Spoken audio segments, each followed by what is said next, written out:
Some books of history become part of history. Some books of current events are themselves current events. This book is both. The final draft of Answer to History was completed by the Shah just days before he died on July 27, 1980. Completing it was, in the Shah's words, a race against time.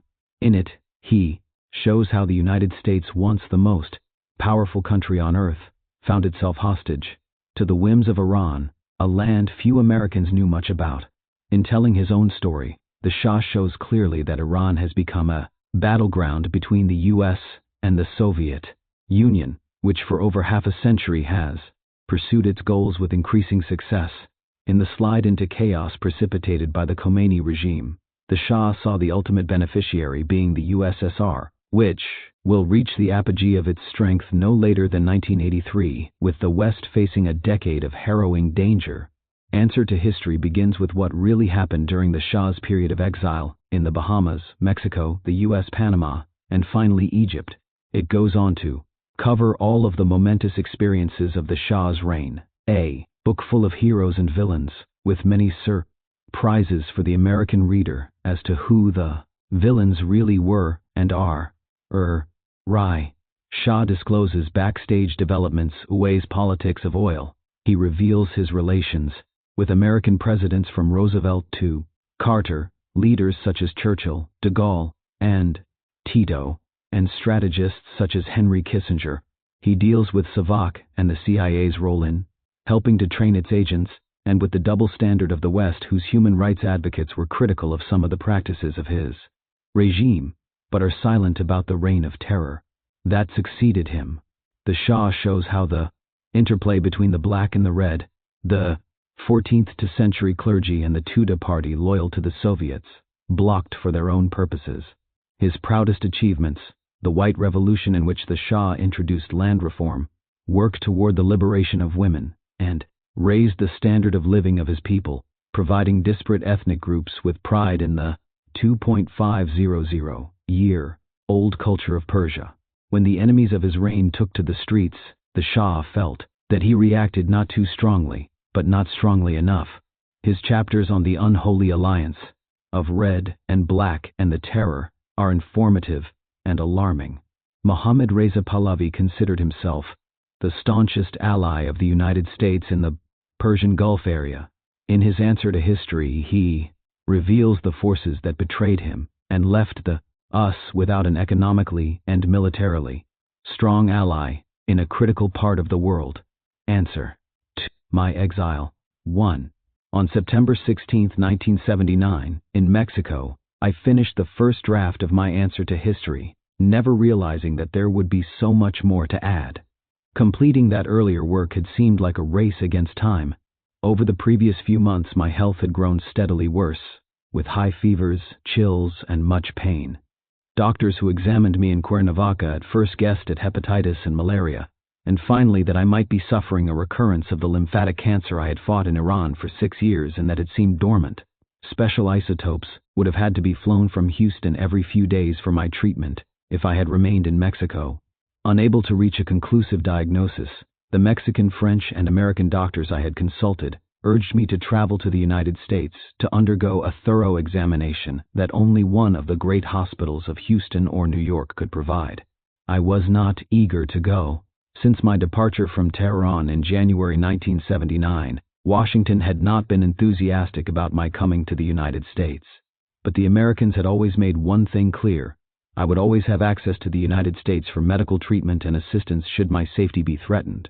These assurances had last been repeated by the American ambassador to the Bahamas when that government, under what I believe to have been British pressure, refused an act to extend my tourist visa. By then, I no longer wanted to live in the United States.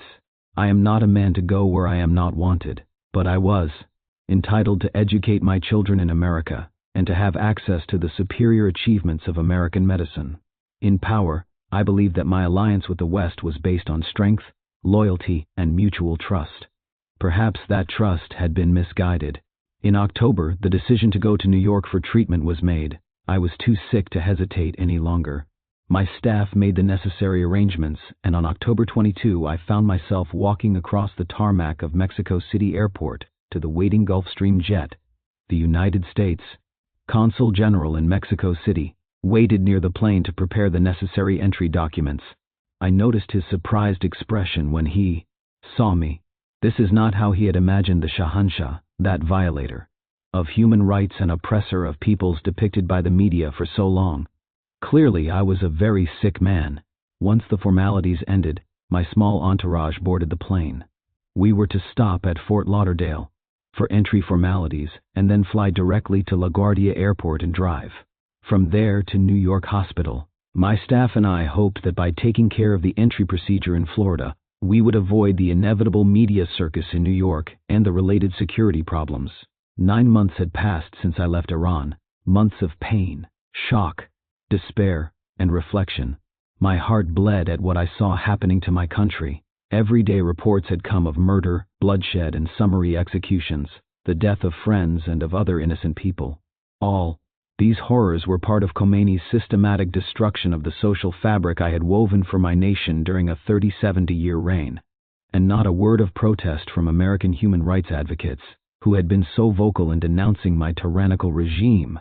It was a sad commentary, I reflected, that the United States and indeed most Western countries had adopted a double standard for international morality. Anything Marxist, no matter how bloody and base, is acceptable. The policies of a socialist, centrist, or right-wing government are not. The Western inability to see and understand clearly the grand design of Soviet expansionism had never astonished me more than in the first months of my exile. I had lived as neighbor to the masters of the Kremlin my whole adult life. In 40 years I had never seen any wavering of Russia's political objectives, a relentless striving toward world domination. Moscow had time. It could wait 50 years, accept my exile, 13, step or two backward, deal, accommodate, but never lose sight of its final aims. I favored détente and accommodation, but not from the position of weakness and indecision that marked the policies of the American and European governments. If these policies are not reversed, Europe could be Finlandized in 3 years. Détente only makes sense if the West negotiates from a position of strength, or at least of parity. The 1980s promised to be a decade of harrowing danger. Russia will reach the apogee of her strength in 1983, and if current trends continue, the U.S. will reach its nadir, weaker than it has ever been as a world power. Power and its application within the geopolitical structure of the world are not popular subjects for political analysis these days. Certain prominent theoreticians today speak contemptuously of the coaling station mentality of those who see national security as the linchpin of international discourse. But they forget that when the British Navy had coaling stations for its ships in every ocean, the world was a far safer place.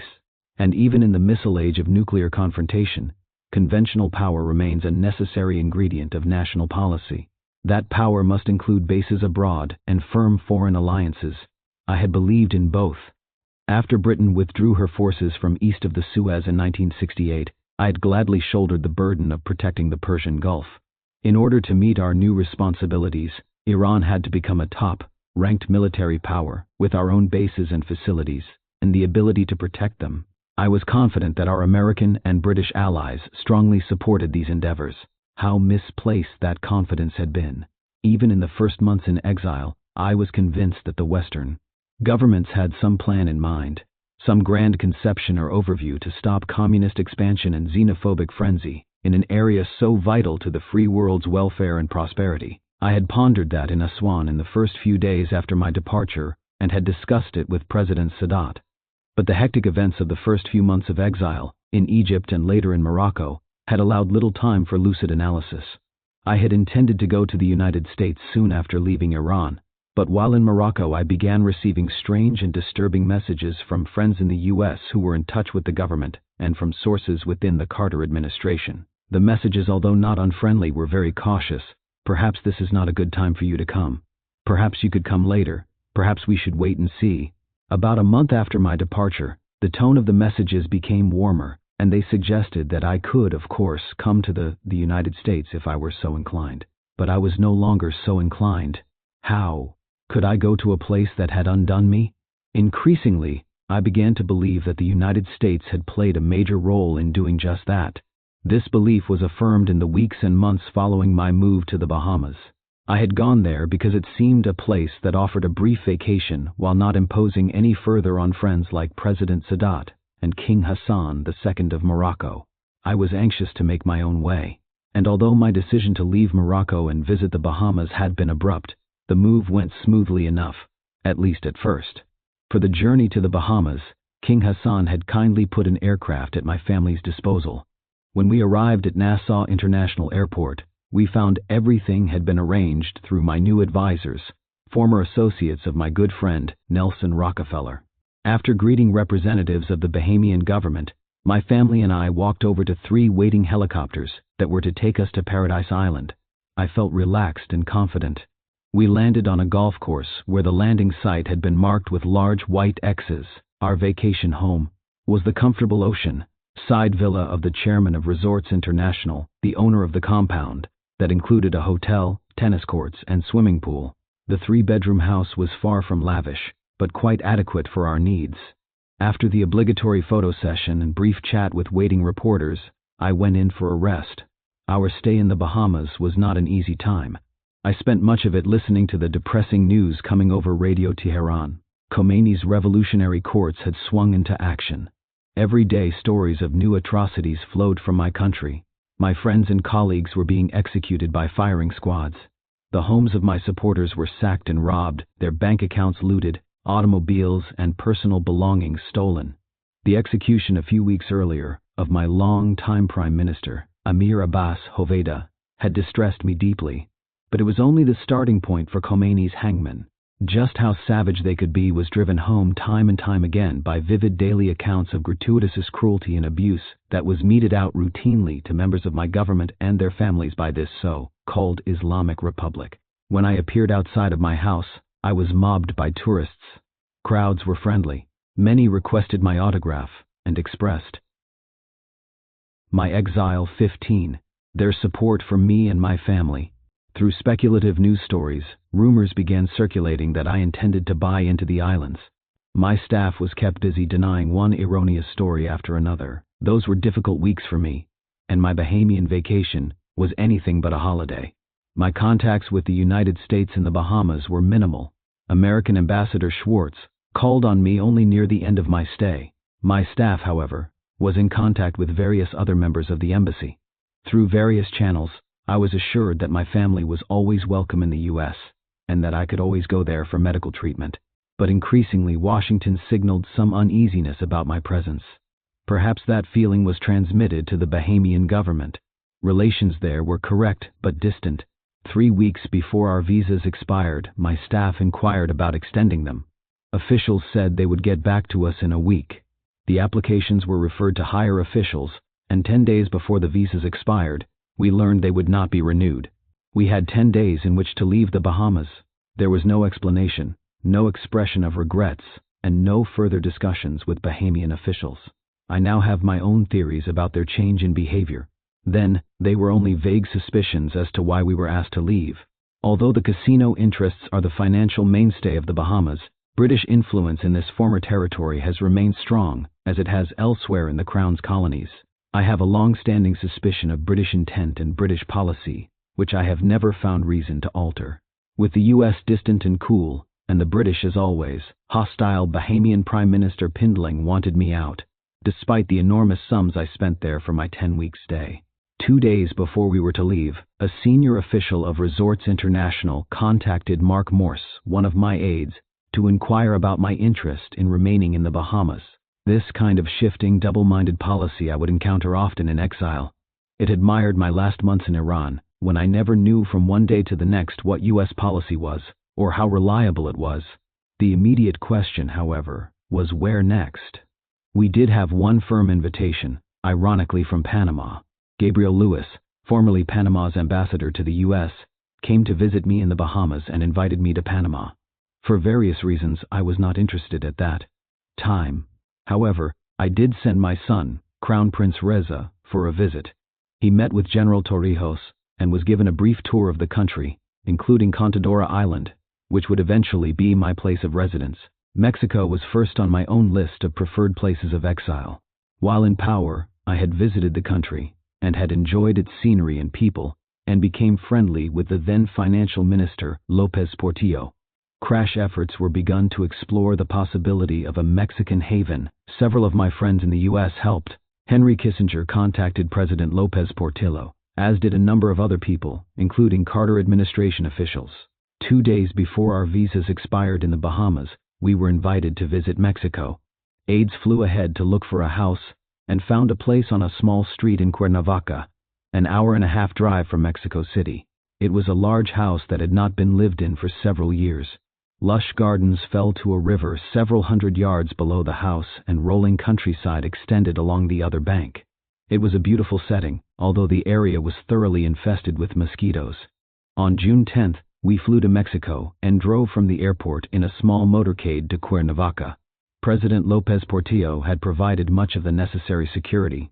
Privacy was important to me also, for I had enjoyed little of it in the Bahamas, where we were the focus of much public interest and constantly surrounded by people. My health was good at that point. The people I met were friendly. The atmosphere relaxed. I paid a courtesy call on President Lopez Portillo and resumed a quiet social life.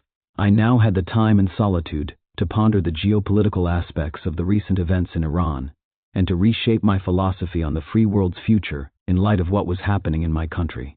Many friends visited too, and helped the process. I was touched and grateful that President Nixon and Secretary of State Kissinger visited me. Both are old and treasured friends, and their visits showed how much they still cared, not only for me but more importantly for the problems we had fought together for so long to solve. I had long discussions with both men, and found that our views on geopolitics still coincided, as they had during our common years in power, when relations between the U.S. and Iran were so close. My friendship with Richard Nixon dates back to 1953, when he was my exile 17, Eisenhower's vice president. Our ties were strengthened both as friends and allies. When he became president of the U.S., with regard to foreign affairs, President Nixon has a remarkable vision and understanding of men and events. His policies of disengagement in Vietnam and normalization of relations with the People's Republic of China were based on reason, common sense, and prudence. His rigorous conception of the balance of world power gave the U.S. very definite prestige. Before he became president, we had lengthy discussions in Tehran on many geopolitical issues and discovered we had a great deal in common. For instance, we both agreed that a nation must search for alliance with natural allies, countries with which it will remain allied. By virtue of common and permanent interests, care must be taken to avoid doubtful alliances which are potential trouble spots. A sure and solid ally is worth more than a number of partners who may weaken at the decisive moment. Richard Nixon is precisely one of those Americans who, by coming to visit me in Cuernavaca, has proven his loyalty to old friends. I knew Henry Kissinger under many different circumstances, first as director of the National Security Council, and subsequently as President Nixon's and then Ford's Secretary of State. He is an accomplished statesman, whose breadth of understanding of American and international affairs is extraordinary. Always faithful to his principles, he served his country with an unremitting awareness of America's responsibilities for the maintenance of an honorable world peace. His superior intellect is complemented by two qualities unfortunately lacking in many of the luminaries of this world: an ability to listen and a very fine sense of humor. We all agreed that the myth of Eurocommunism as a viable alternative to a communist takeover in the West had begun to fade. In France, Georges Marchais had loosened ties to his socialist partners led by François Mitterrand. The move did not surprise us. Late in 1977, I had visited Poland and Czechoslovakia, and in both Warsaw and Prague listened to anxious communist officials express concern that the united French left might actually win the March 1978 French parliamentary elections. Nothing was less desirable, I was told. Communists had little interest in power shared with others. They wanted total control. Neither alliance nor coalition such as those forged by France's Marché Italy's Berlinguer and Spain's Carrillo would satisfy. Only the uncompromising stand of Portugal's Cunhal, who had closed in on power and then refused to bargain for it, was acceptable. Communist intransigence was to be witnessed elsewhere. More than 40,000 Cuban mercenaries had begun the bitter process of carving up Africa by fomenting war, rebellion, and communism from Angola to Ethiopia. Africa is the continent of the future, whose raw materials are now vitally demanded by the industries of the West. They will become increasingly important as time passes, and increasingly threatened. Rival tribes disguised as nation-states have riven the continent, and already the dagger of dissension and race war has plunged into South Africa. China was still industrially weak, Japan unwilling to invest even a fraction of her vast new wealth in self-defense. Tokyo still relied on the American umbrella. I know from personal experience how porous that protection could be. Meanwhile, Iran was sliding into chaos. The nation I had led to the threshold of progress, power, and self-confidence lay torn and bleeding. A worn, fanatic old man was repeatedly telling the Iranian people how mean, miserable, and poverty-stricken they were. The women's rights I had so painfully established on a basis of dignity and pride were ground into the dust of the Middle Ages. The many projects I had begun but been unable to complete lay fallow.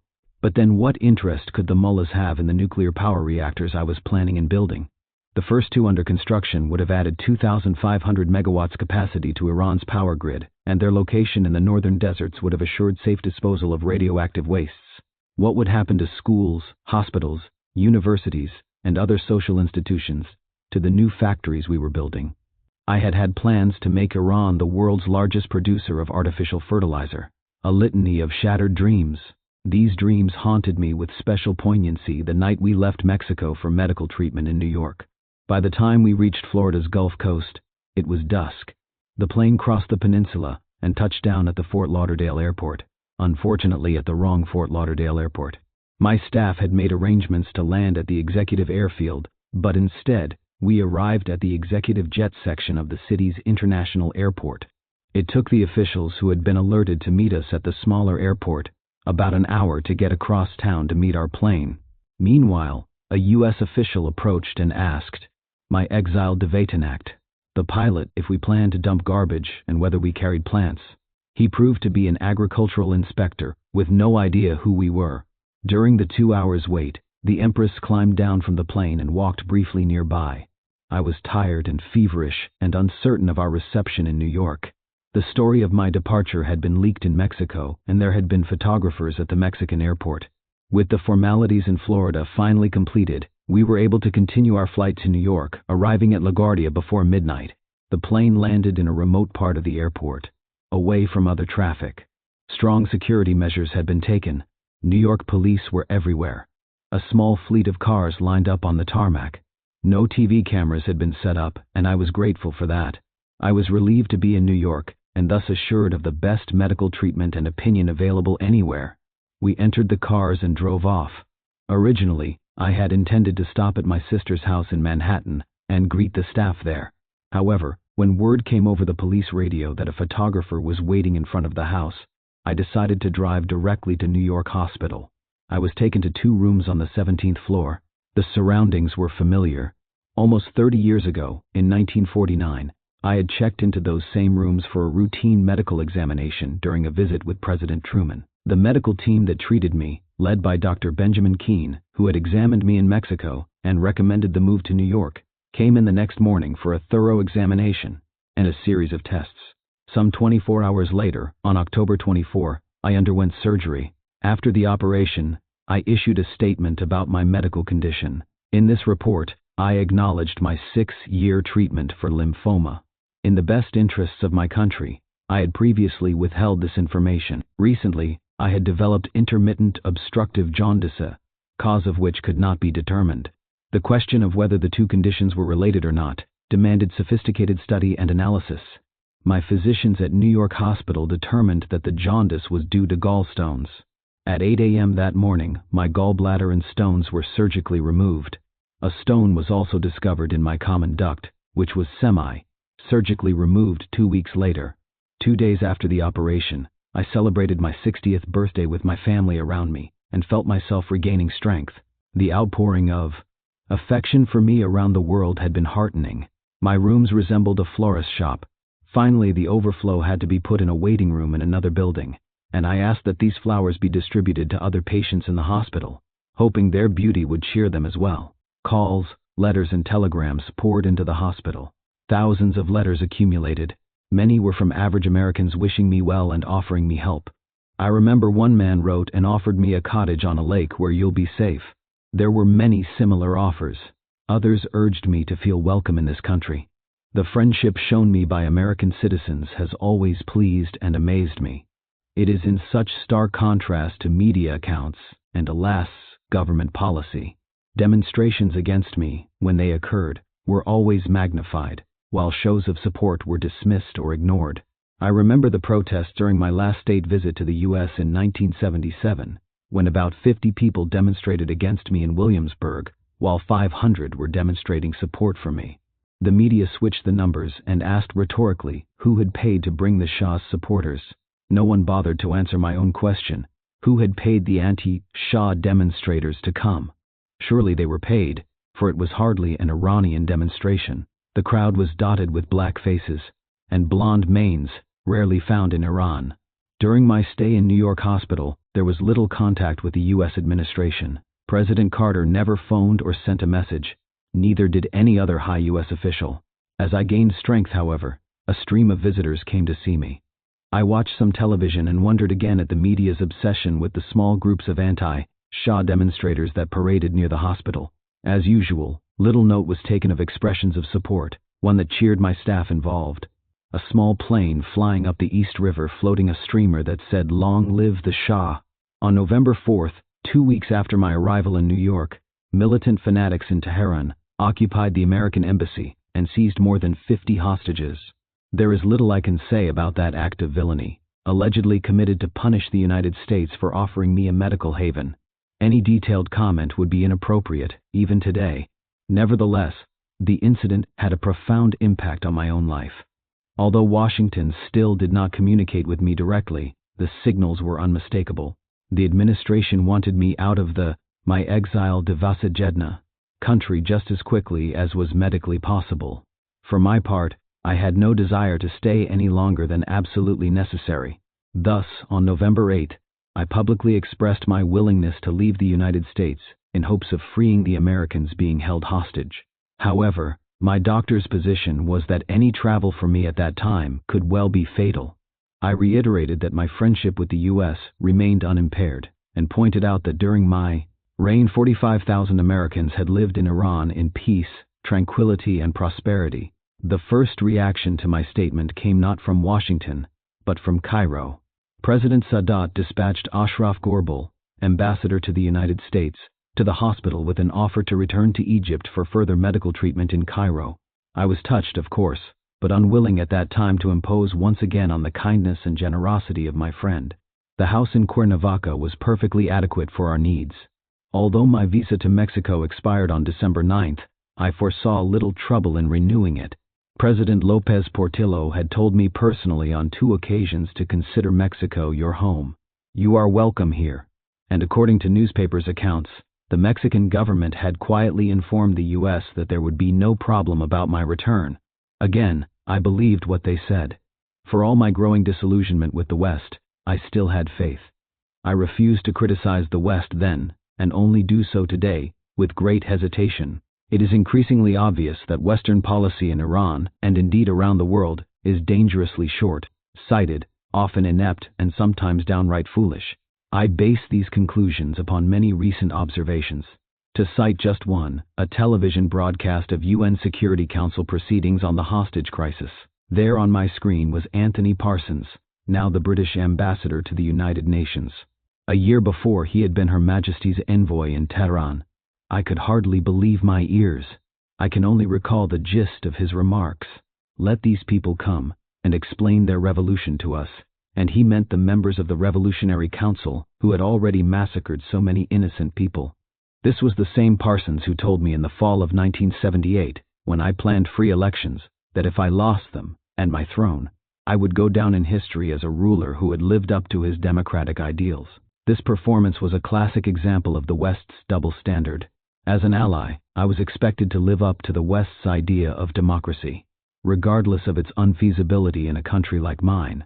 But this so-called Islamic Republic, which makes a mockery of all Western ideals, was cordially invited to the UN Forum to educate the delegates in the new morality of the so-called Islamic Revolution. As I watched Parsons' incredible performance, I began to wonder if there had ever been any coherence to Western policy toward Iran beyond a successful effort to destroy me.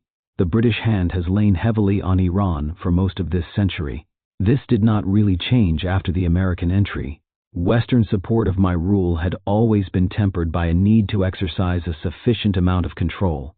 True, the definition of sufficient varied with changes on the international scene. But Western efforts to clip my wings go back to Mossadegh's day. They were revived whenever I struck out on my own. The international oil companies were long-time adversaries. After Mossadegh's defeat, I roused their anger by negotiating an agreement with Italy's Enrico Mattei. He had built the Italian oil company, Ente Nazionale Idrocarburi, ENI, into a major but maverick competitor of the international giants. Our agreement, in and of itself, was not large, but its terms were significant. Instead of splitting profits 50-50 as we had been doing, Mattei agreed to take only 25% for himself, with Iran receiving 75%. Shortly afterwards, I made the same arrangements with Standard Oil of Indiana. The 50-50 principle had been broken and Big Oil never forgave me. By 1959, 2 years after the ENI agreement, the first student demonstrations against me were orchestrated in, of all places, the United States. I suspected that Big Oil financed the demonstrations, and that the CIA helped organize them. I know this sounds contradictory since both of these powerful interests had also supported my rule, but I do believe now that the West created an organized front against me to use whenever my policies diverged from theirs. I should have believed it 20 years ago when my Prime Minister, Sharif Emami, warned me that the U.S. was behind the student agitation both inside Iran and out, and was busy fomenting other trouble as well. At the time, Prime Minister Emami took the brunt of the animus, as was his legal responsibility. The U.S. wanted him out, and its own man in as Prime Minister. This man was Ali Amini, and in time the pressure became too strong for me to resist, especially after John F. Kennedy was elected president. John F. Kennedy was never against me, I considered. My exile 23. Him a friend, although we had little direct contact. I remember so well my first meetings with the Kennedys at the White House. Jacqueline Kennedy spoke of Amini's wonderfully flashing eyes and how much she hoped I would name him Prime Minister. Eventually, I gave Amini the job. There have been rumors that Kennedy offered me a $35 million aid package as an inducement. These rumors are totally unfounded, for it was Amini who obtained this money from the United States after he became Prime Minister. But he mismanaged affairs so badly that he was soon asking the Americans for another $60 million, which was refused. After Amini's failure, I launched the series of reforms known as the White Revolution, and for 10 years, the West muted its agitation against me. However, it erupted in full force again after the 1973 oil embargo and my decision to raise world oil prices. Throughout the 70s, opposition mounted, and in the end created a strange confluence of interests. The International Oil Consortium, the British and American governments, the international media, reactionary religious circles in my own country, and the relentless drive of the communists, who had managed to infiltrate some of Iran's institutions. I do not believe that this convergence of forces represented an organized plot against me, in which each part meshed with the others. But clearly all the forces involved had their own reasons for pushing me off stage. Throughout 1978, the oil consortium refused to sign a new agreement with Iran to purchase oil. This coordinated action, or inaction, had incredible significance. I believe they somehow had foreknowledge of the events that were to take place later that year. I also believe that members of the Carter administration, especially the McGovernites in the second echelon of the State Department, were anxious to see me leave in favor of this new so-called Islamic Republic. Their strategy, if indeed they have one, appears to assume that Islam is capable of thwarting Soviet ambitions in the region. I wonder, with the media for its part focused on those human rights activists who deplored my rule and kept pressing for the reforms that ultimately led to disaster. I think all this would have been easier to bear if there had been some coherent policy behind the confused and contradictory actions taken by my friends and allies. For many months I believed that such a plan existed. I have repeatedly pondered the question of Western intent and Western policy without reaching any logical conclusion.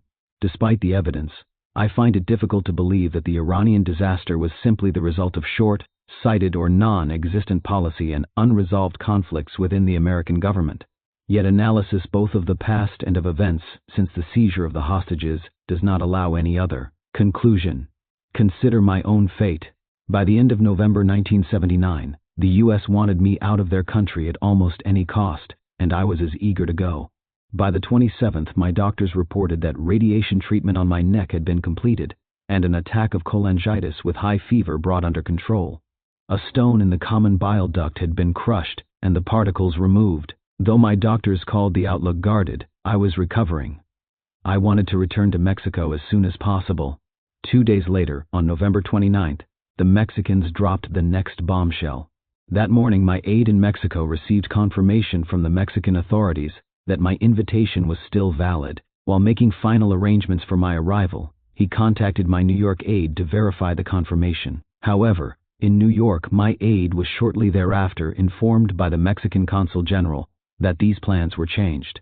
Within less than 3 hours, the Mexicans had done an about-face and rescinded my invitation. Foreign Minister Jorge Castaneda then made the announcement official at a press conference in Mexico City. My return would be contrary to Mexico's vital interests. He did not explain the nature of the vital interests.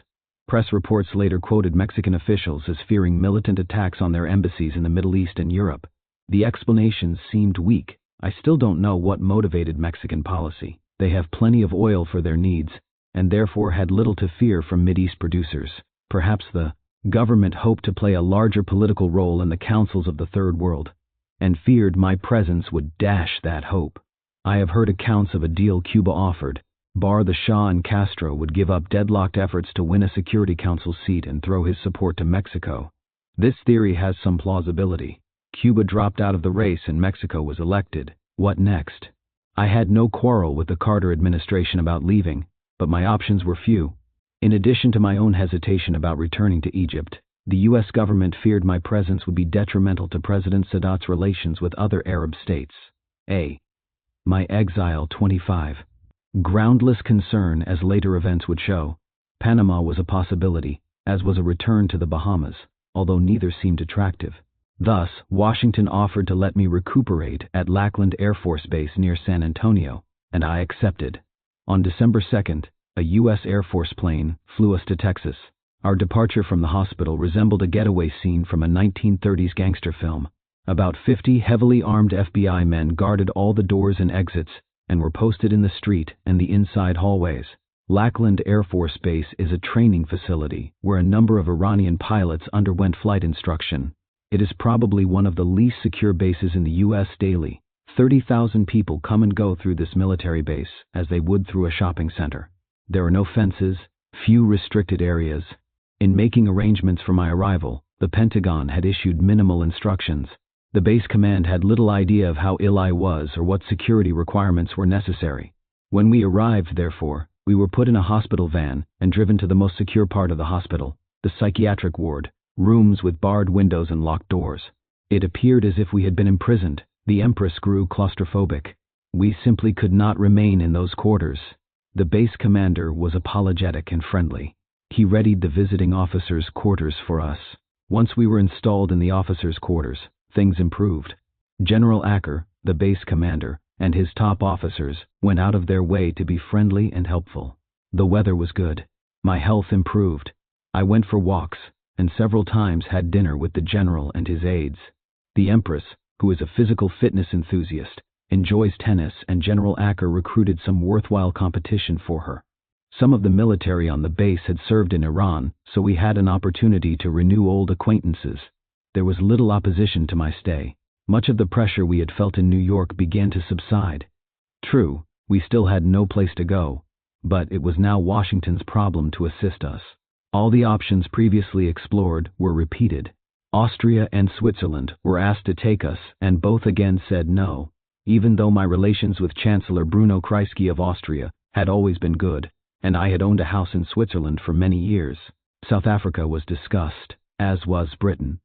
Shortly after I left Iran, I was informed that Margaret Thatcher had assured us we would be given asylum in England should she win the upcoming British elections.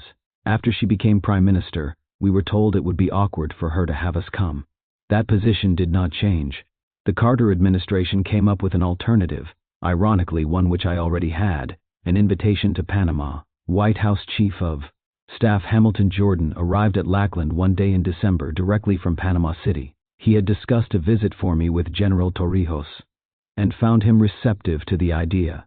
I discussed the proposal with my staff and decided to send my aide, Robert Armau, and my Iranian security chief to Panama with Jordan for further discussions. They visited a distant mountain resort 4 hours from Panama City, a location in the capital, and Contadora Island. They found the mountains were lovely, but too isolated, and Panama City too crowded and noisy. Contadora now seemed the best choice, and my aides returned with a hand-written note from General Torrijos assuring me of a warm welcome. Jordan, joined by Lloyd Cutler, White House Special Counsel, then met with my staff and me to work out the necessary arrangements. My attorney, William Jackson, Dr. Keene, and my aides, together with the White House officials, finalized the plans for my departure. More importantly, an oral agreement was reached.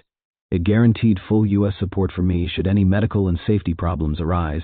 Cutler and Jordan promised full White House support for the move. I would be assured access to Gorgas Hospital in the former Canal Zone, an American military installation with modern and up-to-date equipment.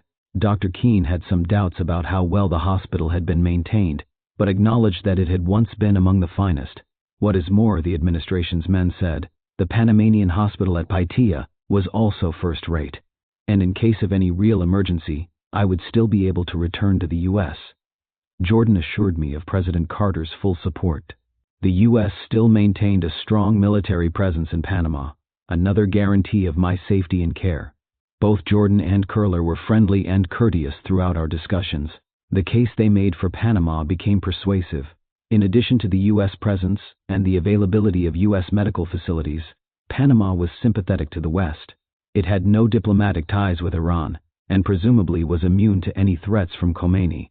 Since we had very few other options, it seemed a good solution. After we reached an agreement with the White House, President Carter telephoned. He warmly wished me good luck and reiterated the assurances of his aides. It was the first and only time I had spoken with the president since wishing him farewell on New Year's Day 1978 when he visited Tehran. We had but one day to pack.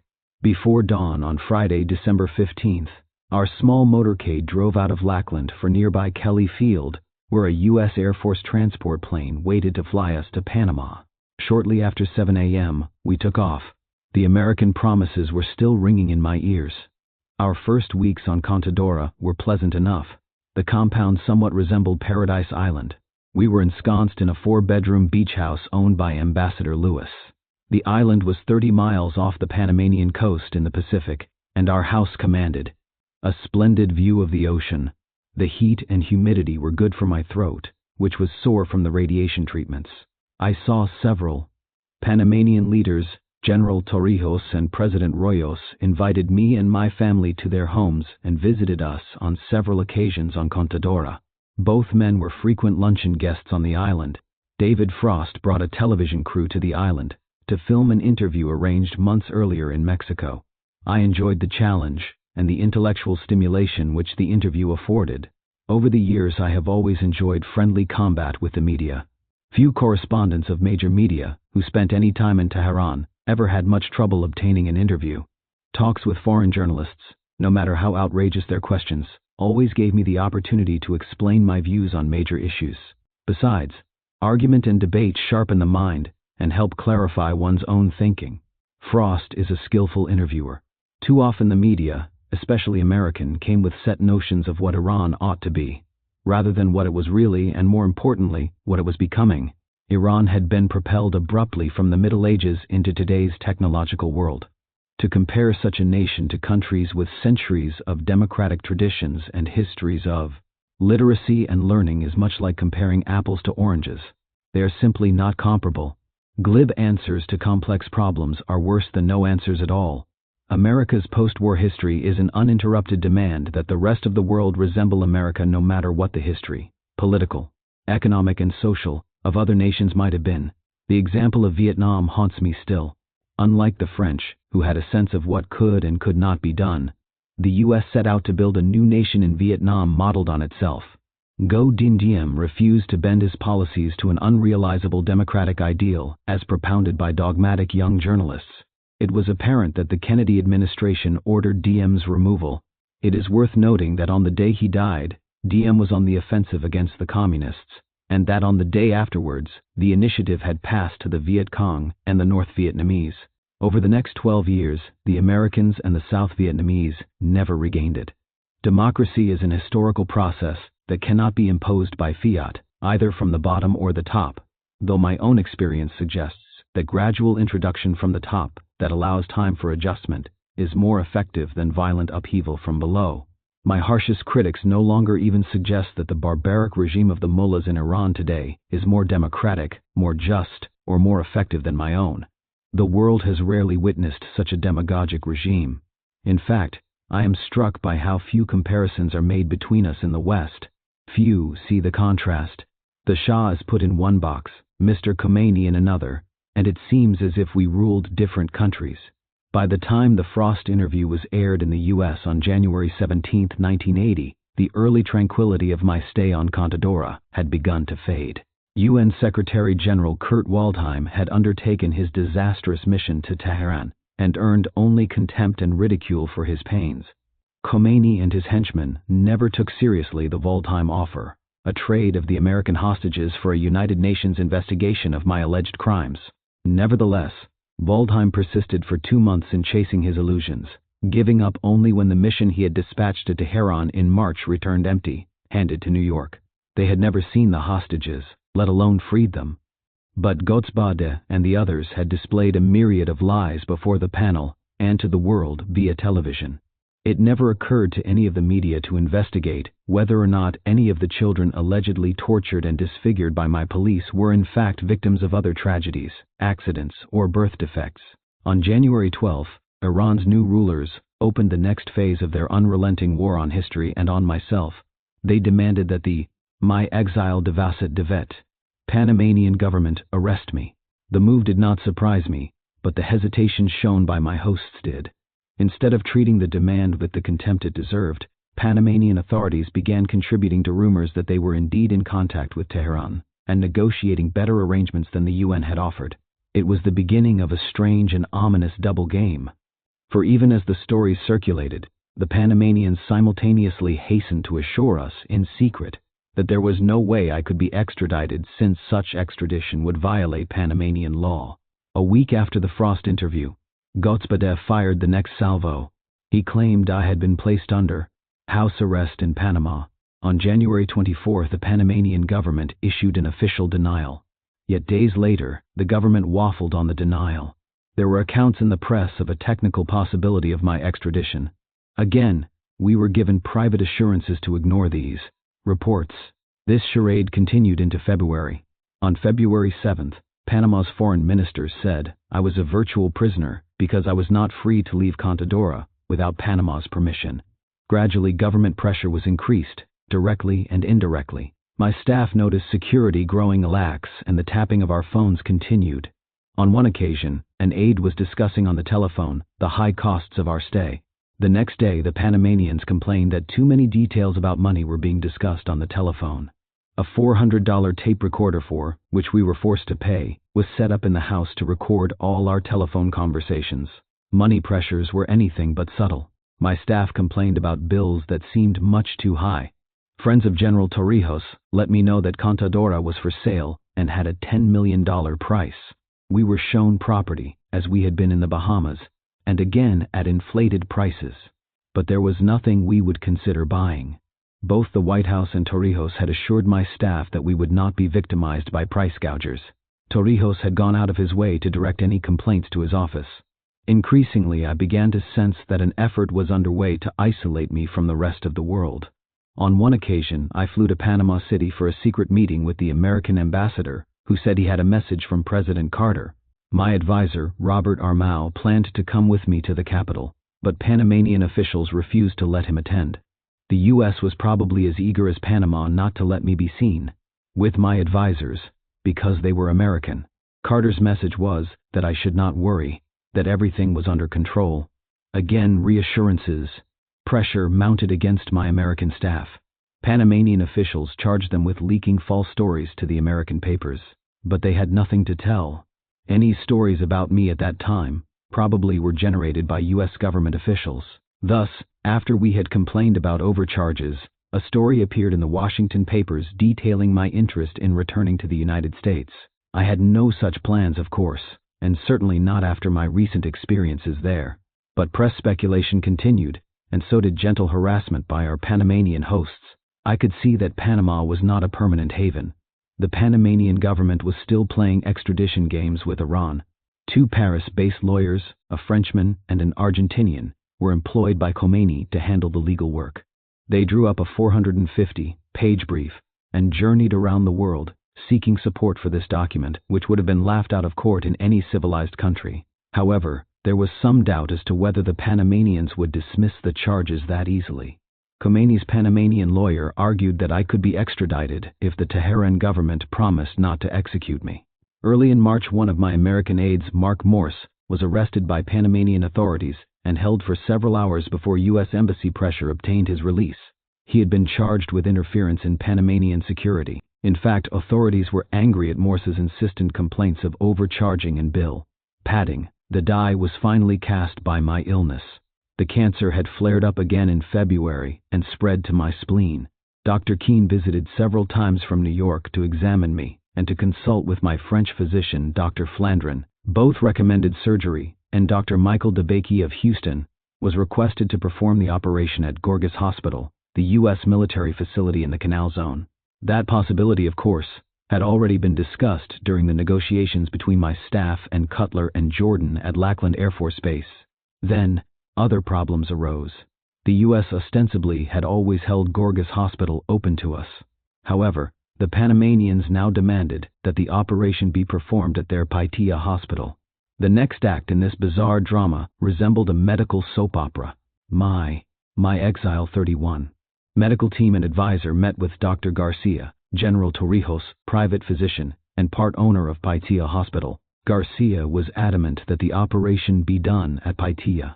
Dr. Keene argued the facilities there were not adequate, that proper blood equipment and laboratories were at Gorgas Hospital. Blood would have to be taken from Paitilla and rushed to Gorgas for analysis. The discussions grew heated. The Panamanian doctors were emotional and hot-tempered and resented the foreign doctor's presence.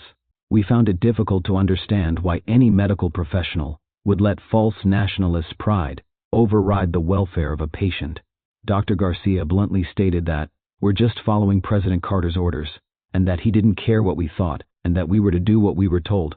Finally, Dr. Garcia ended the discussion with an ultimatum. This is it. You have no choice. You either go to Paitilla or head for the airport. You are going to use our hospital. My staff was outraged, but at that moment there seemed little we could do. It was clear the U.S. wanted to keep us in Panama in order to keep playing games with Iran, using me as bait for the release of the hostages. I would remain a beloved American prisoner on the beautiful island of Contadora. On March 11th, we decided on the inevitable surgery. Dr. DeBakey had agreed to perform the surgery at Paitilla. Arrangements were made for moving my entourage from Contadora to Panama City. 3 of my sisters flew to Panama to be with me. On March 14th, I checked into the hospital. A short time later, Dr. DeBakey, Dr. Keene, and their U.S. medical team arrived. Unfortunately, once again what appeared to be was not. The Panamanian doctors now refused to let Dr. DeBakey operate. They claimed he was merely an itinerant surgeon, and this routine operation could be performed by Panamanian doctors with no problems. Their pride appeared at stake. I would not be operated on by American surgeons, and that was that. I considered their attitude insane. My life was in jeopardy, and I was not about to lose it to the personal insecurities of the Panamanians. My doctors counseled against an operation at Paitilla, and agreed that surgery could be postponed for 2 weeks without imminent danger. The next morning I left the hospital and returned to Contadora. At that point, worldwide news reports began to detail my plight. Fortunately, Mrs. Sadat had called the Empress to express concern for my health and safety. She invited us on behalf of President Sadat to Egypt for my much-needed medical care, with any doctors one desired. President Sadat would send his plane immediately. I decided to accept President Sadat's kind offer, a standing invitation since the day I left my homeland. I have always considered him to be a noble friend and a man of honor. During those difficult days for my family and me, These sentiments were emphatically confirmed. He and Mrs. Sadat called a number of times during my stay in Panama. The message was always the same: "Why don't you come to Egypt? You are welcome here." On March 21st, Hamilton Jordan arrived in Panama. He telephoned on arrival to say that he was coming to see me. However, Jordan never came. At the same time, he contacted Lloyd Cutler, who later flew to Panama with Arnold Raffel, a top aide to U.S. Secretary of State Vance. Upon his arrival in Panama, Cutler called to inquire if he could come to Contadora with a message from President Carter. We agreed, even though I knew that the Empress had already spoken with Mrs. Sadat and indicated my interest in moving to Egypt. When Cutler arrived, he insisted on seeing me without my aides present. I reluctantly agreed. I had dealt with Cutler during our Lackland negotiations, where I had found him a man of substance and tact, sure-footed in the byways of diplomatic intercourse. Now in Contadora he outlined the U.S. position with skill and detachment. My trip to Egypt, he said, could endanger Sadat's position in the Arab world, particularly the Mideast peace process. Houston was a possibility for my surgery, of course. The terms of the Lackland Agreement had been specific on that point. Nevertheless, any such move during the delicate negotiations now underway could endanger resolution of the hostage crisis. The best solution, clearly for Carter, was for me to remain in Panama. Now the concessions came quickly. Of course, the operation could be performed at Gorgas. Panamanian doctors were anxious to apologize to Dr. DeBakey. Cutler was persuasive, but my decision was virtually made. Still, I agreed to consider his proposal, and to see him again the next morning. I did not seriously consider the American offers. For the last year and a half, American promises had not been worth very much. They had already cost me my throne, and any further trust in them could well mean my life. When Cutler returned to my house the next morning, he looked at our packed bags and understood. He did not bother trying to change my mind. Instead, he called the White House to discuss the necessary logistics. He suggested it would be wiser to use a U.S. chartered plane than to wait for Sadat's aircraft, with its refueling and landing rights questions. More calls followed. Cutler and his aides managed to charter an aircraft. The plane would meet us at Panama City International Airport. After my decision to leave had been made, Panamanian demeanor changed. They were extremely helpful. Guards were now eager to assist us. Medically, time was of the essence. I was running a fever. My blood count was dangerously low. The blood platelet count dropped to less than 10% of normal. Thus, the trans-to-Atlantic flight would be risky, for if I cut myself at so high an altitude, I might well bleed to death. We boarded the plane in Panama City. It was a long, uncomfortable flight, for the seats were narrow and cramped. We landed in the Azores to refuel. A Portuguese general and the American consul were waiting at the airport. Though sick and feverish, I rose, straightened my clothes and prepared to receive them, as protocol required. Finally, we landed in Cairo, where President Sadat and Mrs. Sadat waited to greet us in the bright sunshine. An honor guard was posted behind them. I walked from the plane to President Sadat and his wife, and warmly embraced him. "Thank God you're safe," Sadat said, and I was safe indeed. From the airport we flew by helicopter to Mahdi Military Hospital on the Nile just outside Cairo. Doctors began at once to work on bringing down my temperature and building up my blood count. A few days later, Dr. DeBakey and his medical team arrived in Cairo with their sophisticated medical equipment. Surgery was immediately necessary. X-rays revealed that my spleen was dangerously enlarged. The surgery was performed on March 28th. The removed cancerous spleen weighed 4.5 pounds and resembled an oversized football. A normal spleen is the size of a man's fist. When I was finally well enough to leave the hospital, I joined my family in the Kuba Palace, 6 miles north of Cairo. This is the Egyptian residence for all visiting heads of state. It is set in the midst of a large park with fruit trees and gardens, encircled by a wall and well secured. This lovely home offered the first peace, quiet, and security we have known since leaving Iran. Its serene beauty has been a source of strength during my convalescence. Not since my stay in Mexico have I enjoyed such time for reflection and thought. Of course, I continue to focus on events in my homeland, past and present. Certainly I had made mistakes in Iran. However, I cannot believe they formed the basis for my downfall. They were rectifiable with time. My country stood on the verge of becoming a great civilization. The forces against me, however, proved stronger, although they were gathered without unified motive or larger purpose. Much of the opposition aroused in the West seems to have been triggered by ignorance and a warped view of what Iran should be. The West has never understood my country. We were ignored for centuries. When we re-entered modern consciousness, it was only as a geographic crossroads. We were merely a guardian of trade routes to the east, a savage and barbaric land of no intrinsic worth, whose importance lay in political realities. I have never denied those realities, but have never understood British and American inability to recognize Iran as a truly independent nation. We live in that trapezoid of land linking the Near East to India, and we are the western wedge against Russia's centuries-old dream of warm water ports in the Persian Gulf and the Indian Ocean. Part of the answer, I think, lies in the West's lack of interest in Iran's history, and its failure to understand the differences between Persia, both ancient and modern, and itself.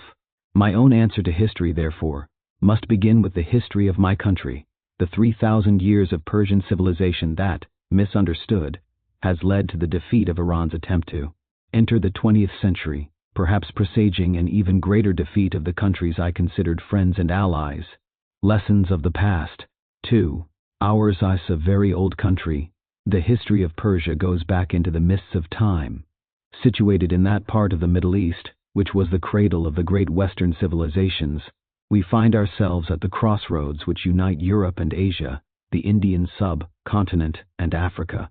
Our shores are washed by 3 seas, the Caspian to the north, the Persian Gulf to the southwest, and the Gulf of Oman to the south, and we are only separated by Syria and Iraq from the Mediterranean, which was for centuries the center of the civilized world. This is the strength of our position. It allowed us, during the great moments of our history, to conquer, trade with, influence and civilize neighboring countries. The weakness of our position is that the center of Iran is a vast plateau on a northwest-southeast axis with steppes and salt deserts. The plateau is surrounded on all sides by chains of mountains. The Elburz Mountains more or less cover the northern frontier. The Zagros Mountains lie to the west, and the Baluchistan Mountains to the southeast. With the exception of a few large towns, Isfahan, Kerman, the center of our country is empty and barren, and the population, activity, wealth and culture are concentrated in the surrounding provinces. That is why, throughout the centuries, Persia had as its capital one or the other of the great peripheral cities. Before Tehran, there were 35.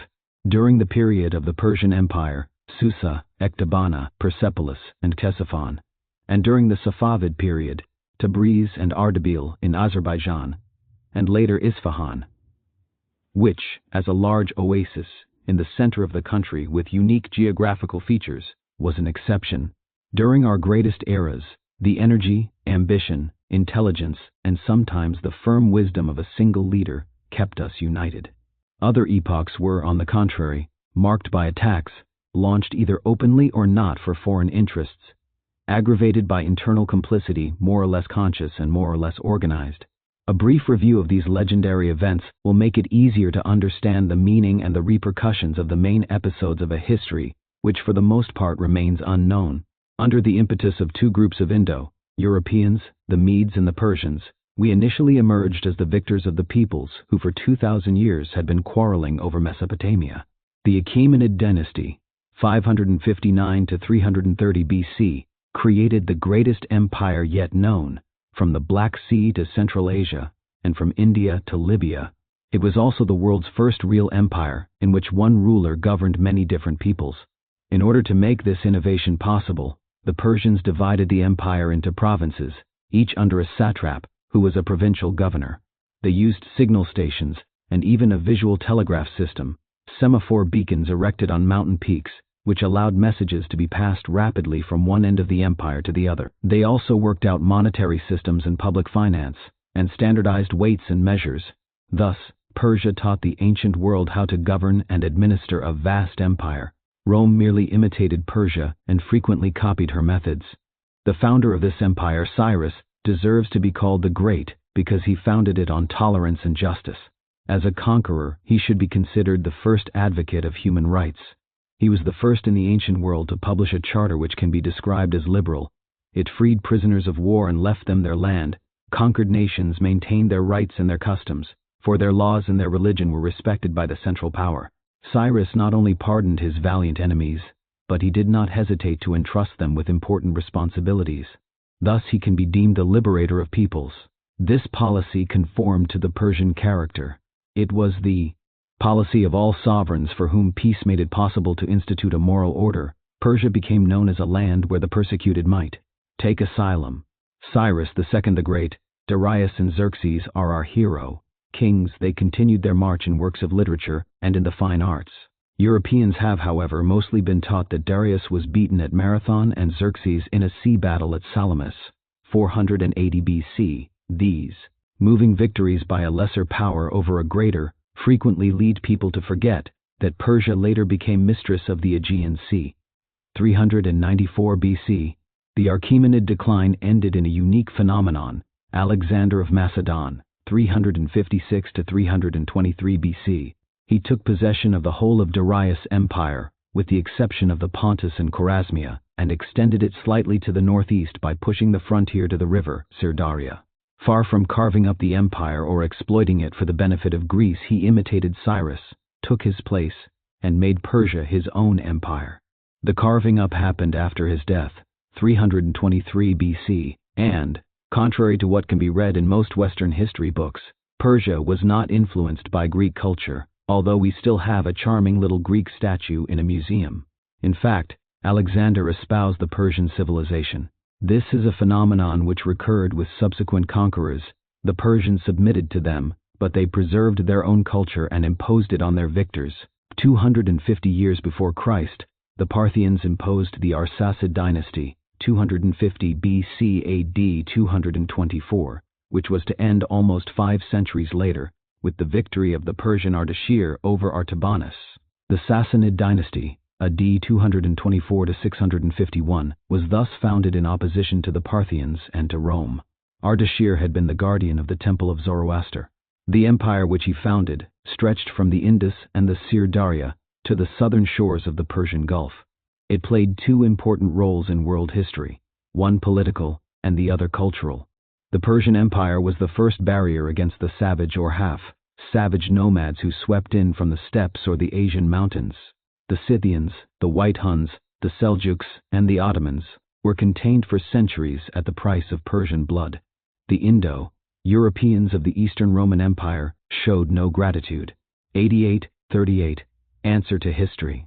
They thought only of profiting from our difficulties in the East in order to gain advantage in the conflict, which for thousands of years had pitted us against the principal Mediterranean power of the day.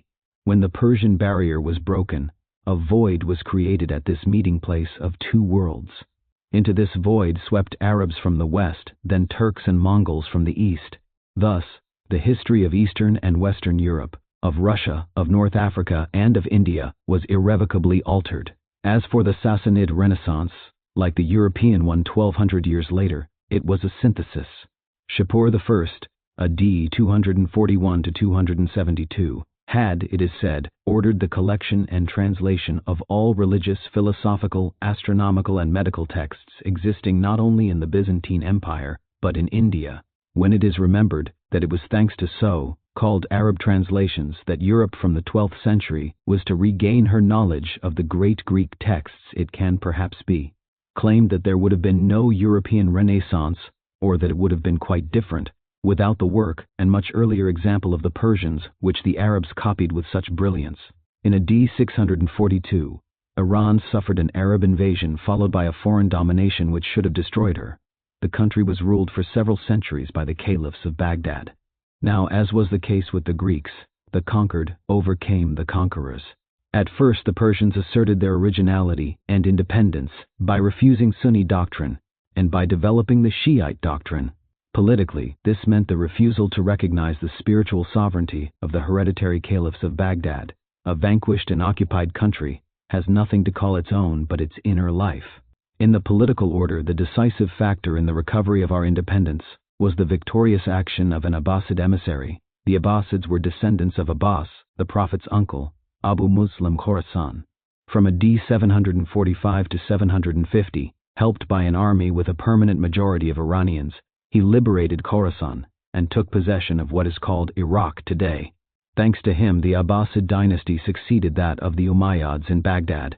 The sciences and Persian art had moved eastwards to the province of Khorasan, where they developed a hitherto unknown vigor, and lessons of the past 39, splendor. Nishapur under the Taharids, and Samarkand and Bukhara under the Samanids became Irano-Islamic cultural centers.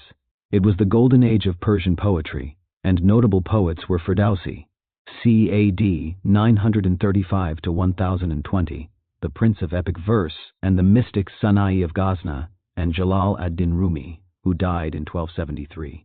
Medicine and philosophy flourished under Rezas and Avicenna. The breaking to up process began under the Mamelukes. The Mongol invasion merely completed the decomposition which was already well advanced, and radically destroyed the empire. Nothing could disguise the disastrous effects of a conquest which was as brutal as it was inhumane. Genghis Khan and Hulagu destroyed most of the towns, particularly in Khorasan, and killed their populations. Several million Iranians were massacred. And so the organizations which maintained Irano-Islamic cultural traditions were destroyed, and the nomadism, so much at odds with the true spirit of Persia, was intensified. Finally, from 1383, the little that remained of urban culture was swept away by Timur Tamerlane. Historians were to cite the horrible obelisk which he had erected in Baghdad with 90,000 severed heads. He spared a few artisans whom he deported to Samarkand, with orders to embellish it. From strength to servitude. 3. Legend may have exaggerated Tamerlane's acts of violence.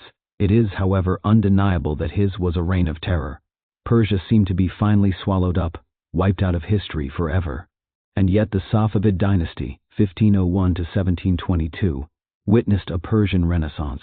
The first Safavid, Shah Ismail, 1487 to 1524, was to unite the country against the Uzbeks in the east and the Ottomans in the west.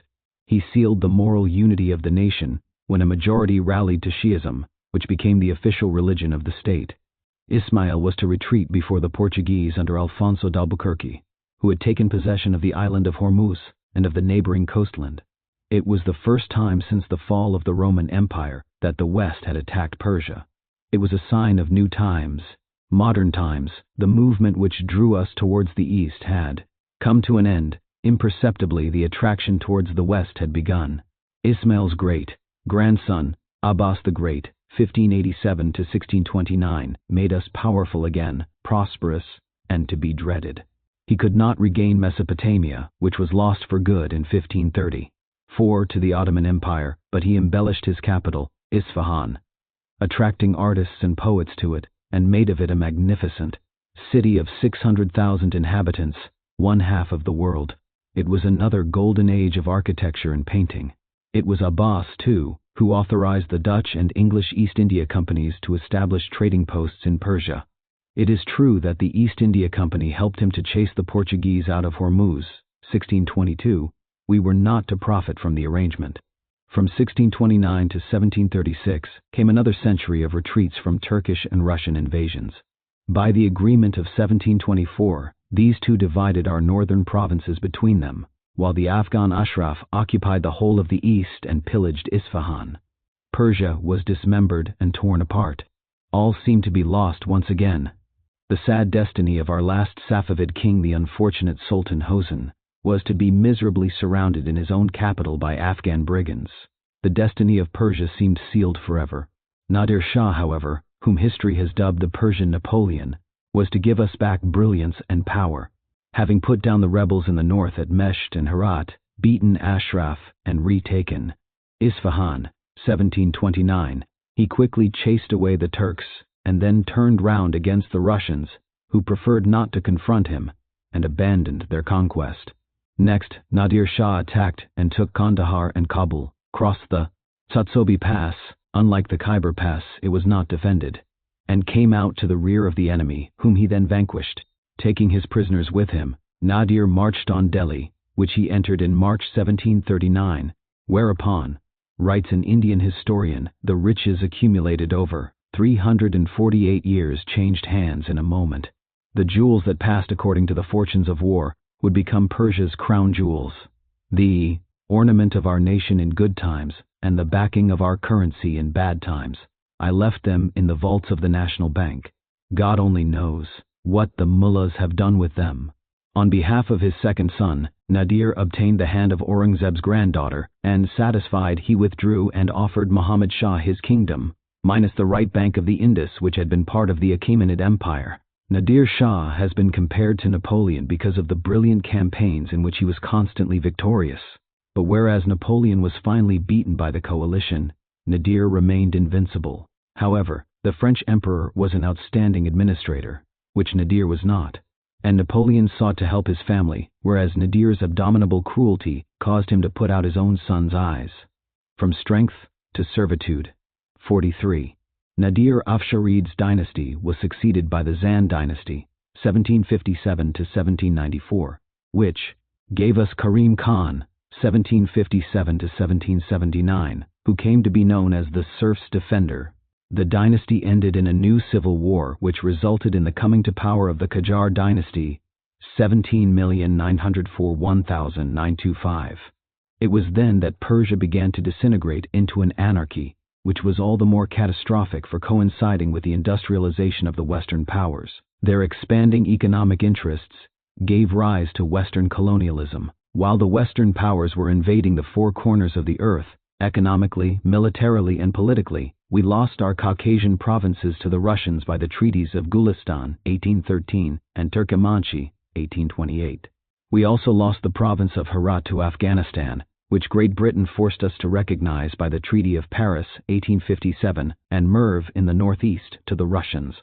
Finally, in 1872, the province of Sistan was divided between Afghanistan and Persia. Fath Ali Shah, the Qajar ruler who reigned from 1797 to 1834, endeavored to recapture Georgia. He greatly admired Napoleon, and he warmly welcomed the Comte de Gardan and the military, diplomatic mission which the French emperor sent to Tehran in 1807. This mission studied and explored the Persian roads, with a view to sending a powerful French expedition into India. In Egypt, Napoleon had carefully studied Nadir Shah's victorious campaign of 1739.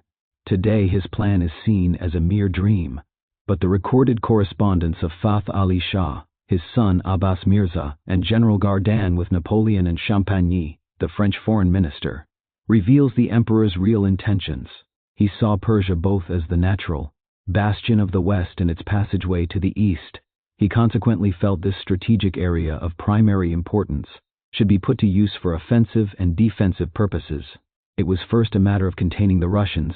The Persians could be counted on, provided they had 20,000 guns and a good artillery at their disposition. Next, it was necessary to train seriously and to make use of the 144,000 strong Persian cavalry, troops of the first order as the vanguard of the French expedition to India. An expedition, wrote Gardan on January 26, 1808, which everyone in Tehran is thinking about. The French headquarters in Tehran, Isfahan, and Shiraz calculated that the Indus campaign would last from 5 to 7 months, depending on whether the Grande Armée advanced by road through Aleppo. Answer to history: Baghdad, Basra, Shiraz, and Yazd, or arrived by the Black Sea and Trebizond. One part of the army would then advance through Erzurum, Hamadan, Yazd, and Herat, and the other through Tauros, Tehran, the Khorasan. Gardan added, "A beast of burden will be needed for every 2 men. Cannons, cannonballs, and gunpowder will be manufactured on the spot. Persia has a very fine quality of saltpeter. The Indus Sikhs at war with the English can muster 50,000 cavalry." Unfortunately, Fath Ali gained nothing that he wanted from the French alliance. The Russian troops overran northern Persia, and Gardan wrote to Napoleon, "An English mission is coming up the Persian Gulf, led by Sir Harford Jones, who is a great blackguard, and laden with gold." At the time, the emperor was in Spain chasing the British expedition with the intention of putting his brother Joseph on the abandoned Spanish throne. His plan for an expedition to India by way of Persia was dropped as a result of his armies having to fight on the Danube in 1809 and 3 years later on the Moskva. The road to India and oil. Syria, under Fath Ali's successors, Mohammad, 1834 to 1848, Nasiri ed Din Shah, 1848 to 1896, and Mozaffar ed Din Shah, 1848. Although at the outset of Muhammad Shah's reign we were still fighting for the province of Herat, which belongs to us, we were destined to abandon it finally, and to recognize the Kingdom of Afghanistan merely as the result of a British threat. And why did Her Majesty's government consider the occupation of the province of Herat to be an act of hostility? Not because we, the Iranians, represented a threat to India, but certainly because Russian consuls would have opened offices in a reconquered Herat. From the Treaty of Paris in 1857 until 1921, our unfortunate country had no government which dared to move one soldier, grant one concession, or pass one law concerning Iranians without the agreement, tacit or otherwise, of either the British ambassador or the Russian ambassador, or of both.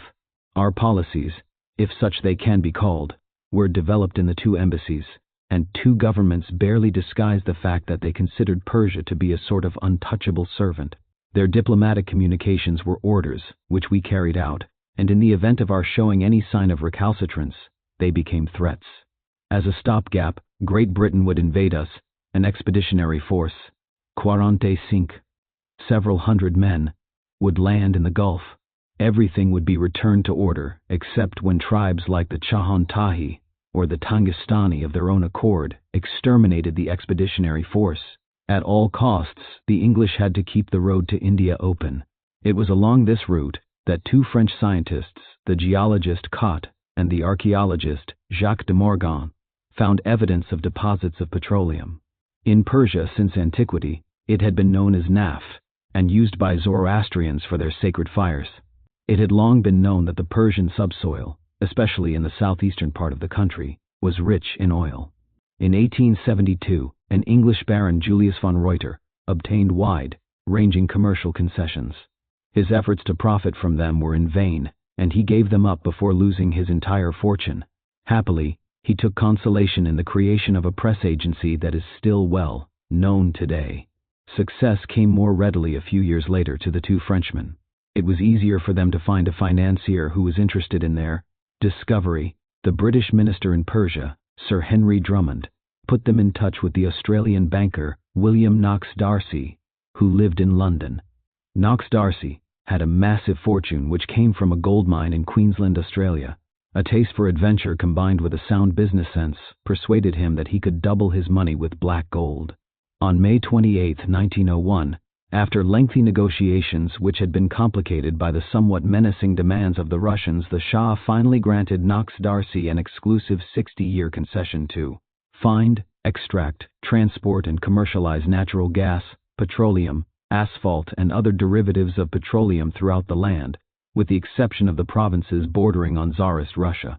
In fact, on this occasion, Knox Darcy had been excessively optimistic. The sums which had to be invested were soon beyond his purse, and he had to hand over the concession to the Anglo-Persian Oil Company. It was not until May 26, 1908, that oil finally flowed at Masjid-e-Suleiman, or Suleiman's Mosque, from its proximity to the ruins of the temple. Knox Darcy's name was destined from that time to take its place in the history of petroleum. Although he never set foot in Persia, and probably never saw a barrel of oil in his life, the road to India and oil. Meanwhile, on August 31, 1907, Great Britain and Russia had signed a decree which divided Persia between them. From 1905, the Russian revolutionary agitation, with its uprisings at Tiflis and Baku, had provoked a politico-to-religious movement in Tehran. The movement, which was favored by Great Britain, obligated the weak Muzaffar ed-Din Shah to grant a paper constitution in 1906, only a few days before his death. But apart from the election of an assembly, the election was completely dominated by feudal landowners. There were few real reforms. The social and political climate in Persia was a nightmare. The central government was so weak that its authority did not even extend to the whole of the capital, and the army and the police force were almost non-existent. The few soldiers were badly paid or not paid at all, and thus were obligated to take on small jobs in order to survive. In addition, they took orders from Russian officers in the north and English officers in the south. Strength alone ruled. This was in the hands of large landowners and the heads of local tribes who, under British control, were entrusted with the security of oil-producing operations. In the countryside, it was in the hands of brigands and thieves in the towns. Persia was one of the poorest countries in the world. The government had to borrow from merchants in order to entertain a foreign guest. The only individuals to prosper were engaged in trading abroad. Foreigners had been granted the right to exploit the principal national resources and services: oil, fishing, telegraphy, customs, etc. Agriculture, craft, and commerce remained in the Middle Ages. Serfdom still existed. Health conditions were appalling. Not only was the average life expectancy a mere 30 years, but the infant mortality rate was one of the highest in the world. Malnutrition and unhygienic conditions afflicted a people who had been a model of health and vitality. The total absence of hygiene caused typhoid, malaria, and trachoma to become endemic in some regions, while epidemics of the plague and cholera were not unusual, nor were famines caused by drought. Sadly, thanks to today's so-called government, cholera again plagues my country. Ignorance walked hand in hand with poverty and sickness. Fewer than 1% of the population were literate. There was only one lycée in Tehran. Women did not go to school and were deprived of all rights. All the privileges of Western material civilization, which to a certain extent reached the Ottoman Empire, India, and our other neighbors, were practically unknown in Iran. There were no railways, no proper roads, no cars, no electricity, no telephones. Where any of these were to be found, they were considered a real luxury.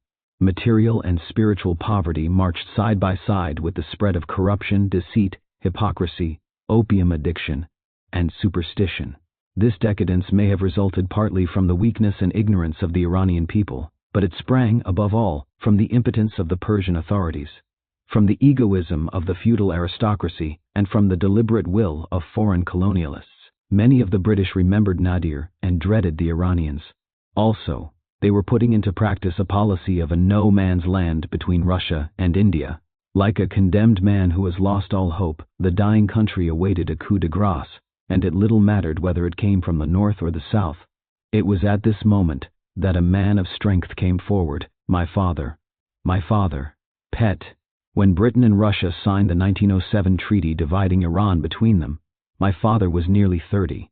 He was a giant of a man, loved by the soldiers who served under him in a brigade of Iranian Cossacks, and feared by the brigand leaders who terrorized the countryside and were in the pay of large landholders. My father was the stuff of legends, and there were legends of him aplenty.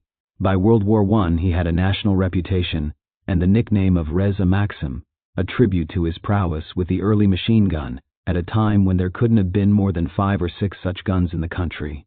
One contemporary photograph shows him standing behind his Maxim gun just after enemy bullets had smashed the weapon. But neither Maxim gun nor reputation enabled my father to do more than watch with anguish as Persia became in 1915 a battleground between Germans and Turks on the one hand and Britons and Russians on the other. Our people became bystanders to their own history. The situation grew worse after the Anglo-to-Iranian Treaty of 1919, which in effect made Iran a British protectorate. Meanwhile, the Bolshevik Revolution rumbled on in the northern provinces, and proclamation of a Soviet republic seemed imminent. During that time, my father and his Cossacks lived in the fields trying, 50 answer to history, to preserve what fragmented order remained. There wasn't much. It was a time to despair of the nation. The central government was paralyzed while bandit leaders carved up the country. Then, as now, Iran had no law, no order, no army, no police. Ignorant and self-interested clergy dispensed what justice there was, sharing that task with bandits whose courts meted out swift and terrible punishment. Foreigners, however, even if recognized criminals, were immune from prosecution, thanks to the post-to-war treaties imposed on Persia. No one went out at night, not even in Tehran, except for dire medical emergencies, and then as often as not a doctor could not be found. People were robbed or murdered on street corners. Communications had all but collapsed. Travelers from Tehran, fearful of highway bandits, went through Russia in order to reach Mesht in the northeast. Those who had business in the province of Khuzestan to the southwest went by way of Turkey and Mesopotamia. At one point, the visible decay of our nation had so filled my father with disgust and despair that he deliberately exposed himself to enemy fire. While up north with his soldiers fighting yet another gang of bandits, he swung onto his white horse and galloped toward enemy lines. Frightened at first by the sudden apparition of this giant on his white steed, the bandits were too stunned to react. Then, when they opened fire, they shot at random without taking careful aim. As a result, my father was able to spur his horse through the barrage unharmed. Perhaps it was an omen, for, shortly after my father's return to Tehran from a victorious campaign in the north, my twin sister Ashraf and I were born on October 26, 1919. Death having rejected him, and glad for a son and heir, Reza Khan decided to live and to fight on. First he engineered the dismissal of the Russian officers, who were only nominally all white Russian. Next, he took the Iranian Cossacks in hand, and in August 1920 found himself in command of a force of 2,500. By that time the situation in Iran had changed from bad to worse. Reza Khan realized that it was a question of survival for his country and decided to act. With the support of liberal and democratic groups, early in 1921, he left his headquarters at Ghazvin with 1,200 horsemen and marched on Tehran. His Cossacks surrounded the capital, and on February 21, 1921, Reza Khan forced the ruler, Ahmad Shah, to appoint a new government. The coup was carried out with such dispatch and so few, my father 51, casualties, that the commander of British forces in Persia, General Ironside, is said to have told friends that Reza Khan is the only man capable of saving Iran. One of my father's allies was a young political journalist named Sayed Zia-ed-Din Tabatabai, a revolutionary who was well equipped to bring political pressure to bear in the capital, while my father applied military force. Zia-ed-Din became prime minister, while my father became minister of war. However, Zia-ed-Din, instinctively the radical reformer, was unable to execute any of his plans. This, together with his increasingly pro-British leanings, forced him after only 3 months to resign his post and leave the country. Said, incidentally, stayed away until my father was exiled in 1941. Then he returned to form an opposition political party, Eradiyemeli, National Will, a fact that did not prevent us from becoming friends later on. With Zia-ed-Din gone, my father persuaded Ahmad Shah to form a new government in which my father retained the war ministry. The government was no sooner in office than Ahmad Shah left for an extended stay in Europe. In 1923, Reza became a prime minister in order to more effectively unite our bitterly divided country. He had no intention then of dethroning the king.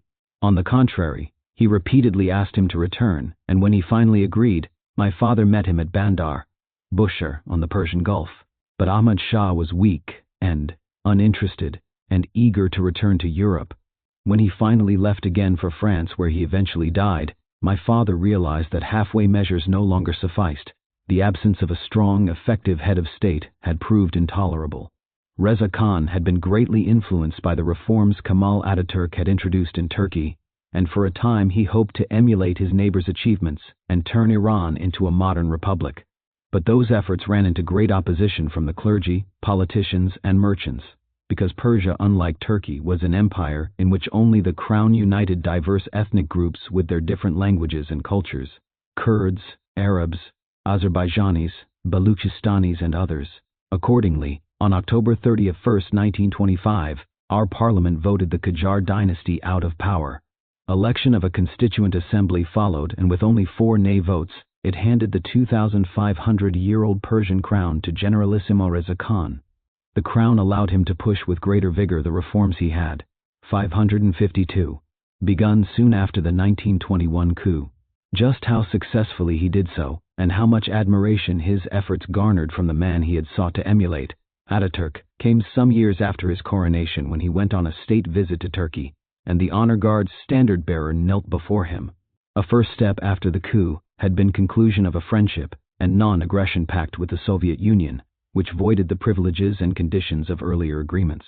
At the same time, the Anglo-Iranian Treaty of 1919, never approved by Parliament, was denounced. Both moves reduced foreign power and influence over Iranian government action. Equally important was the re-establishment of domestic unity and the removal of foreign interference in Iran's internal affairs.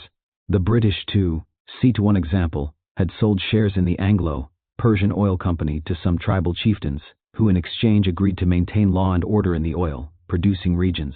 The opportunity for British manipulation was obvious. My father solved that problem simply enough. He bought up all the outstanding shares and subjugated one tribe after the other in the center, south and southwest of the country. But creation of a strong army ranked first on his list of priorities. After his march on Tehran, he complained, "If only I had 1,000 guns of the same caliber," and he meant rifles, not field pieces. Without adequate armed strength, he knew enduring national unity could not be achieved. In the 20s he expanded our armed forces to one division, an autonomous brigade and special highway patrols. In addition, he built small forts along strategic highway crossroads. Safe passage within a country is a basic prerequisite of national unity. Next, he built a navy and an air force.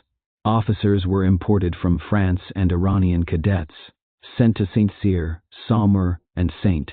Makesent for officer training. Later on, I would be instructed by St. Cyr, trained officers. A rapid program of industrialization was launched to begin domestic production of basic manufactured goods. Agricultural reform was on his mind, but something he never had time to implement. That was left to me and the White Revolution I began in the 1960s. The stranglehold of foreign monopolies on the economic and social life of the country was gradually broken, though it was no easy task. Belgium ran the customs services with the entire revenue used to pay off our external debts. The Swedes ran the police force. Our banks were in the hands of Russians, Britons, and Turks. The British printed and issued our currency and owned the telegraph system. My father moved boldly. My father, 53, to give Persia its own money. He issued new banknotes backed by gold and the crown jewels, whose most brilliant stones date back to Nadir Shah's triumph in India. The British Crown owns the Noor diamond, the mountain of light, but we have the Daria, Noor or sea of light, perhaps an even more beautiful stone. Along with the other crown jewels, this magnificent diamond is kept in the vaults of the central bank. Other coffers in the vaults are filled with pearls and diamonds. Our dynasty never stopped enriching this treasure with gifts and purchases of precious stones. And we have always considered this the property of the nation and the people. A point worth making today, when Reza Shah's achievements are being deliberately eradicated from Iranian consciousness. What did the 15 and 16-year-old rioters know of my father when they knocked down his statues in our towns and cities after my ouster? The fact that he had pulled our country up from nothing, that he had built towns, schools, the first university, hospitals, factories, roads, ports, and the first power station, seems to have been lost on these so-called revolutionaries. And he began doing all these things before issuing his own currency, a sign of his grit and determination. Both qualities came to the fore again when in 1927 he began construction of the Trans-Iranian Railroad to link the Caspian Sea with the Persian Gulf. The 1,000-mile line was completed in 1938. He defied the international oil powers for the first time in 1932 by canceling the Anglo-Iranian oil concessions, originally granted to Darcy in 1901, and then concluding a new deal with the British. When he took power in 1921, Iranian oil production was only 2.3 million tons.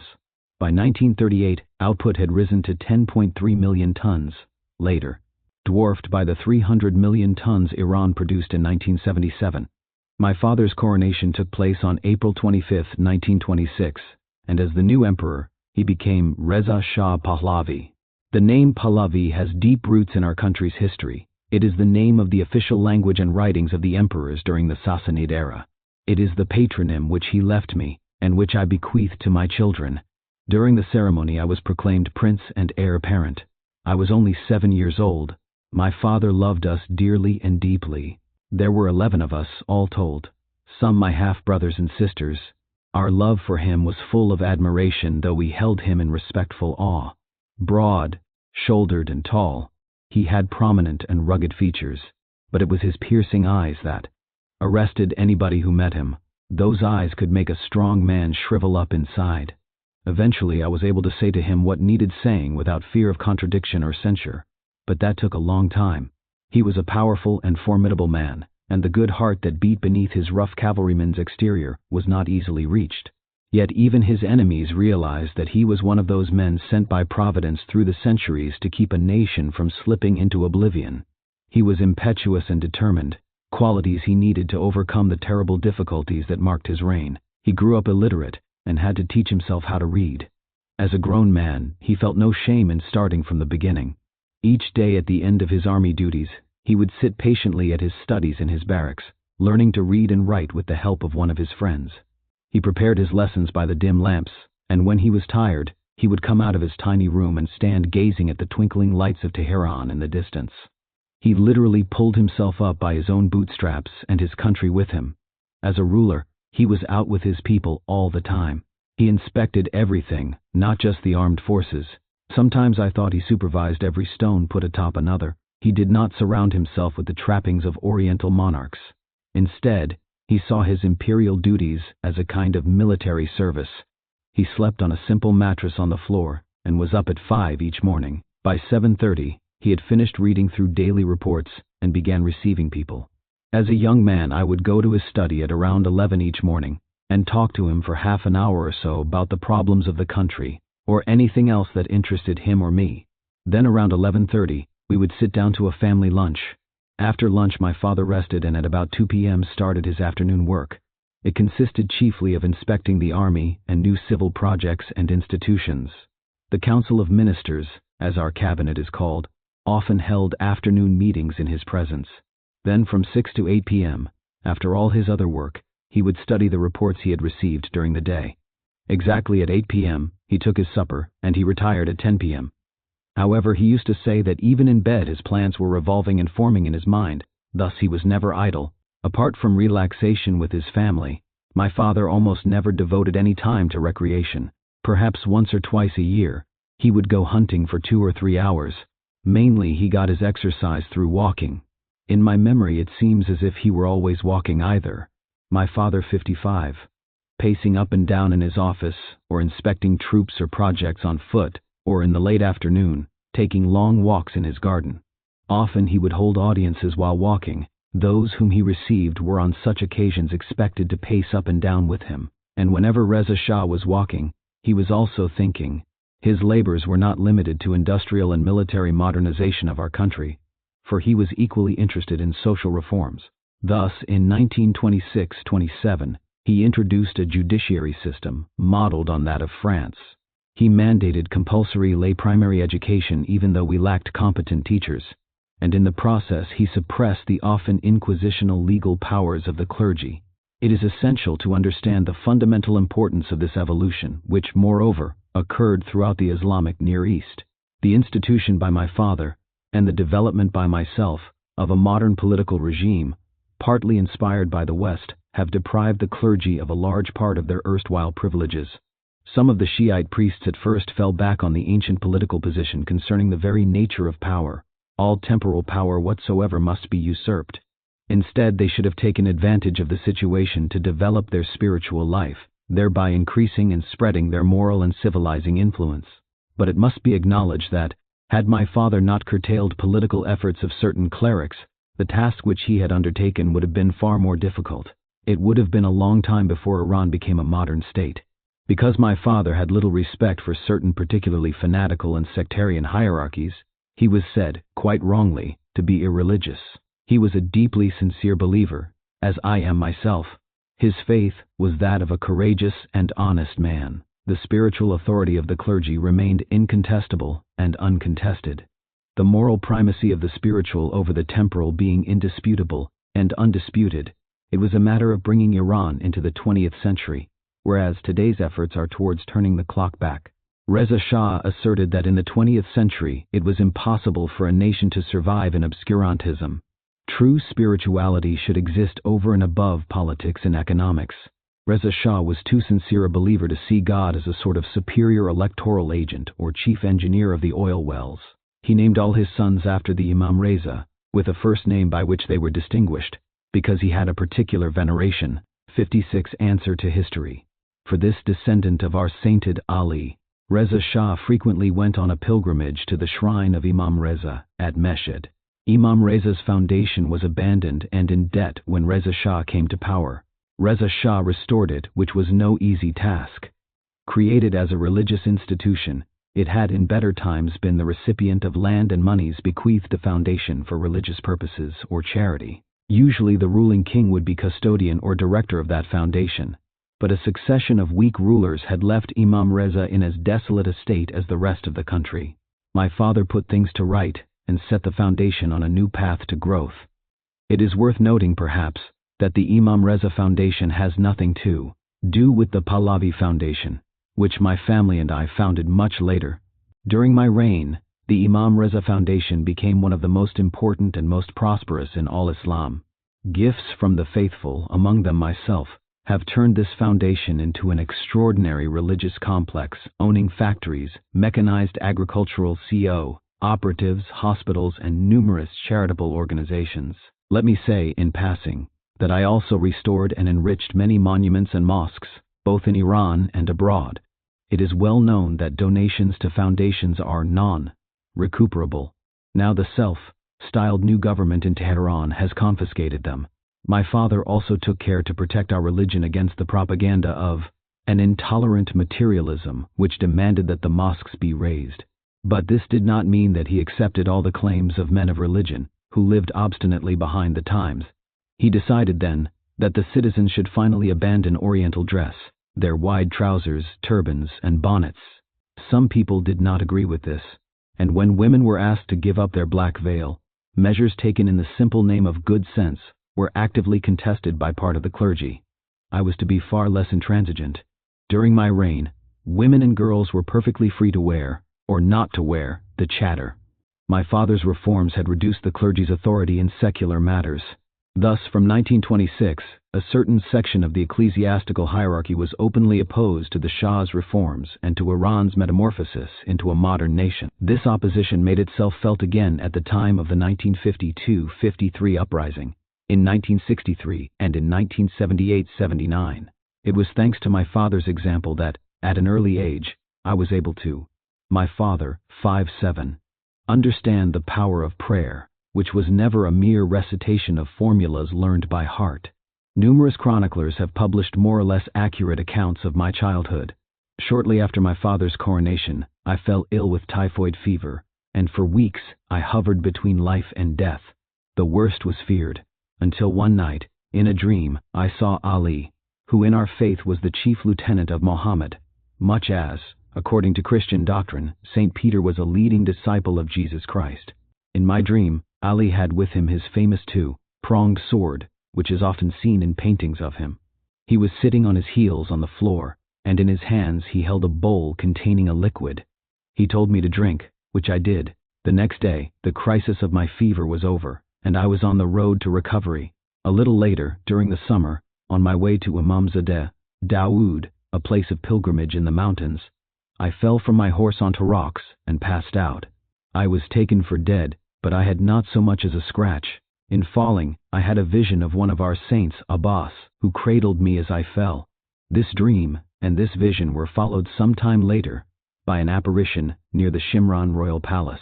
It was Imam, the descendant of the Prophet, who according to our faith must reappear on earth to save the world. Dream, vision, apparition. Some of my Western readers may dismiss it as an illusion, or put forward some psychological explanation, but remember that a faith in non-material things has always been characteristic of peoples of the East. I have found that this is also true of many Westerners. Long after I had emerged from childhood fantasies, if any among my readers feel more comfortable to call them that, there occurred 4 other incidents which may help explain why my childhood faith has continued strong within me. The first was an airplane accident in 1948. I was flying a tiger moth near Isfahan, where work was being carried out on an irrigation dam. The general commanding the Isfahan division, a cavalry officer, was with me. Suddenly, in mid-to-flight, my engine went dead. We had to make a forced landing in a mountainous region in a ravine full of rocks and boulders. As every pilot knows, a plane has a stalling speed below which it will go into a spin. With the engine gone, I had no throttle, nor could I maneuver within the narrow confines of the ravine. The only thing was to maintain my speed by going down then and there. Just before we struck, I pulled on the stick to raise the plane's nose and avert a head-on collision with a barrier of rock lying directly in front of us. The plane had barely enough speed left to clear the barrier, and could not surmount a big stone lying just beyond. When we collided with it, the undercarriage was completely torn off, but at least that helped to reduce our speed. The plane started to slide on its belly over the rock-strewn ground. A moment later, the propeller hit a large boulder, and the plant turned a slow and deliberate somersault, coming to a halt with the fuselage upside down. There we were, hanging by our seatbelts in the open cockpit. Neither of us had suffered so much as a scratch. I remember that the scene amused me so much that I burst out laughing, but my upside-down companion didn't think it was funny. Another airplane had been following us. It landed behind the village. Meanwhile, some people in our party who were to meet us had reached us by car. They were somewhat concerned. I hastened to reassure them, and said, "Well, now I am going on in the other airplane." I was surrounded by generals who protested vigorously. Seeing that I had no intention of giving in, they lay down in front of the aircraft. "No, sir, you cannot leave." So I finished my journey by car, and I had the satisfaction of arriving in Isfahan in time for what I had to do. On another occasion, a similar accident befell me. I was at the controls. When we entered a very narrow defile, I immediately realized that it would be quite impossible for us to cross the mountain pass. I was obliged to make a half-turn just as the dial showed that we were losing speed, and managed, with the wings vertical and the ground only a few meters away, to right my airplane, thus against all expectations, defying the laws of gravity and of aerodynamics. In this desperate maneuver, a certain death awaited us. Logically, we should have crashed. The young pilot who was with me was so surprised to find us both still alive on landing, that he wanted, there and then, to give me a demonstration of his own talents. I realized that he was eager not to be outclassed. He wanted to loop the loop, to skim upside down over the land, and to right the aircraft before completing his aerobatics. Since I knew that he was perfectly capable of performing such a difficult feat of flying, I accepted. Having flown nose down, he unfortunately did not succeed in righting the plane, and crashed before my eyes. Such great cruelty of fate once again forced me to conclude that my hour had not yet come. My father, 59. The attempt on my life on February 4, 1949, convinced me once more that I was protected. That day, in the early afternoon, I was to attend the annual ceremony to commemorate the founding of Tehran University. I was dressed in uniform, and was going to preside over the presentation of diplomas. I took my place at the head of the official procession just after 3 p.m. Photographers had lined up to take pictures, when a man broke away from the group and rushed at me. Not 10 feet away from me, he pulled a gun and fired at point-blank range. 3 bullets whizzed through my hat and knocked it off, but did not burn a hair. A 4th bullet went through my cheek and came out under my nose without doing much damage. He fired a 5th time, and I knew instinctively that the shot was aimed at my heart. In a fraction of a second, I moved slightly, and the bullet hit my shoulder. 1 bullet remained. Then the assassin's gun jammed. Despite the blood dripping from my face, my enemies would say afterwards that he had used cotton bullets. Unfortunately, my assailant, a certain Fakhr Arai, was killed immediately. Perhaps it was in someone's interest that he not be questioned. What little we discovered about him was strange enough to motivate efforts to silence him. Arai was involved with an ultra-conservative religious group that was comprised of the most backward religious fanatics. We also found communist literature and brochures in his home, relating to the Tudeh, the Iranian Communist Party. Significantly or not, the Tudeh happened to be holding its National Congress at the time of the attempted assassination, and there was a third connection. Arai's mistress was the daughter of the British Embassy's gardener. The British had their fingers in strange pies. They were always interested in forging links with diverse groups in nations they wished to control, and they had long exercised a good deal of control over Iran. There is little doubt that London was involved with the Tudeh in various ways, and of course, the British had ties to the most reactionary clergy in the country. All this happened 30 years ago, yet I cannot help but wonder if in the person of Fakhr Arai I had seen the first glimmer of what would later come to be known as Islamic Marxism. Of course, the two concepts are irreconcilable, unless those who profess Islam do not understand their own religion or pervert it for their own political ends. Arai does not seem to have been a clever man, and might have confused the two opposing dogmas, aided in that confusion perhaps by subtle British propaganda, to which he may have been exposed in the embassy. As I say, all this is conjecture, but persuasive conjecture for me. The roots of my downfall grew deep and in many places. By 1949, I had announced plans to revise the Constitution so the king would have the power to dissolve Parliament. That would have destroyed the parliamentary oligarchy then ruling Iran and sharply increased royal power. The last thing Britain wanted. Her policy needed a malleable king. The fourth incident occurred many years later, when a soldier armed with a machine gun broke into the Marble Palace on April 10, 1965. I was working in my study on the first floor at the time the shooting started. I thought that maybe 1,000 rifles were attacking the house because of the echo of that machine gun in the hall. Since I had no arms in my study in those days, I just stood there, not knowing what to do. One bullet came right through the door of my study, barely missing me. Suddenly, the shooting stopped. When I opened the door, I saw 2 of my civilian guards and the would-be assassin dead on the floor. Gardener and a valet had also been wounded in the fracas. Upon investigation of this assassination attempt, it was learned that 2 intellectuals and this soldier were behind the plot.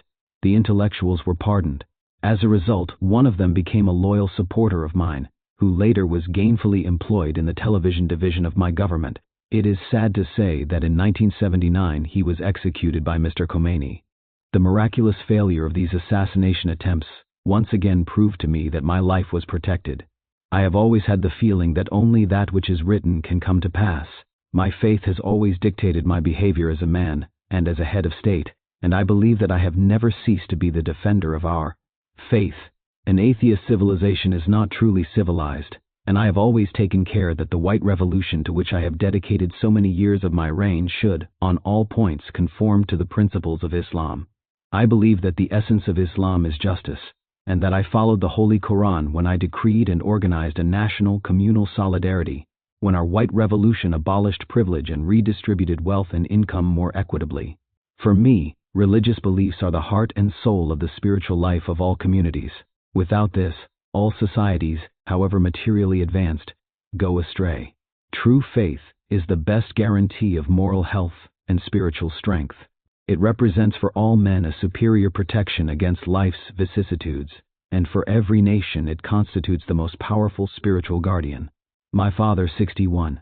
Our people had an opportunity to live under the banner of the most progressive religious principles possible. I am referring to the sacred principles of Islam, which at each stage of individual or societal progress marks the forward path. All those who participated in our revolution and believed in it could justly take pride in the fact that it was inspired by the basic spirit of Islam. My desire to make the roots of this spirit penetrate ever more into the soul of our people was not accompanied by any animosity towards other religions. On the contrary, history will one day show that one of the characteristics of my reign was tolerance. Iran, since the time of Cyrus, has always been a land of refuge, except during periods of trouble when the central authority had collapsed before factions. Such is the case today. We had the greatest respect for all those who, living in our country, professed other faiths, for they were a part of Iranian society, and also because all faith imposes respect upon the beholder. Young man, Cest. When I was 6 years old, I was entrusted to the care of a French governess, Madame Arfa, who had married an Iranian. To her, I owe my ability to speak and read French as if it were my own language, as well as my interest in Western culture. I was also exposed to her violent hatred of all things German, and listened to many tirades against the despised Boches. Under her tutelage I began dreaming dreams unusual for a boy my age. But then, I already knew that I would not lead the life of an ordinary boy. Thus, I dreamed of making my country's peasants happy, and having every man judged by just laws. These were dreams that never left me, and which to a large degree I managed to realize in later life. Though my father had done much to improve Iran's educational system, much still needed to be done. As a result, many Iranian children from good families in those days were educated abroad. So, after graduation from the elementary military school in Tehran in May 1931, my brother, Ali Reza, and I were sent abroad to obtain the kind of top-notch schooling Reza Shah wanted for us. In 1931, we embarked at Bandar Pahlavi, a small port on the Caspian Sea, on our way to Baku in Russia. From there we took a train across the Soviet Union and Europe to Lausanne. It was an enormous trip for anyone in those days, and even more dramatic for young boys. My father sent several other boys with us to make sure we would not lose contact with our people. Among them was a boy named Hossein Fardoust. I had known him at court since we were both 6 years old. He was to become one of my closest friends and advisors and ultimately betray me. He is now head of Savama, Khomeini's secret service. Merpour Temurtagh, the son of my father's court minister, was also with me. Later his father fell out of favor and my friend left school. We spent our first year in Switzerland, at the École Nouvelle, in Lausanne, and then moved on to La Rosey, an elite Swiss school that has educated the sons of the world's best families. Not surprisingly, given my early childhood training with Madame Arfa, I was able to adjust easily to Swiss life. I was well read for my age, and my ability to handle the French language was up to La Rosey's standards. By and large, the next 4 years were happy and productive. I followed the scientific course, not Latin and Greek, and did well in most subjects. My favorites were history, geography, and science, though geometry was not a strong point with me. I was petrified every time the mathematics professor entered the classroom, as were most other boys. Yet looking back, I remember him as a very nice man. His wife was a writer and she was very sweet to me. My social life was varied enough, though I preferred the friendship of older boys. My popularity with the others was bolstered by a large supply of pistachio nuts which I kept in my room. Finally, for my last 2 years my younger brothers joined me at La Rosey. Intellectually, my education confirmed my passion for history and for the great men who had important roles in shaping it. I admired the Emperor Charles V, for example, for his military genius in establishing what was then the best infantry in Europe and for giving such prestige and strength to Spain. Peter the Great unified Russia, and I found his accomplishments fascinating, though I was concerned about the human costs of his achievements, and Catherine the Great continued the course he had set. The French, of course, were closest to my thinking. I admired the great French rulers like Henri IV and Louis XIV, the Sun King, and, most of all, Napoleon, a truly extraordinary leader. And with great reservation, I studied the history of the French cardinals who had advised and directed their kings. I never thought the peacock throne could stand a Richelieu or a Mazarin. I shudder to think of my reign with clerical advisors, especially in light of the results of today's so-called Islamic Republic. Young man 65. In 1936, at the age of 17, one returned home to Iran for the first time in 5 years. It was like visiting a different country. I recognized nothing. The sleepy port city of Pahlavi had become a modern western town. My father had razed Tehran's old walls. Streets were paved and asphalted. The city had begun to take on the look and style of a European capital. I saw it all at first, as if in a dream. My father met me, and we drove in an open car through the streets of the city. Thousands of young people lined our route, tossing flowers. One full bouquet hit me in the face, and my father similarly received another. The welcome was overwhelming, and surely one of the most moving experiences of my life. I had little time, however, to savor the reception or to think deeply about the new Iran growing up around me.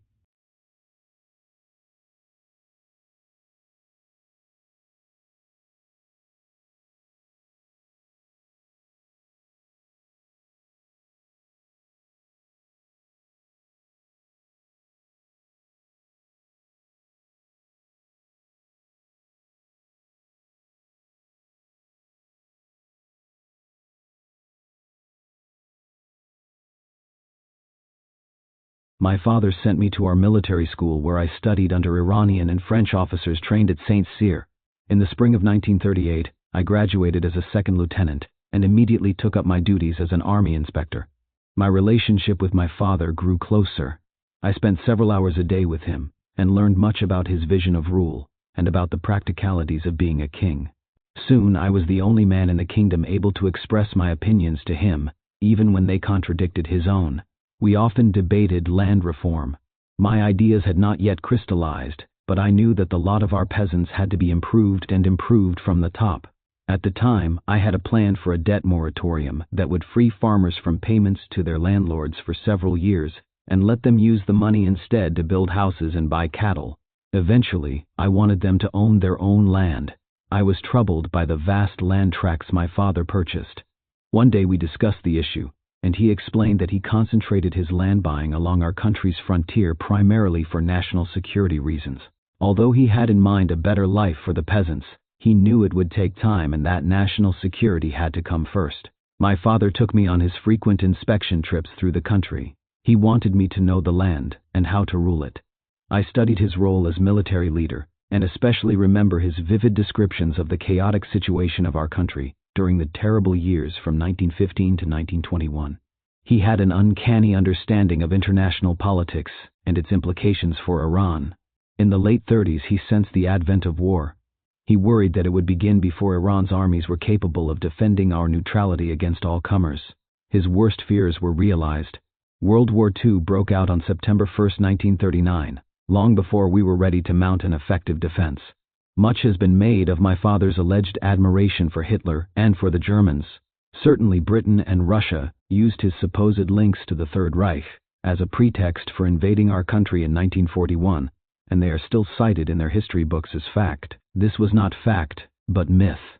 My father mistrusted Hitler from the very beginning, if for no other reason than as an authoritarian ruler. He was deeply suspicious of another who used such brutal methods of rule. And he had learned from recent history. On his state visit to Turkey in the late 20s, he had listened intently to his host's graphic description of life under the German boot during Turkey's World War I alliance with the Kaiser, when Berlin dominated Turkish life, and the Germans treated the Turks like dirt. He had been deeply impressed then and now was deeply suspicious of German intent. True, we employed a number of German technicians, but their employment had nothing to do with politics. They were quite simply excellent at their jobs and vital to our modernization trevias. They would be again in the 60s and 70s, when German technological expertise was utilized to implement my own white revolution. In any event, when war came, my father declared Iran neutral and hoped for the best. During the early years of World War II, it seemed as if we might be spared. That hope began to fade after the Axis powers invaded the Balkans in April 1941, and German soldiers stood distressingly close on the Bulgarian border. The Nazi invasion of Russia, on June 22, 1941, filled us with new foreboding. My father promptly reiterated Iran's neutrality in forceful language. But once again, history and geography conspired against us. Hitler's blitzkrieg in the east threatened to bring Russia to her knees in a matter of months. It was clear the Soviets could not survive the German onslaughts without Allied support. Shipping supplies through Murmansk in the far north, although possible, was difficult and slow. Sending supplies through the Mediterranean that summer was out of the question, since the Axis dominated the air and British ships could barely reach Egypt. Turkey would not allow passage through the Dardanelles, even assuming supply ships eluded German bases in Greece. And once in the Black Sea, Berlin controlled the coasts of Bulgaria and Romania. The only safe and relatively rapid supply passage was through the Persian Gulf. Thus, Iran became an area of prime strategic and tactical importance. By July 1941, our neutral position had grown precarious. The first warnings came from my brother-in-law, Egypt's King Farouk, whose sister Fawzia was my wife. Farouk told his father-in-law, then ambassador in Tehran, to warn me that recent British troop movements might be directed at Iran. In turn, I alerted my father. Reza Shah immediately cabled his minister in London, Mr. Mohammad, and instructed him to determine Britain's real intention. Unfortunately, we received no reply. The Churchill government was not interested in seeking our permission to ship supplies across Iran. Moreover, the Axis gave Britain every pretext for intervention. There were reports that Italian planes were bombing areas around the Persian Gulf and that armed German merchant ships were plying Gulf waters. In Tehran, meanwhile, the British and Russian ministers were pressuring my father's government to expel the last German technicians. We were prepared to negotiate this issue too, and had already made concessions. Clearly, the British and Russians were not interested. Their major objective was the Trans-Iranian Railroad, and on August 23, 1941, both countries invaded without warning. To the north, strong, motorized Soviet forces crossed the frontier at Azerbaijan. Other units advanced in the east at Khorasan and along the whole frontier. 5 British divisions came up from the southeast, the south, and the west. The Royal Air Force bombed military targets such as Ahvaz, Bandar, Shapur, and Khorramshahr, taking pains, however, to avoid petroleum plants. At dawn on August 25th, a Royal Navy warship, the HMS Shoreham, sank one of our frigates off Abadan. The Soviet Air Force bombarded Tabriz, Gazvin, Bandar, Pahlavi, Rasht, and Fezige. Our ambassador in Moscow, Mr. Said, protested to Molotov and asked him why the Russians had agreed to participate in a military operation against Iran, instigated by the British. Molotov did not reply, but we now know that it had been decided to open the Iranian road to Russia when Churchill and Roosevelt met to sign the Atlantic Pact. On August 28, Reza Shah ordered our forces to lay down their arms. He was notified that on September 17 the Allied forces would enter our besieged capital. When he heard that British troops were approaching Tehran, he said to me, "Do you think that I can receive orders from some little English captain?" He had made up his mind to abdicate. He was too independent and proud a man to subject himself to foreign invaders. The army had stopped fighting, and his generals had agreed to disband the armed forces. He knew that meant a resurgence of tribal warfare, for who would keep the country together once he and the army were gone? Above all, he knew how much the British feared and hated him. How could he have dealt with them under such conditions? The British still ruled the waves in those days. They had India, Iraq, and most of the Middle East. He and I had talked often of British treachery. His distrust of British intentions went back to World War I and to the 1907 partition of the country, which he now felt was being repeated. On September 16 he abdicated. The Abdication Act was read to Parliament by the Prime Minister, Faruqi.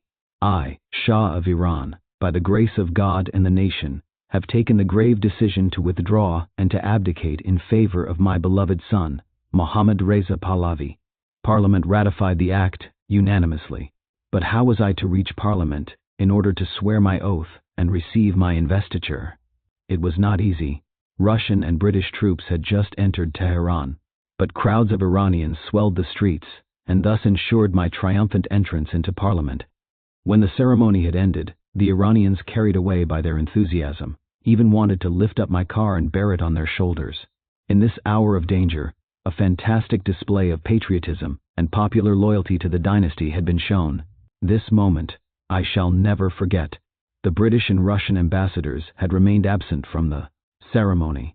The British had been inclined to support a Qajar prince who was an officer in the Royal Navy. Only after 3 days did their governments recognize me. During that time, popular demonstrations in my favor showed them that they had no alternative.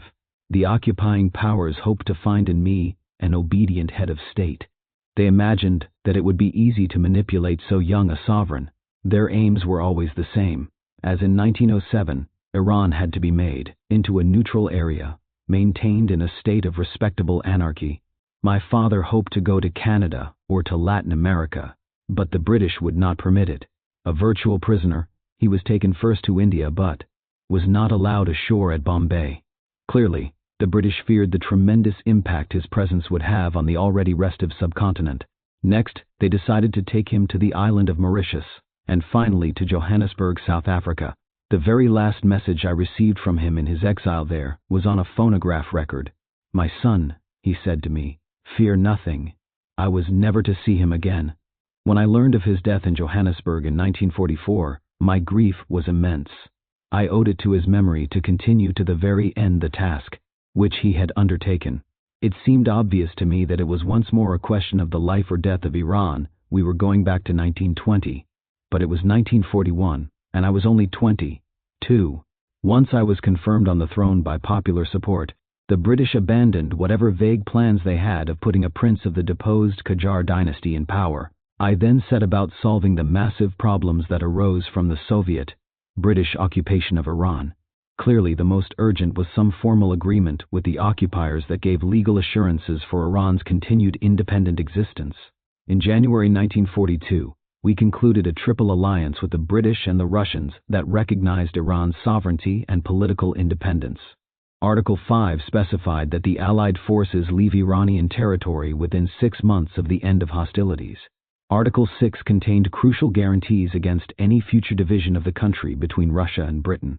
This legal framework was only the beginning of the struggle I waged from 1942 to 1946 to keep intact my country's political and economic integrity. There was little I could do about the all-pervasive black market, a problem that has beset Iran in both war and peace. Even in the 1970s, I was still obliged to battle illegal profiteers and others who moved on the fringes of the economy.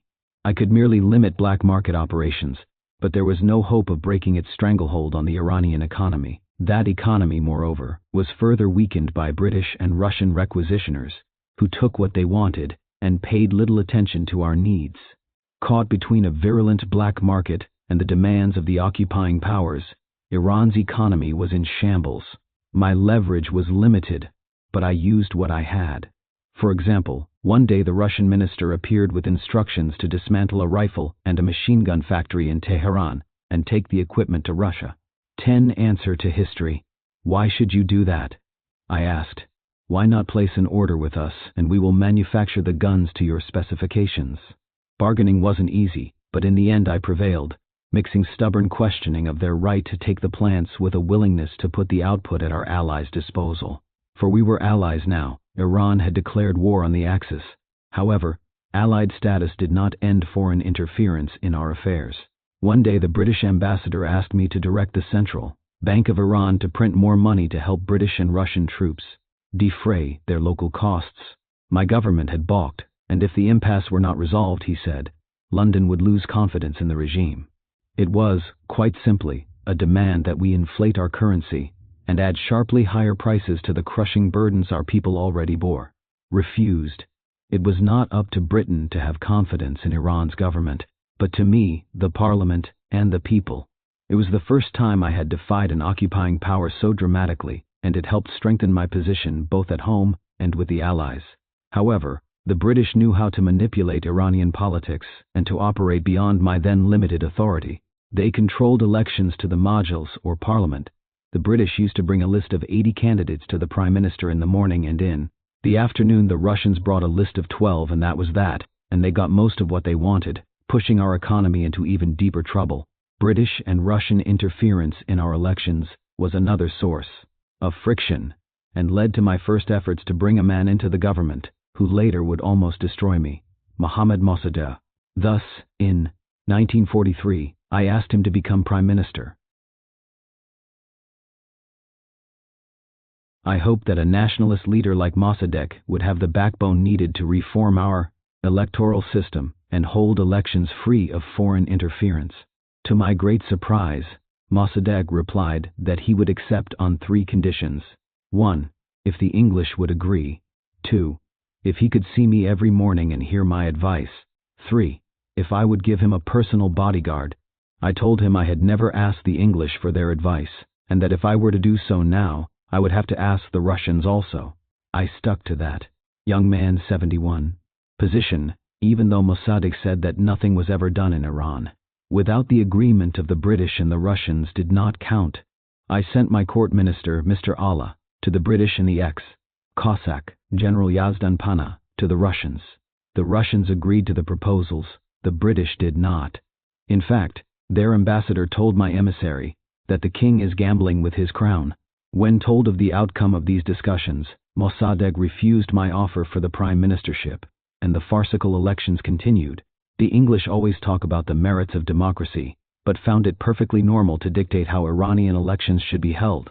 Mossadegh's reaction should not have surprised me, for he had played a role in Iranian politics long before my father came to power. Indeed, some say that the basis of his fortune, which was considerable, dated back to around 1910. He then, through British influence, was appointed by the Qajar dynasty as finance supervisor in one of our provinces. It is said that he used that position to steal substantial amounts of money. In addition, Mossadegh owned large tracts of land. He also practiced law, having studied in Switzerland and France. In the late 1920s, my father made him governor of Azerbaijan province, and later he served as ambassador to Iraq. However, we always suspected he was a British agent, a suspicion his future posturing as an anti-British nationalist did not diminish. Certainly my father had long suspected his British connections, and in 1940 jailed him on espionage charges. Mossadegh's friends then urged me to intercede for him. This I did, and he was released. He said at the time that he owed me his life, but that did not prevent him from betraying me later on. In November of 1943, Roosevelt, Churchill, and Stalin held one of the key conferences of the war in Tehran, where many of the major decisions affecting the conduct of the war and the post-war future were taken. We were, of course, honored that Tehran had been chosen for this meeting, Though we understood the logic behind the choice, Roosevelt and Churchill were already in Cairo, and Tehran was not far from Stalin's home in Georgia. I had met Churchill the year before when he stopped in Tehran on his way to Moscow. We lunched together in the garden and he talked to me about the importance of radio in the modern world and its usage as an instrument for governing. In fact, he encouraged me to set up a radio network of my own in Iran. We also discussed the war at some length. Despite my youth, I offered my opinions on politics and military matters. I believed that the Allies should invade Europe from the south, that is, through her weakest points, with Italy and the Balkans the most promising targets. Sunk in his chair, with his usual grumpy look, he watched me with interest. He never took his eyes off me while I talked. When I finished, he made no comment. Many years later, when I read his memoirs, I noticed that the theories I had expounded that afternoon in Tehran coincided with his own. During the Tehran conference, Churchill lived at the British Embassy, several hundred yards from the Russian compound where Stalin and Roosevelt stayed. Although I was technically the host of the conference, the Big Three paid me little notice. We were, after all, what the French called a quantité négligible in international affairs, and I was a king barely 24 years old. Neither Churchill nor Roosevelt bothered with international protocol that required they call on me, their host. Instead, I paid courtesy visits to both in their embassy residences. Churchill did have some kind words to say about me in the House of Commons on his return to London, but we only talked generalities during our meeting. Roosevelt stood at the peak of his power that year. Imagine my surprise when I heard this agreeable man asking me to engage him as a forestry expert in Iran, once his term as U.S. President had expired. What could such a request mean? Did Roosevelt believe the future of Iran had been secured so he could already worry about future problems such as reforestation? While my calls on Churchill and Roosevelt were perfunctory and without real significance, my meeting with Stalin was entirely different. For one thing, he was the only participant who bothered with protocol and called on me, rather than summoning me to the embassy as the other two had done. For another, he was polite, well-mannered, and respectful, not even touching his tea before I had mine. What is more, he spoke about matters important to Iran.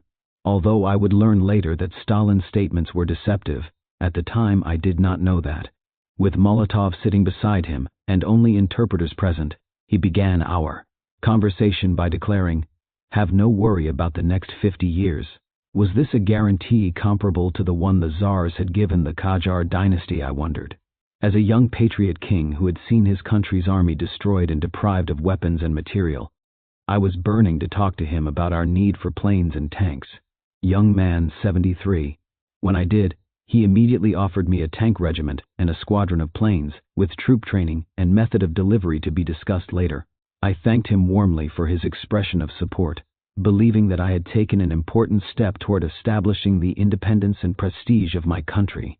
It would prove to be my first lesson in Russian duplicity, and the hard bargain Moscow drove for every concession. Weeks later, the Russian ambassador brought Stalin's terms. They were draconian. Russian officers were to command both the tank regiment and the squadron of planes, at least for the duration of the war. The tank regiment was to be based at Gazvin, west of Tehran, while the planes would be stationed at Mesht in the northeast of the country. Indignantly, I refused to accept the Soviet conditions. Moscow wasted little time in letting me feel its displeasure. Soviet radio broadcasts began to attack me, while the newspapers of the Communist Tudeh Party in Iran began to snipe at my handling of foreign affairs. Earlier than most statesmen, I learned that Moscow plays rough and plays to win. Stalin laid down the rules for the game. However, much as I opposed him, and everything he stood for, the man was a colossus. The great victor of World War II was neither Churchill nor Roosevelt, for all their eloquence, but Stalin. He pulled the strings at Tehran, Yalta, and Potsdam, and he imposed a Soviet peace on the world that has now lasted for 35 years. Part of his secret was the willingness to bide his time, while never really pulling back. Moscow saw the moment of opportunity for political action in Iran the day my father was forced to abdicate and leave the country. Moscow helped found the Iranian branch of the Communist Party, the Tudeh. I say helped found because the British had a hand here too, however difficult that fact may be for naive people to believe. An employee of the Anglo-Iranian Oil Company and a known British agent, Mustafa Fateh, financed the Tudeh newspaper, Mardam, the People. Media ownership, of course, is crucial to any fledgling party's political success, and Tudeh was no exception. Why would the British help launch a communist party abroad? The answer is not that complex. First of all, the British meddle in everything. Second, it was and is their policy to have their people everywhere, hoping to exercise some control no matter what happens. This is a policy Britain has never abandoned, not even today. For example, look at Aden and the rise of communism there. The leaders of the trade unions were all educated in England at the London School of Economics, I believe. 74. Answer to history. The British thought that having several people who pretended to be anti-British would give them control of the nationalist movement. I told the British over and over that it would take only one bullet to put those people away. Once they are gone, what will you do? Who will supervise the trade unions for you? And that is exactly what happened in Aden. Once British agents were eliminated, the whole thing fell into communist hands. To return to the Tudeh party, the British thought that a hold on the Tudeh would give them similar leverage. Specifically, they hoped to infiltrate their agents among the workers in Abadan and in the refineries and oil fields of the south. Moreover, while Fateh was engaged in publishing Mardam, he served as an advisor to the British military attaché, General Fraser, and supported his efforts to remove me as commander-in-chief of the army, my greatest source of power. Even in those days, the British went to any length to clip my wings. Tudeh did not have much impact at first. It was limited to Tehran teachers and industrial workers, whose economic lot was not very good in those days. Only a few intellectuals supported it. The party had little success in the villages and the countryside. That came only after the war, when Russian interference in our internal affairs mounted dangerously. At the Potsdam Conference in July 1945, Stalin had assured President Truman that Russia would take no action against Iran. Soviet troops were to be out of my country 6 months after the war with Japan ended. This pledge was reiterated at the London Foreign Ministers' Conference in September of that year. But Stalin had no intention of keeping his promises. Even as he made them, Soviet activities in Iran were being stepped up. Red Army troops stopped Iranian police from entering areas where the Tudeh was strong. Rebellion and unrest were fomented in Azerbaijan and other northern provinces. Allied efforts to make the Russians cease and desist proved futile. Indeed, Stalin and Molotov were so sure that Iran would fall in their Soviet laps that they rejected a British suggestion to make Azerbaijan, Kurdistan, and Khuzestan autonomous provinces. This proposal was made at the Moscow Foreign Ministers' Conference in December 1945 by Secretary of State James Burns and British Foreign Secretary Ernest Bevin. At first Stalin accepted the proposition, but after Molotov told him to wait 1 year and we'll have the whole country, Stalin believed him and refused the Western offer. For many months, it looked as if the Soviet gamble would pay off. Rebellions in Azerbaijan and Kurdistan grew and spread with Russian support. Soviet troops stopped our columns from moving into rebellious areas. In Tabriz, the Soviets pressured the commander of our garrison to surrender to rebel forces. The officer was later tried for treason and condemned to death. I commuted his sentence, however, because I was not sure that he had the means or the will to do anything else, especially since our troops could not get through to end the siege. Still, the fall of Tabriz allowed the rebels to proclaim the autonomy of both Azerbaijan and Kurdistan. March 2, 1946, came and went without any sign of Russian withdrawal, although they had agreed in London the previous September to leave Iran by that date. Truman sent a polite note to the Russians on March 6. It was ignored. A stiffer letter followed, and on March 24, Moscow announced that Soviet troops would pull out. By May, the Red Army had officially departed. But the rebellion was far from over, and we still had to defend our independence, despite the many treaties that guaranteed it. Attempts at secession were made in the west, and trouble broke out in the south, notably at Abadan, where the Tudeh was still powerful. As if by chance, other tribes rebelled in the Fars, the region of Shiraz and around Isfahan. Clearly, the British and Americans were ready to occupy the south and divide Iran again, should we fail to reclaim our northern provinces. The unrest in the southern regions of the country, however, proved relatively easy to put down, so that we could soon turn our full attention to the critical north. Not surprisingly, our relations with Russia during this period were tense. We did not know from one day to the next whether the Soviets would withdraw or turn and attack Tehran, and after they left, if and when they would return to support further rebellions. With our Soviet policy stalemated, My Prime Minister Ebrahim Hakimi, an old man of integrity and strongly pro-British sentiments but always a patriot, resigned. His successor, Ahmed Gavam, had previously served as Prime Minister. Our relationship had never been an easy one, and it certainly wasn't in 1946. Immediately upon his appointment he left for Moscow and returned with an agreement providing for joint prospecting and extraction of oil, with a 51 to 49% split in Russia's favor. Fortunately, the agreement required parliamentary approval and could thus be held in abeyance. Gavam's second move, however, could, 76, answer to history, not be ignored as easily. Soon after his return, he began talks with the Azerbaijan rebels. One of his proposals called for the promotion of every rebel officer by 2 grades, making a lieutenant a major, for example, as a price for agreement. I would prefer, I said, to have my hand cut off than to sign such a decree. The rebels in Azerbaijan at the time were led by a man named Pishavari, whom I knew on sight. He had once been elected to our legislature, but Parliament had refused to seat him because he was known to be a communist and a puppet of the Russians. The wisdom of Parliament's action in refusing him a seat was borne out in the rebellion. It now became a matter of taking military action while there was still time. The Russians were gone but not forgotten. Some of Pishavari's rebels had been sent to the Soviet Union for military training.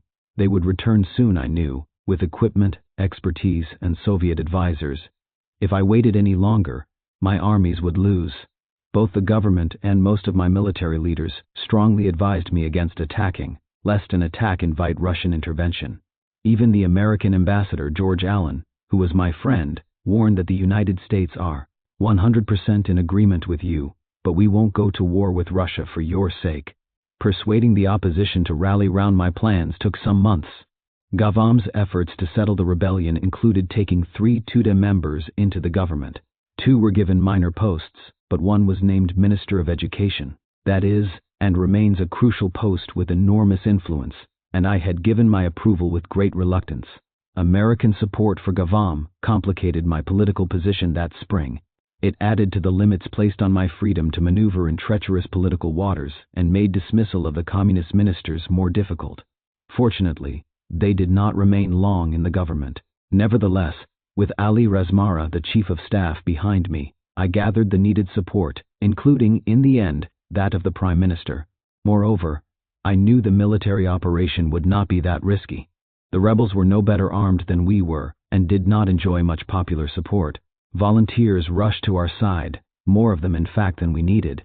I felt I had the whole people behind me, and preferred to risk an honorable death in battle than to become a monarch of servitude and shame. The decision made, Razmara and I made repeated reconnaissance flights over enemy-held territory, often in old planes, sometimes in a small twin-engine Beechcraft, and always without radio. As our troops took to the offensive, Pishavari's forces were divided into 3 columns, and harassed increasingly by a loyal local population. Finally, they disbanded, and Pishavari and his acolytes fled across the border into Russia. This all happened very suddenly. I was in Tehran awaiting the visit of the Russian ambassador. Just before he arrived, I was told that the rebel forces had disbanded and fled. The Soviet envoy then entered, flushed and furious. He demanded an immediate halt to our advance, which he termed a threat to world peace. I refused, pointing out that our army threatened nothing and no one. We were merely re-establishing the status quo and preparing general elections in territory that belonged to us. Then I simply added, "Besides, you must know that the rebels have just surrendered." Thus ended the second attempt in the 20th century to erase Iran from the map of the world. The first had been made in the Anglo-to-Russian Convention of August 30, 1907, that divided the country between Russia and Britain, with Russia taking the north and the British the south. It had remained divided until Reza Shah reunited Iran after World War I. The fact that the same plan was revived to meet Allied needs during World War II shows the continuity of certain Western policies toward Iran. The Anglo-American offer to Stalin in Moscow in December 1945 was another step in that direction. Stalin's greed, together with his failure to take into account my reaction, the fighting spirit of my ill-equipped soldiers, and the loyalty of our people to crown and country, prevented that plan from succeeding. Once outside efforts to disrupt our country had failed, politics was used as a means to destroy the state. Corruption and subversion then combined against the nation and the Iranian people whose unity it was my duty to preserve. Throughout the history of my country, outside forces have continually tried to use such tactics. Their sole aim has always been the disintegration of Iran. Time and again such attempts have been made. In 1907 and 1945-46, they did not succeed. Sadly, today they seem to be succeeding. Mossadegh. 7. The Azerbaijan affair was truly a landmark in modern Middle East history. It was in Azerbaijan that the post-war intentions of Stalinist Russia were first exposed.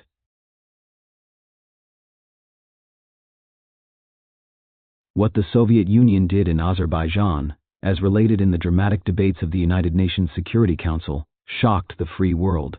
It was then that free men everywhere first began to awake to the threat of communist imperialism. I think it is fair to say that the Cold War really began in Iran. There were of course signs of it elsewhere as well, but the lines were first clearly drawn here. It was in the course of the Azerbaijan affair that America for the first time in history began to play a leading role in the Middle East. Azerbaijan led straight to the Truman Doctrine, which saved Greece and Turkey from communist imperialism. It also paved the way for the later Eisenhower Doctrine. After the battle for Azerbaijan, Iran felt a resurgence of true nationalist sentiment. All over the country my people seemed to sense the larger meaning of what had happened. Everywhere they went out of their way to express their loyalty to me. In 1947 I went to Azerbaijan. My reception in the reunited province and on my return to Tehran bordered on hysteria. I shall never be able to forget the enthusiasm and loyalty of the huge crowds that greeted me. The crush of the crowd in Tehran was such that it took us 4 hours to cover 3 kilometers. The Iranian people celebrated our regained national unity. It was the end of a defensive phase in our history and marked the beginning of a constructive one.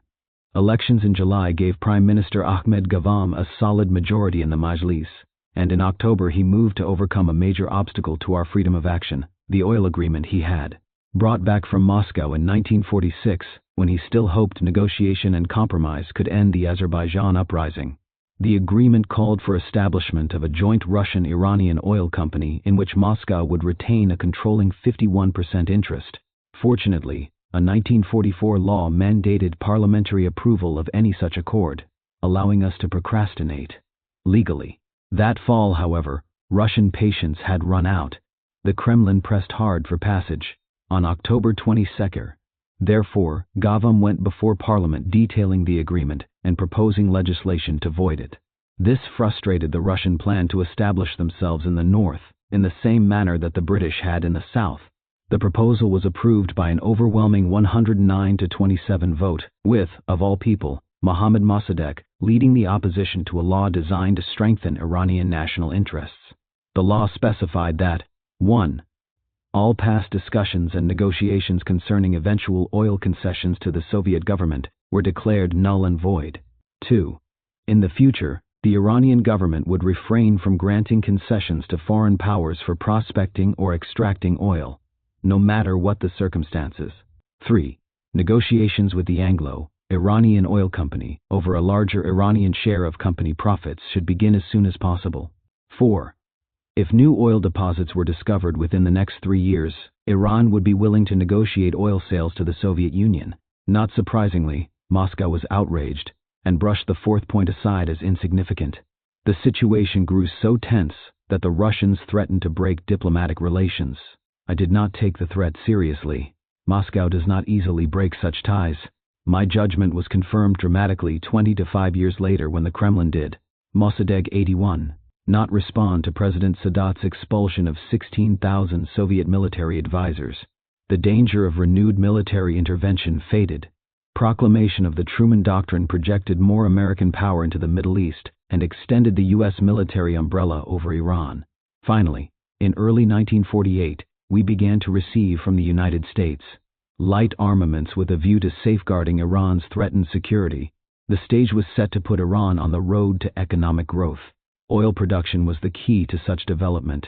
Despite two-day agitation in the oil fields, output expanded steadily, 17 million tons in 1945, 19 million in 1947, 25 million in 1948, with the bulk, of course, sold abroad. I pushed for the drafting of a 7-year development plan, For $3 million we hired an American firm, Overseas Consultants Inc., to formulate the proposal. They came up with an ambitious $656 million investment scheme geared to agriculture and oil. Expenditures were to be divided as follows. For the general improvement of social conditions, agriculture, transport industry and mining, petroleum plants, communications, 28.6%, 25%, 23.7%, 14.3%, 4.8%, 3.6%. A large part of this budget was to be devoted to hygiene and education. In every province, a hospital was planned with between 500 and 700 beds. Improvements were to be made in sanitation. 5,000 primary schools, 150 lycées, 26 professional schools, as well as technical centers, were to be built. 3 new universities were planned for the provinces. 1 million children and 175,000 adults per year would be attending schools. Our agriculture was to be mechanized. Canals were to be built, as well as about 10 dams and hydroelectric power stations. In the field of industry, efforts were to be made to develop metallurgy, textiles, cement and brickworks, chemicals, and mining. More than 3,000 kilometers of new roads, repairs to a further 6,700 kilometers of existing roads, and the building of new railway lines from the capital to Tabriz and from Mesh to Yaza was to improve commute. 82. Answer to history. Nations and trading. Our ports on the Gulf and on the Caspian were to be developed, airports were to be built, and the postal, telegraphic and telephonic networks extended. As usual, politics stymied progress. The Gavam government fell on December 10, 1947, having failed to survive a no-to-confidence vote in the Majlis. Over the next 30 months, 5 cabinets came and went. Neither prime ministers nor deputies showed much activity. Time was wasted in fruitless debates, which did not produce the money needed to begin our development plan. In 1948 I made my first trip abroad as a sovereign. I visited Great Britain. King George VI and the royal family showed me such kindness that the trip remains a very happy memory. I had a long conversation with Mr. Bevan, then Minister of Foreign Affairs. As we were speaking of the natural wealth of Iran, and I mentioned the region of Kerman, Bevan exclaimed, "Perfect Kerman! In our zone." But, it seems to me, I told him that all of Iran is in the zone of free countries. It is precisely what I wanted to say, Bevan hastened to answer. In February 1949, my life was miraculously spared when the mysterious Fakhar Ri fired 5 bullets at me from point-blank range and succeeded only in wounding me in the face and shoulder. Politically, the failed attempt produced positive results. The Tudeh party was outlawed. Support for the crown surged. Iranians realized that my death would mean the nation sinking into murderous chaos, as it has today. Even the religious community, so long at odds with my dynasty and ultimately so influential in my downfall, rallied to my cause. The most eminent doctors of Quranic law called my survival a true miracle. Since my political leverage had improved, I was able to obtain the Majlis approval for implementation of the 7-year development plan. But getting started wasn't easy. We didn't have the money, not even the $25 million our American planners said was needed in start-up costs. In late 1949, therefore, I traveled to Washington for the first time to plead for increased economic and military aid. I received a friendly reception, but returned home empty-handed. In part, the failure of my mission was our fault. The Americans realized we were not handling our internal affairs with sufficient firmness. The recent collapse of nationalist China had strengthened U.S. determination to aid only those countries who were willing to clean house. When I returned, I set to work with new energy. I dismissed corrupt Mossadegh 83 officials. I began a program of royal land distribution among peasants.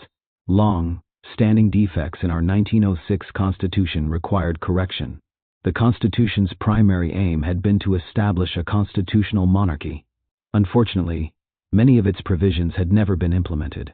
Thus, by the time I assumed power, my government was operating like an oligarchy. No Senate had been established. The members of the Majlis were able to control the elections and perpetuate themselves in power. In 1949, the Senate was created and met for the first time in 1950. We were subsequently to amend the Constitution to provide the king with power to dissolve the parliament and order new elections.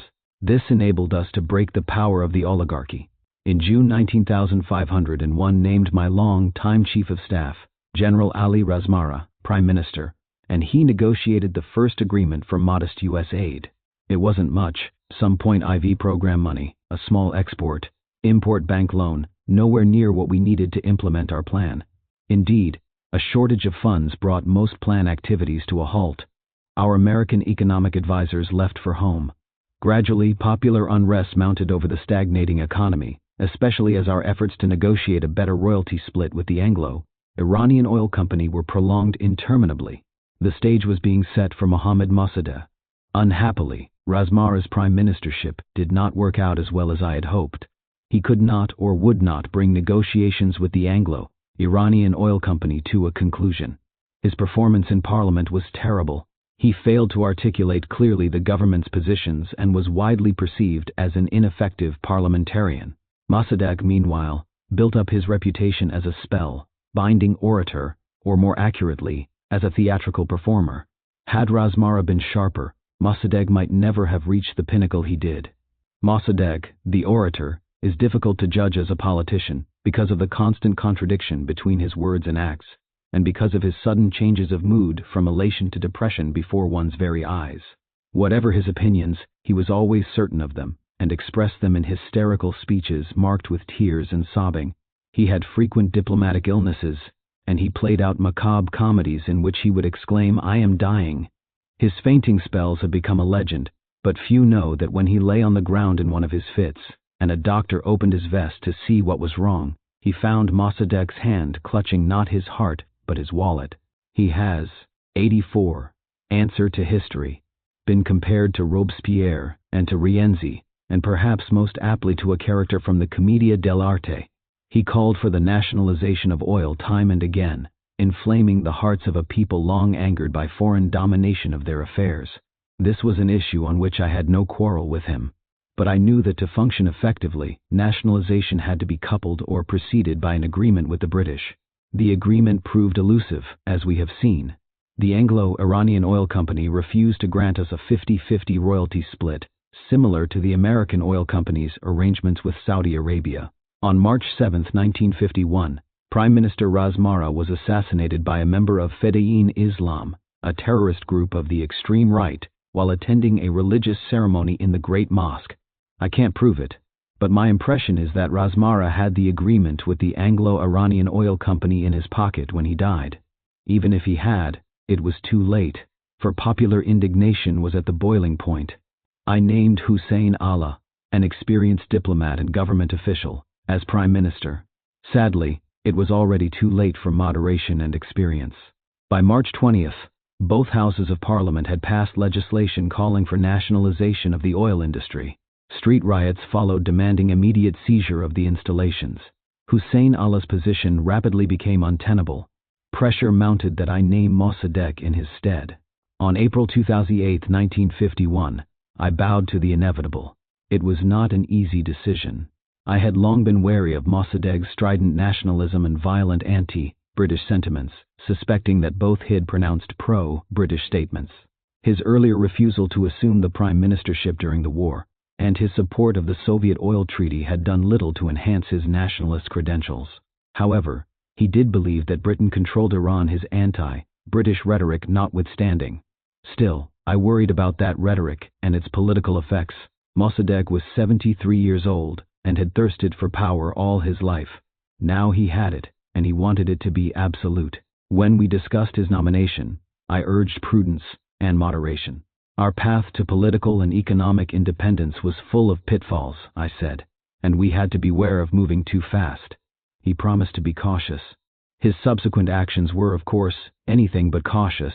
2 days after his investiture, Parliament approved a decree seizing the nationalized oil facilities. I approved and signed it, believing Mossadegh 85. Would now begin negotiations with the British on a new settlement. This he refused to do for 2 long years. The initial British reaction was hostile. Paratroopers were ordered to Cyprus. The cruiser HMS Mauritius was even then berthed at Abadan. Rumors abounded of naval activities directed towards the Persian Gulf and troop movements along our frontier with Iraq. You must realize that I will personally lead my soldiers into battle against you if you attack Iran, I told the British ambassador. My firm stand probably had something to do with the fact that the rumors of war never materialized into action. Mossadegh refused to bargain, even after the Anglo-Iranian Oil Company had accepted the idea of nationalization and was ready to negotiate. In fact, when the British government sent the so-called Stokes mission to Tehran, it agreed to the 50-50 royalty split that had eluded us for so long.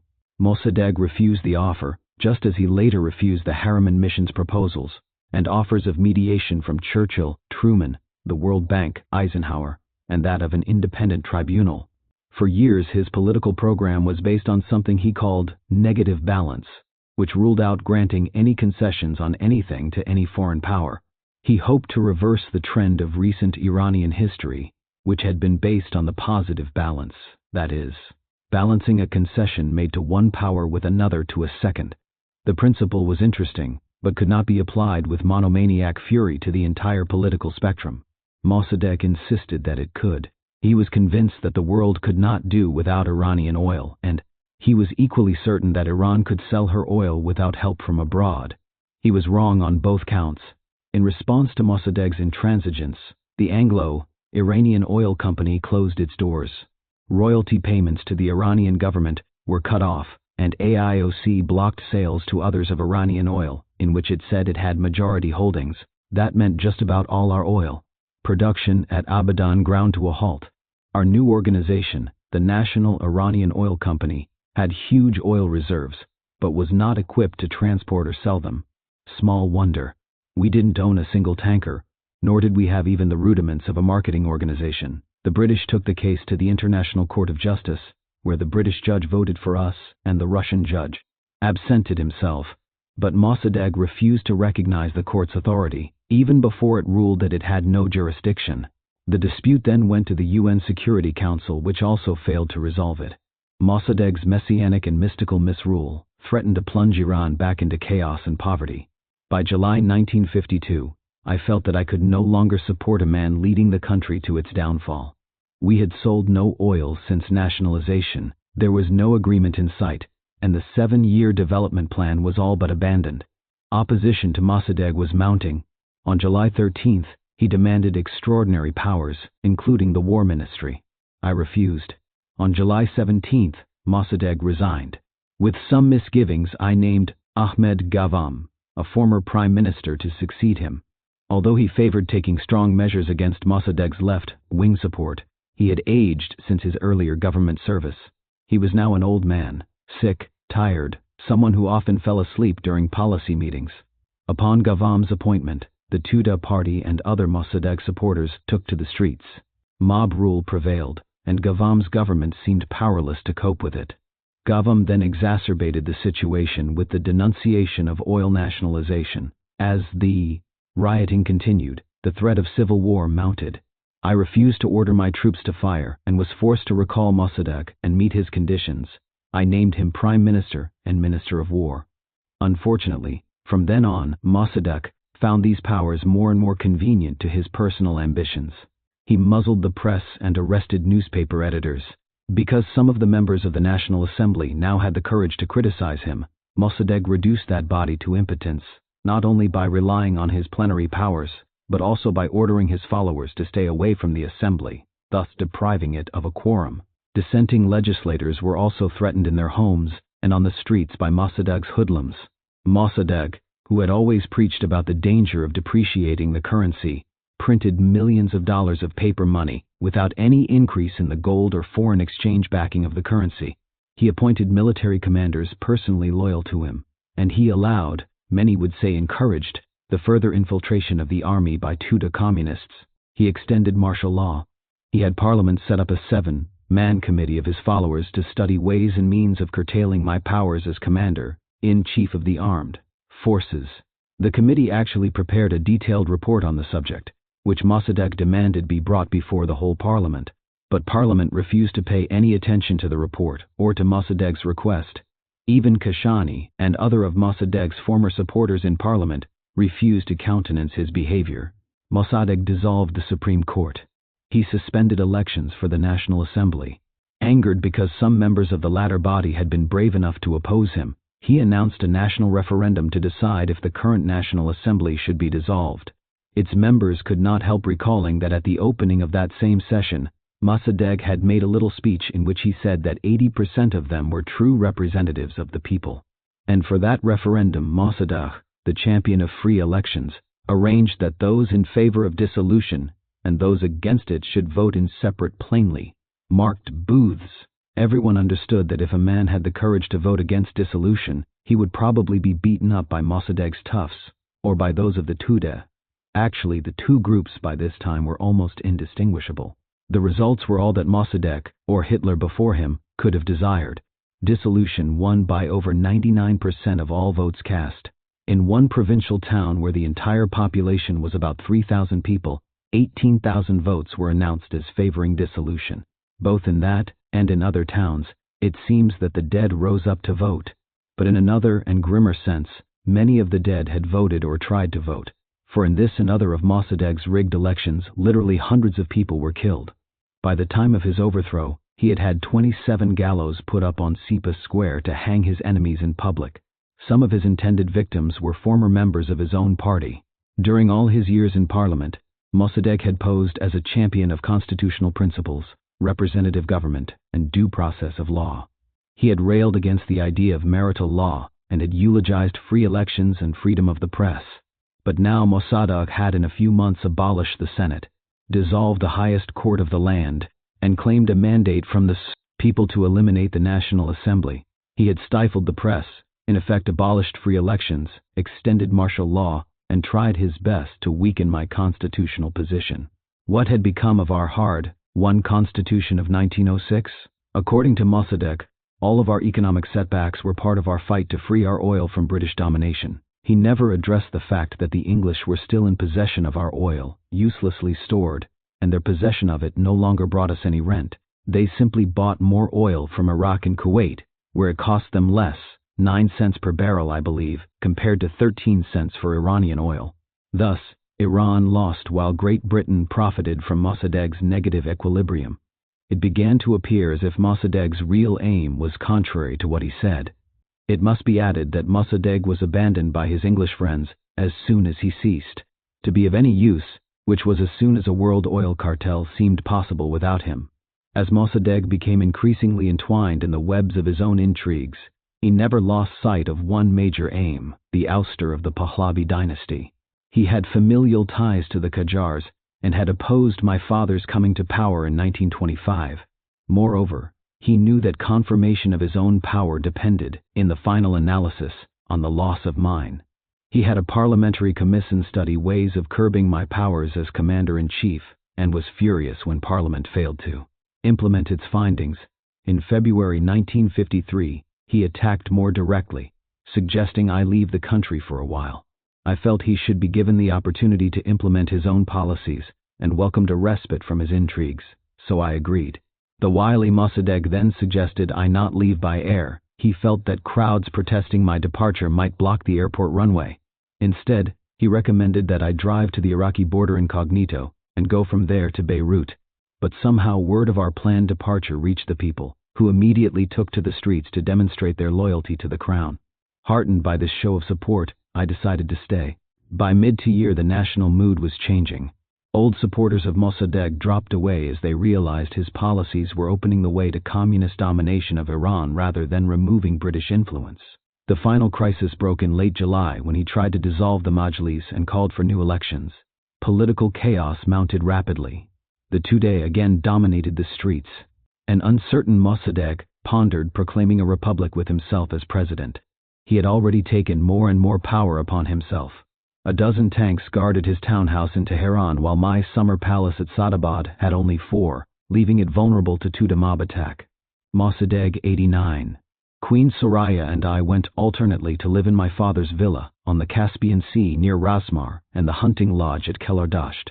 On August 13, 1953, I decided the time for firm action had come. I signed a decree dismissing Mossadegh and appointing General Fazlollah Zahedi as Prime Minister. Zahedi, a former Mossadegh colleague, had fallen into disfavor and was now in hiding.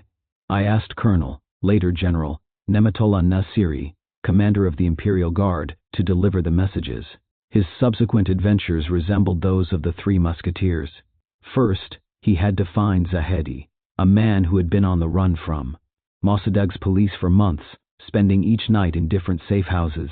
However, Nasiri quickly located him and delivered my order naming him Prime Minister. Zahedi accepted. Mossadegh was next. Nasiri first arrested 3 of his close advisors to get some feel of his attitude on his dismissal. Soon news of my counter measures leaked out. Before Nasiri could deliver my message to Mossadegh, communist newspapers hit the streets warning that the colonel was planning a military coup. At 11 that night, Nasiri and 2 of his officers boldly drove up to Mossadegh's house. It was surrounded by tanks and guards. The colonel and his aides strode past the gun muzzles of the tanks, confident the troops knew him too well to shoot. He was right. Once inside, he demanded a meeting with Mossadegh. His aides refused, however. They agreed to deliver my order of dismissal and obtain a signed receipt. Nasiri waited for an hour and a half. Then he was handed the receipt. He glanced at the handwriting. It was Mossadegh's. Before he could leave the house, Mossadegh's chief of staff, General Riahi, had him brought to the War Ministry and arrested. I had already made contingency plans with the help of my American friends, who in those days included Kermit Roosevelt of the CIA and the U.S. ambassador in Tehran, Lloyd Henderson. We had agreed that should Mossadegh use force to resist his ouster, I would temporarily leave the country. We felt my departure would crystallize the situation by forcing Mossadegh to show his true colors and thus rally public opinion behind the throne. To facilitate matters, we had established special radio communications between the Sadabad Palace and my 2 hideaways at Kalardasht and Ramsar. Thus, when Nasiri's driver reached the palace with news of his arrest, the message went out, but for some unexplained reason, the transmission was delayed. 90% answer to history. I vividly recall that for 2 nights I hadn't slept. Well before dawn, Mossadegh's radio came on the air, proclaiming that my plan to supersede him had failed. Only a few minutes later, Colonel Nasiri's radio message arrived, telling of his imprisonment. We were at the hunting lodge at Kalardasht when this news reached us. The small airstrip there could only accommodate very small planes, so Queen Soraya and I flew first to Ramsar, 20 minutes away. There we boarded a twin-engined Beechcraft for the flight to Iraq. We were accompanied by 2 aides, the master of my horses, who had insisted on coming with us, and Major Khatami, who later rose to command our air force and married into my family. I was at the controls. Hours later, we landed in Baghdad. Our unexpected arrival was cordially received. The King of Iraq and I were old friends. Nevertheless, Mossadegh's foreign minister, Fatemi, cabled instructions to our ambassador in Baghdad to have me arrested. Incredibly, the man tried to follow these instructions, but of course, to no avail. We spent 2 days in Baghdad visiting the holy shrines, and then took a commercial flight to Rome. Remembered that I kept a personal car at our embassy there. It is perhaps a measure of Mossadegh's methods that the charge d'affaires actually refused to give me the keys to my own automobile. Nevertheless, a trusted embassy employee brought them to me anyway. We stayed in Rome only 2 days. The tide had begun turning on August 18th. Anti-Mossadegh newspapers managed to publish my decree naming Zahedi Prime Minister and several statements I had made in Baghdad. Later that day, the first anti-government demonstrators took to the streets. Nationalists and soldiers moved to break up Tudeh demonstrations. The prisons were stormed. Colonel Nasiri was freed and quickly took command of the Imperial Guards. The next day, August 19th, the anti-Mossadegh tide gathered new force. Crowds stormed government ministries and Radio Tehran. At 2 p.m., the radio broadcast information of the Zahedi government. Fighting now erupted around Mossadegh's house. Finally, the Prime Minister's defenders broke ranks. By nightfall, Mossadegh, still dressed in his pajamas, fled over the garden wall of his house into the neighboring garden and took refuge in a cellar belonging to the Director of Postal Services. I returned to Tehran, where I was greeted with popular enthusiasm. Throughout Iran, the people were undeniably behind the crown. Before Mossadegh 91, I had been no more than a hereditary sovereign, but now I had truly been elected by the people. In front of his judges, Mossadegh continued to play his part. He was at times pitiable. He fabricated stories and behaved extravagantly. He continued to make a spectacle of himself in front of the international press. I knew that he would certainly be condemned to death, for he had been convicted of treason. I therefore instructed the court not to take into account his actions against me. After 3 years in prison, Mossadegh was freed. He went into retirement on his large estate at Ahmad Abad to the west of Tehran, and died there in 1967. I was unable to prevent the execution of Hossein Fatemi, Mossadegh's foreign minister, because he was a communist. However, I personally have provided for the financial well-being of his family. This support was suspended when Mrs. Fatemi, who had been living in London, recently returned to Iran in support of Khomeini. The trials which followed the end of Mossadegh's rule revealed the events of 1951 to 53 in a strange light. For instance, it turned out that when Mossadegh took control of the War Ministry in 1951, only 110 officers were members of the Tudeh party, whereas 640 officers were members by the time he fell in 1953. The communists had planned first to use Mossadegh to topple me. Second, uncovered Tudeh papers revealed that Mossadegh was to be eliminated 2 weeks after my departure. I have seen postage stamps printed in the name of the People's Iranian Republic, which was then to be proclaimed. The uprising of the masses in my favor took the conspirators by surprise. Aware that the people were not behind them, the Tudeh went underground. It should not be forgotten that Stalin had died a few months before, and that the Soviet strategy was to undergo some considerable changes.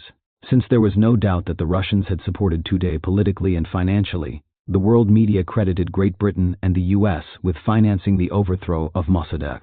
But the most accurate documentation proves that at the time of these events, the CIA had spent no more than $60,000. I really do not think that such a sum is enough to make a whole country rise up in a few days. In May 1957, President Eisenhower, in an address to the American people, affirmed the threat of communism that my nation faced under Mossadegh. He stated, "Under the courageous leadership of the Shah, 92 answer to history, the people of Iran met that danger. In their effort to restore economic stability, they received indispensable help from us. Iran remains free, and its freedom continues to prove of vital importance to our freedom." It took nearly 30 months for the Iranian people to see Mossadegh as the prototype sorcerer's apprentice, incapable of controlling or dominating the forces of destruction which he himself had unleashed. In the beginning, he had served his country well. In his negative way, he had crystallized our people's anti-foreign sentiments with his own interests at heart. He had jumped on the bandwagon of xenophobia. Oddly enough, his real usefulness to the country ended with his appointment as prime minister. In any country, a head of government, to be effective, must do something positive. Mossadegh, let us hope unintentionally, betrayed the common people of Iran by promising them a better deal, and then sabotaging his own promises. The people lived for a time on these promises. Then they realized that no matter how dramatically promises are put, you cannot feed your children upon them. They also saw that their native country was disintegrating before their eyes. So the people, especially the common people, rebelled. Mossadegh left the country ruined and in debt. The damages suffered by our economy amounted to hundreds of millions of dollars and 3 wasted years. We shall see in the following chapter how the oil question was settled. From the age of petroleum to the atomic age, the development of the oil industry constitutes the most tumultuous aspect of modern Mideast history. It is an unending series of intrigues, plots, political and economic upsets, acts of terrorism, coup d'etat, and bloody revolutions. To understand the upheaval in Iran and other parts of the Middle East, one must understand the politics of oil. The world petroleum story is one of the most inhuman known. To man, in it, elementary moral and social principles are mocked. If powerful oil trusts no longer despoil and humiliate our country, it is not because these predators have become human, but because we have won a hard-to-fought battle which has been waged since the beginning of the century. In 1901, the rights for the exploration, prospecting, exploiting, refining, transporting, and selling of oil in all of Iran, with the exception of 5 northern provinces, were accorded to William Knox Darcy. Darcy's company was to refund 16% of the benefits to the Iranian government. Our government could not intervene in the company's affairs, and only unskilled Iranians were to be employed by the company. Darcy's company went through several reorganizations in order to remain financially solvent, and in 1909 became the Anglo Persian Oil Company, later known as the Anglo-Iranian Oil Company, AIOC, 94% answer to history. And then as the British Petroleum Company. War clouds had been gathering in Europe, and as early as 1912 the British government had become much concerned about petroleum supplies. Winston Churchill, then First Lord of the Admiralty, recommended that to meet naval needs his government acquire a 51% interest in the Anglo-Persian Oil Company. A law to this effect was approved by the British Parliament only 6 days before the outbreak of war in August 1914.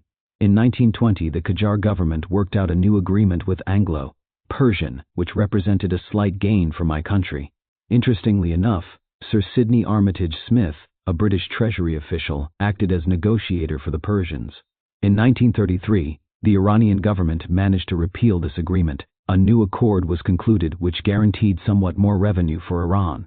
More importantly, the surface area covered by the concession was reduced to 100,000 square miles, and the company was required to employ Iranians in preference to other nationalities.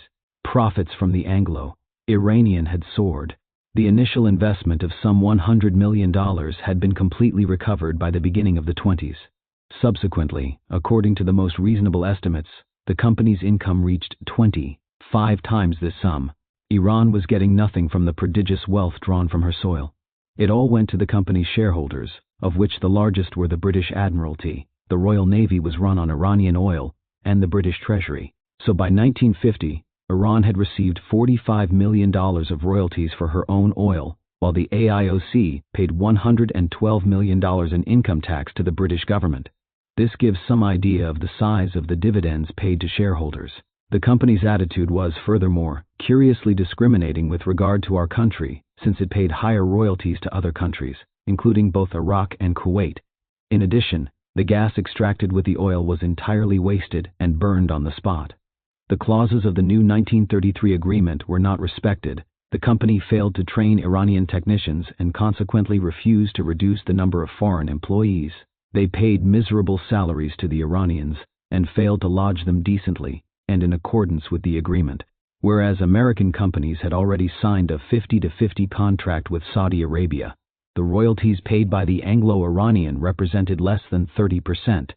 Finally, a large part of the profits gained from the age of petroleum to the atomic age 95, expense of Iran were invested in prospecting and digging for oil in other countries, so that humiliation was added to injustice.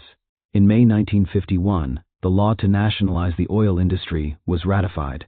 I was one of the most ardent supporters of this nationalization. However, I felt that this act had to be followed or preceded by negotiations. Unfortunately, the very opposite occurred, due to Mossadegh's recalcitrance. Great Britain protested, sent the dispute to the International Court of Justice in The Hague, withdrew its 4,800 technicians from Abadan, and decreed an oil blockade of our ports. The National Iranian Oil Company, NIOC, which was formed immediately after nationalization, could not sell a barrel of oil even at half price due to this blockade. Thus, Iranian oil remained in the barrels and the reservoirs for 3 years, constituting a liability rather than an asset, since we had to maintain the closed installations. After Mossadegh was deposed, we were able to resume sensible oil negotiations. I had no intention of tampering with the 1951 oil nationalization law. Mossadegh and I had agreed in principle on the nationalization of oil, but had disagreed on its implementation. One of my post-Mossadegh aims was the relaxation of British control of our oil industry. A more conciliatory approach in 1951 might have achieved this, but by 1954, this effort had been immensely complicated by the British stranglehold on our oil supply lines. Only as a result of lengthy negotiations were we able to reach a basic agreement with a consortium of the 8 largest oil companies in the world. Our National Iranian Oil Company, as owner, employed the consortium as its contract agent for the operation of the fields and sale of the oil. The agreement was valid for 25 years, with an option for 3 5-year extensions, and gave Iran 50% of the profits. At that time, President Eisenhower sent me a letter expressing his personal appreciation for my efforts in resolving the oil problems caused by Mossadegh's government. Through the passage of the Iran Petroleum Act in 1957, we were able to reduce the consortium's power in our oil industry. This act allowed more foreign companies into the country. and expanded the activities of the NIOC into every phase of oil production in the country. The Irano, Italian Oil Company, formed with the ENI of Enrico Mattei, and later, the Iran Pan American Oil Company, first PAC, formed with the Pan American Oil Company, were examples of these arrangements. Both concerned new areas for prospecting. 96. These arrangements, which provided for a 50-50 participation, accomplished two important goals. First, they enabled NIOC to share for the first time in the management of our oil fields. Second, they enabled us to obtain a larger share of the profits, since the foreign company's profit was subject to a 50% income tax. Iran's true share was 75%. These innovative accords changed the course of the oil industry in the Mideast, as well as other areas. They paved the way for the exploited nations to gain greater control of their own wealth. The great bulk of our oil production, however, was managed by the consortium under our 1954 agreement. In 1958 I undertook to change this. My aim was that NIOC take control of our oil fields, in fact as well as in name, by assuming full management responsibility. These efforts consumed a 15-year period, a period in which I would come to understand the perils that await those who tamper with the oil magnates. Finally, I won out. 72 years of foreign control of the operation of our oil industry was ended on July 31, 1973. On that date the consortium became in effect a simple buyer of such crude Iranian oil as we wanted to sell them. The NIOC took command of all activities, including running the refinery in Abadan, and it was henceforth up to the NIOC to plan the exploration of geological beds in the interest of the nation. From the instant in 1957 when I set Iran on the course of independence, strange happenings began to take place. Deplorable events followed this truly revolutionary step in the history of oil, since enormous interests were at stake. I believe that Enrico Mattei, the general director of the AGIP, was among the first casualties. When I knew him, Engineer Mattei was a man in his 50s with extraordinary dynamism and an admirable knowledge of the petroleum world. He was fully aware of the risks he was taking in defying the great international cartels, and he always said that he did not have time to be afraid. To save time, he constantly traveled by plane or helicopter. His two-motor Moran, Saunier 760, was always piloted by the excellent and very prudent Major Inerio Bertuzzi. On October 2007, 1962, at 5:25 p.m., the plane took off from the Sicilian airport of Catania and was to land in Milan at 6:57. William Mackhale, the head of the Italian service of the American Journal Time, accompanied Mattei.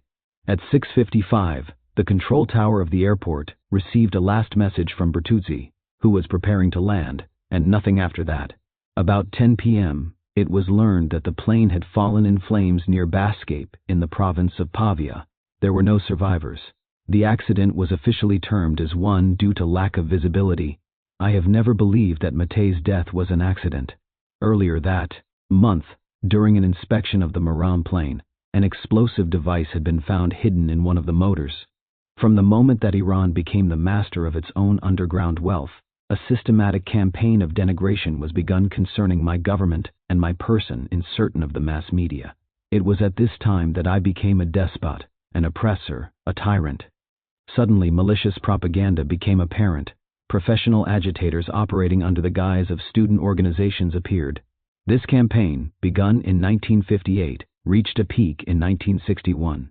Our white revolution halted it temporarily, but it was begun anew with greater vigor in 1975, and increased until my departure. In response to my call, the ministers of OPEC met in Tehran on December 22, 1973. This assembly decided to raise the price of each barrel of oil from $5.032 to $11.651. Earlier that year, during the Arab oil embargo, we had sold oil on the spot market for $35 a barrel. That told us something. Demand for oil was so strong that price was no object. Oil had been underpriced for far too long. It was time to move firmly and with dispatch. I was also convinced that in the long run the world economy would be healthier when oil sold at a price which would foster exploration of other forms of energy.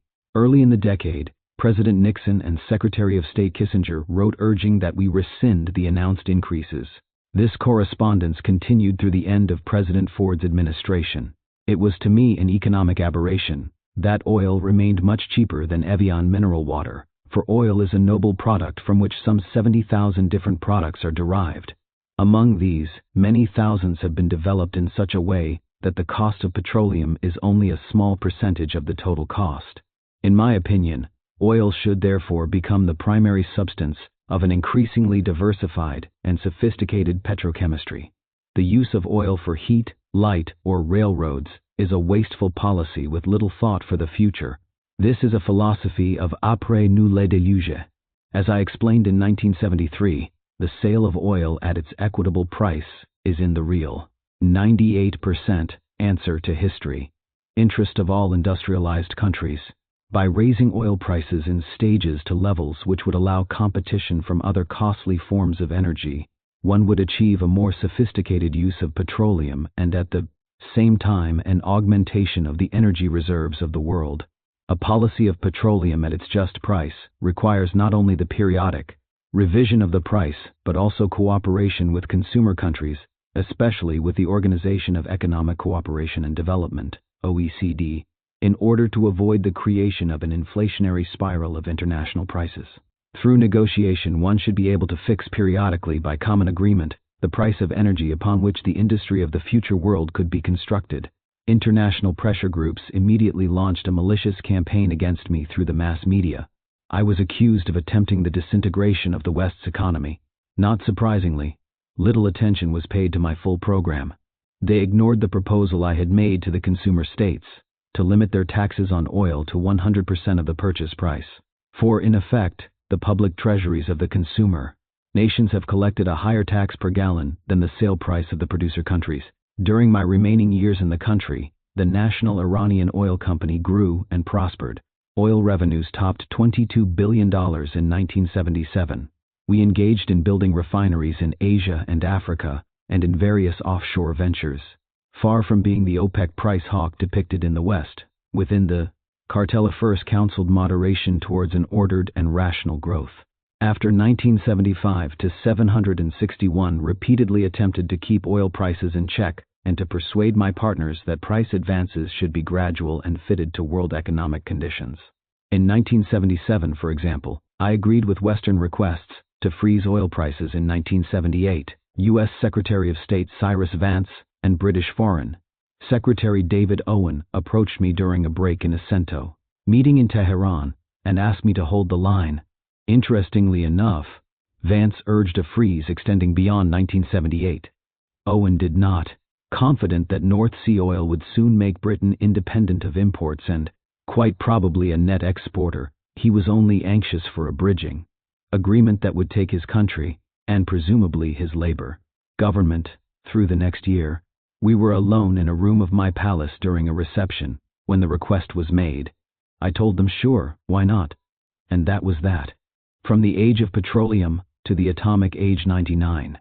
Iran then was the world's fourth largest producer, with a daily output of around 6 million barrels, and the second largest exporter. In addition to the National Iranian Oil Company, we had a National Society for Petrochemical Industries with 11 companies and factories. The National Society of Iranian Gas handled drilling and distribution of our huge natural gas reserves, the equivalent of the Soviet Union's, and continued to look for new deposits. We know that many gas deposits in Iran still wait to be discovered. Not surprisingly, many of the ideas I put forward in 1973-74 have now been accepted by major Western institutions.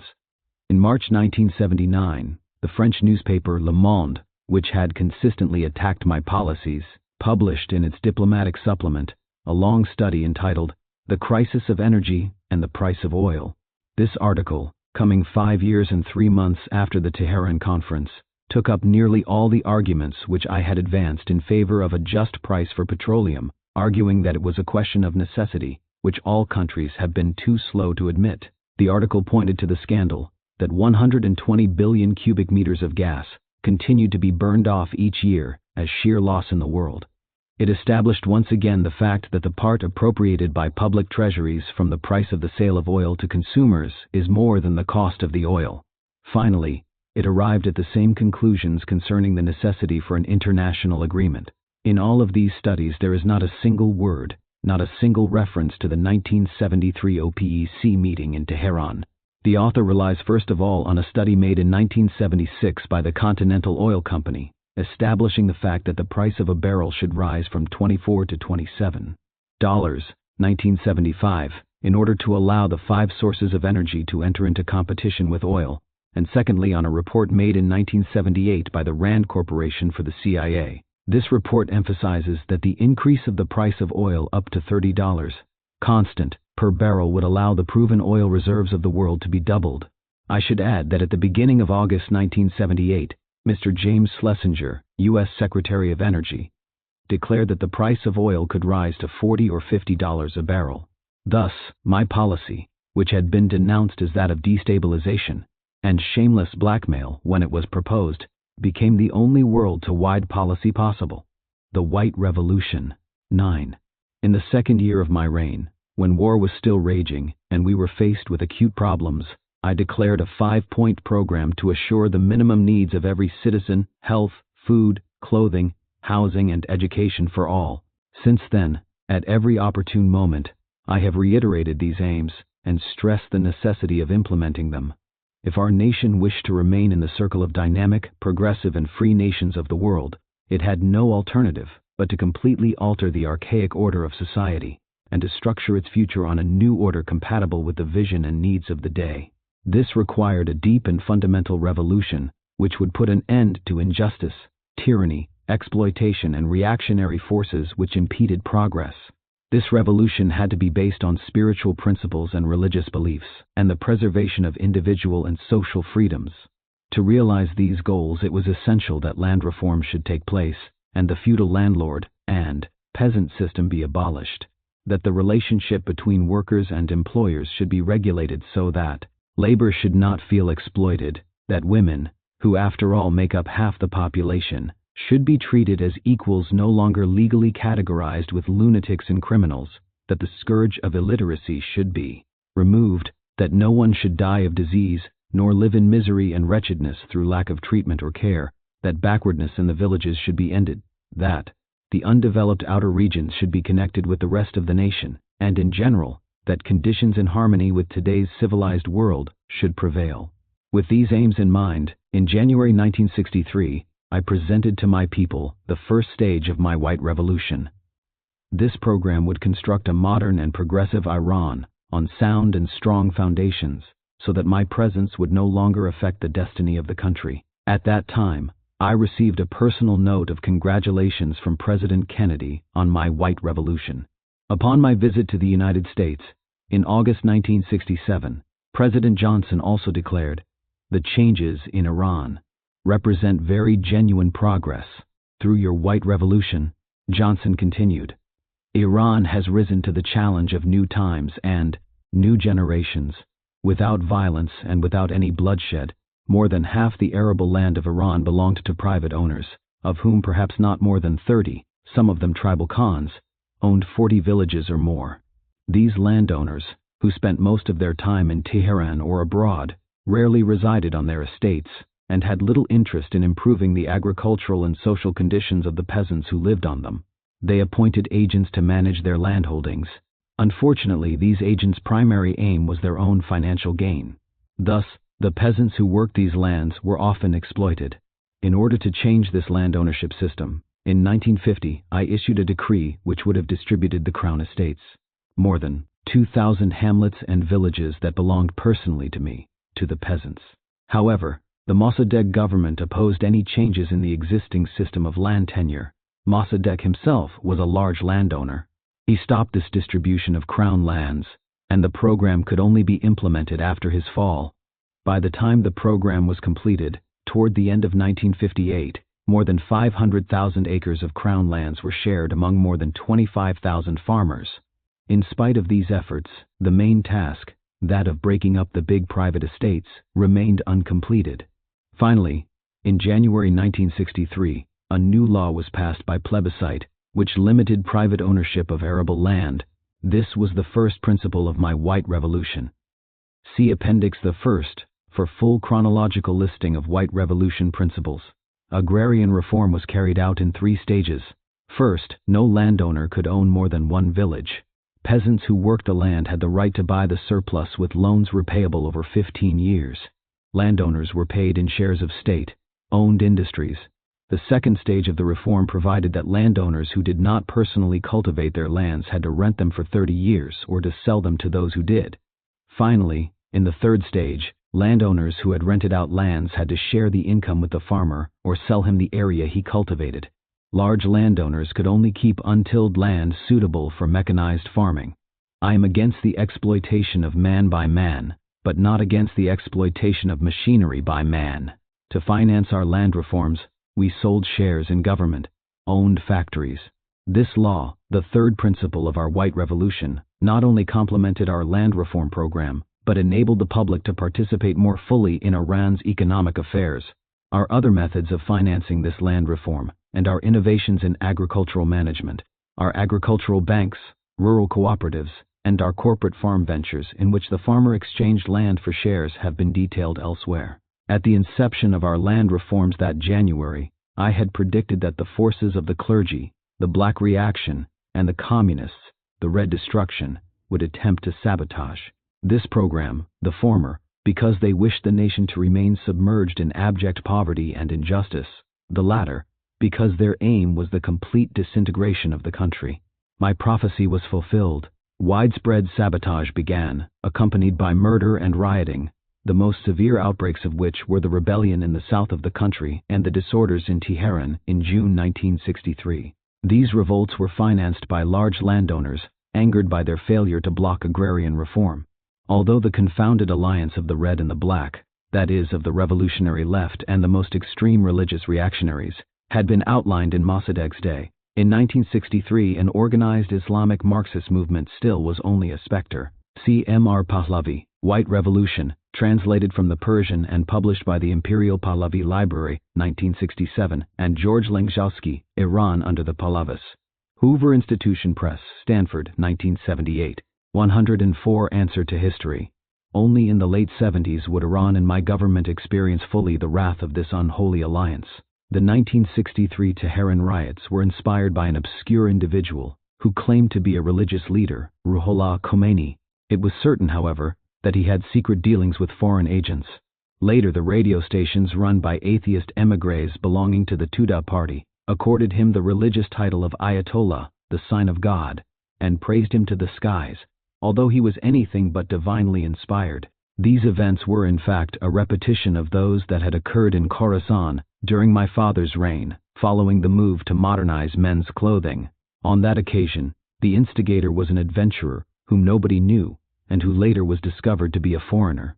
Khomeini was neither arrested nor tried for his incendiary activities. He was simply exiled, first to Turkey, then to Iraq. The vast majority of the country's religious leaders, its real spiritual leaders, played absolutely no part in these events. The riots were financed by a group of landowners affected by the land reform law. The thugs who took part attacked defenseless women in the streets of Tehran, smashed buses taking children to school, set fire to the public library, destroyed a sports stadium and looted shops. By the time the third stage of our agrarian reform had been implemented, there remained very few large landowners. In effect, 21.5 million peasant families had become owners of the land on which they worked. Undeniably, this white revolution was not to the taste of the large landowners or clergy. However, land tenure reforms could not solve all Iran's agrarian problems. Unfortunately, Iran has few forests, 13,000 square miles in the north along the Caspian and the northern slopes of the Alborz Mountains, and another 5 to 7.5 million acres scattered and dispersed in the west and southwest, around the central desert, and along the banks of the Sea of Oman. Moreover, only a part of these forests, 3.3 million acres, is suitable for forest industries. The rest, ravaged in the past, does not possess immediate economic value. From antiquity until the 18th century, Iran was particularly rich in forests of oaks, wild almonds, pistachios, and in the south, conifers. Throughout the ancient history of Persia, there is no trace of the private ownership of forests. Islam teaches that streams and rivers, forests and grazing fields, and ponds and marshes can never become private property. The White Revolution 105. Urdi. It was during feudal periods when the central power was weak or corrupt, that the big landowners seized vast regions that were wooded. I declared in 1963 that the forest is natural wealth to whose creation and development no person has contributed. Therefore it is only just that it should belong to all the inhabitants of the country. Iran possesses 30,000 square miles of pastures of good or intermediate quality and 38,000 square miles of wooded prairies. Unfortunately, these pastures can only provide food for about 1/2 of the existing flocks. Thus, the meadows are exhausted and destroyed rapidly, and the animals remain lean. This scarcity of good pasture had produced numerous abuses: renting of land at prohibitive prices, refusal to rent to cattle breeders, and the usage of meadows for more lucrative ends. After nationalization, conservation, development, and cultivation of the forests became the responsibility of the Organization of Forests of Iran. To rehabilitate the forests which were destroyed, vast areas were prohibited for commercial use, and the making of charcoal was banned. The National Iranian Oil Company opened thousands of centers where fuel, kerosene, and petroleum could be purchased to take the place of charcoal. Thus, the forests of the north were sufficient to provide the 200,000 tons of charcoal required for the whole country, as well as the 1,000,000 cubic meters of wood that our industries consumed. Finally, more than 9 million trees were replanted in 26 regions, creating 70,000 acres of green belts around cities and on the borders of the major highways. Numerous national parks were established and 98,000 acres of new forests and 250,000 acres of various types of vegetation and trees were planted to limit the advance of the desert. These constituted the first steps on the way to restoring our dilapidated natural resources. As for pastures, they were placed at the disposal of the cattle breeders. The Minister of Agriculture undertook a program of development of the pastures and multiplication of wells, drinking troughs, and shelter. In 1968, we focused our attention on the nationalization of our waters, both surface and subterranean. According to the Holy Quran, water belongs to everyone. Unfortunately, Iran has always lacked water. While the average annual rainfall for the whole planet is 860 mm, Iran only receives 231 millimeters.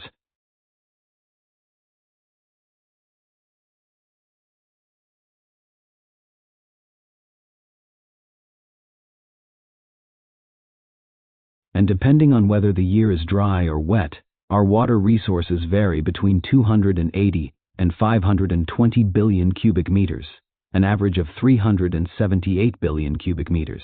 909. 106. Answer to history. 73% of our rainfall is absorbed by our irrigated land or is lost in lakes and seas. 103 billion cubic meters on the average is available in rivers and springs. Our annual consumption in 1976 was about 90% of this figure. Obviously, just one dry year creates a dangerous water shortage. 2 successive dry years mean catastrophe. This fact, together with our rapidly rising population, the extension of agriculture, the development of steel mills and petrochemical industries, and finally the increased requirements for electrical energy, mandated a policy of water conservation. Before August 1953, 5 small dams had been constructed. They were followed by 8 large ones. Altogether, 13 billion cubic meters of water allowed 2 million acres, of which half was new land, to be cultivated and to produce 1,804 mgw of electricity. When I left Iran, 5 other dams were under construction. Studies were underway on the feasibility of obtaining water contained in underground limestone formations. Our water resources were also to be augmented through desalinization of seawater by means of nuclear reactors on the border of the Persian Gulf. I envisioned for the distant future irrigation of 37.5 million acres in place of 5.6 million today. In order to achieve this end, it was necessary to produce more energy. Now, even if it were possible in principle to produce around 10,000 mgw from the water sources of the dams of Iran, we would still not be there. From 1963 to 1977, production of electric energy increased from 2.3 billion to more than 20 billion kWEU. The capacity of our electric plants from 850 mgw to more than 7,500. To this would soon be added 2,500 mgw to be produced by the 2 nuclear plants under construction. The final goal was the production of 25,000 MGW of atomic electrical energy. If I am accused of neglecting agriculture, it is the reverse which is true. In a country lacking sufficient moisture and humus, the investment necessary to irrigate and enrich the soil was of course considerable, and it would have been difficult to do more than we did. A similar revolution was to occur in the commercial area, and the wealthy entrepreneurs would decry these reforms as well. The revolution began in 1963, when the fourth principle of the White Revolution, profit sharing for workers, was adopted. In its implementation, this law became one of the most progressive of its type in the world. Under its terms, employers were obliged to conclude collective agreements that provided 1. Payment of bonuses based on higher productivity or reductions in operating costs. 2. Payment to the workers of a part of the net profit. A special bank geared to the needs of salaried workers made low-interest loans of 4% a year for home improvements and debt consolidation. Close cooperation between labor and management was encouraged. 3 major principles governed our labor legislation. 1. Every Iranian has a right to employment. A jobless worker would receive unemployment compensation equivalent to his minimum guaranteed income until employment offices had found him another job. 2. The minimum wage for unskilled labor went up in direct proportion to the cost of living. 3. Productivity schedules provided higher pay for higher individual output. As important as all these steps were, they remained only a beginning. Our concept of democratic equality included economic equality. Consequently, workers should become co-owners of the factories and workshops which employed them. For after all, these businesses functioned only thanks to their efforts. In August 1975, the 13th principle of our revolution was enacted into law. All private units of production which had existed more than 5 years were required to sell 49% of their shares to their own workers and employees. Newly constructed state-owned industries were to distribute 99% of their shares to the general public.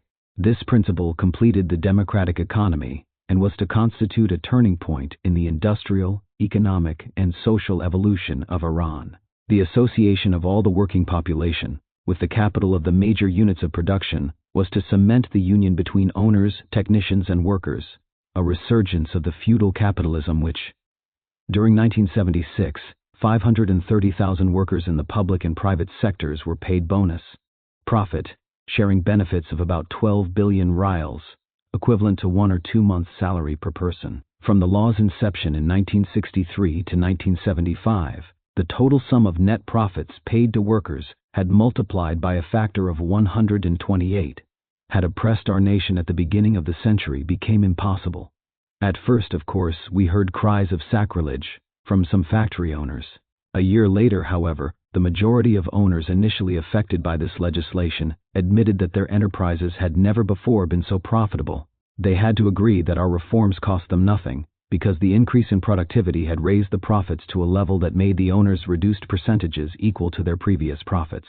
153 industrial enterprises, held by a small number of shareholders, had sold their shares to 163,000 workers and peasants. Transactions were underway concerning 320 large firms which were to sell shares estimated at 170 billion reals. In every case, the purchase of shares was made possible by government loans. The Council for the Expansion of the Ownership of Units of Production provided the necessary credit, which was repaid through 10-year loan plans directly deducted from the dividends of the shares. The following figures are indicative of the success of this program. 15 years ago, a worker made on the average 2,000 rials, or less than $30 a month. No more. In 1978, the salary of a worker without particular qualifications was 10,000 rials, to which must be added 20% of the profits of the firm, and where the law of August 1975 was vigorously applied, dividends from the acquired shares. Moreover, low cost housing was available to workers. Food was cheap because the 5 basic foodstuffs, meat, sugar, oil, rice, and bread, were subsidized throughout Iran, and in addition special fixed-price food stores were set up especially for workers. I understand that many of these shops were burned with the arrival of the so-called Islamic Republic. The sale of shares of public sector factories, except basic industries such as copper, steel, coal, oil, railroads, and armaments, was scheduled for October 1978. Unfortunately, The rioting and pillaging of the insurgents, which began in September of 1978 and continued until my departure, stymied the implementation of this plan. In spite of these economic advances, a vast gulf still separated the peasants from the large landowners. For example, when I visited a sugar factory near Koshan in 1973, one learned that 80% of the workers owned cars and 50% employed household help. The peasant, being at once poor, ignorant, and often illiterate, lived far from the towns where justice was administered. Thus, he had little hope of obtaining justice that would be both equitable and inexpensive. The ordinary legal problems of the peasant concerned first of all his plot of land, and then perhaps the few differences he might have with other farmers concerning the fields, water, animals, or instruments used in his work. The sums involved did not usually amount to more than the value of a cow or a sheep, or a few acres of arable land. Now, in order to settle these questions, he had to file a complaint, which meant acquiring the services of a lawyer in town, and then to travel one or more times to the inferior court, often situated at some distance. The summoning procedure also required an appearance at the prefecture, a process of appeal, and a journey to Tehran where the court was located. Meanwhile, the courts were filled with thousands of these small cases, most of which were not worth the time and cost to the nation. Furthermore, the peasants were not in the habit of solving their differences by legal means. They took recourse to ruse, sometimes to violence and vengeance, which would aggravate the situation and often end with the intervention of the state police. The logical solution seemed to me to be the most simple one. The peasant would not go to the law. Instead, the law would go to the peasant and to his own village. A local villager could better understand and solve the problems of another villager. What a distinguished jurist from the city might grasp only with difficulty from a pile of papers, an old villager on the location could understand perfectly and resolve wisely, for he would know the antecedents of the case and the roots of the litigation, and he spoke the same language as the litigants. I felt that the peasants would be quite willing to have local juridical problems settled by persons whom they knew and respected. In this way, the peasant would waste neither time, nor money, nor energy. The burden on the court system and the public treasury would be lightened as well. The first House of Equity was installed on an experimental basis in December 1963 in the village of Mahia near Isfahan. It was followed by 100 others and institutionalized by the ninth principle of the White Revolution in October 1965.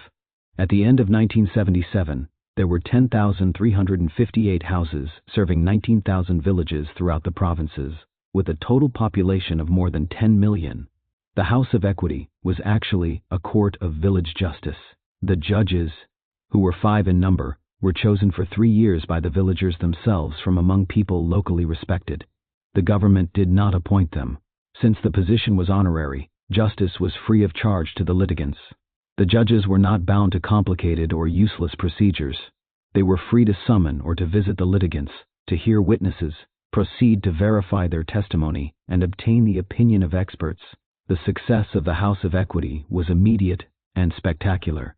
In 1965, they settled 18,000 cases, to the satisfaction of everyone.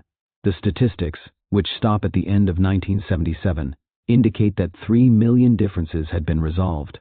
If these cases had been adjudicated through the established judiciary, they would have required years to settle, and would have been substantially more costly to the government and the litigants.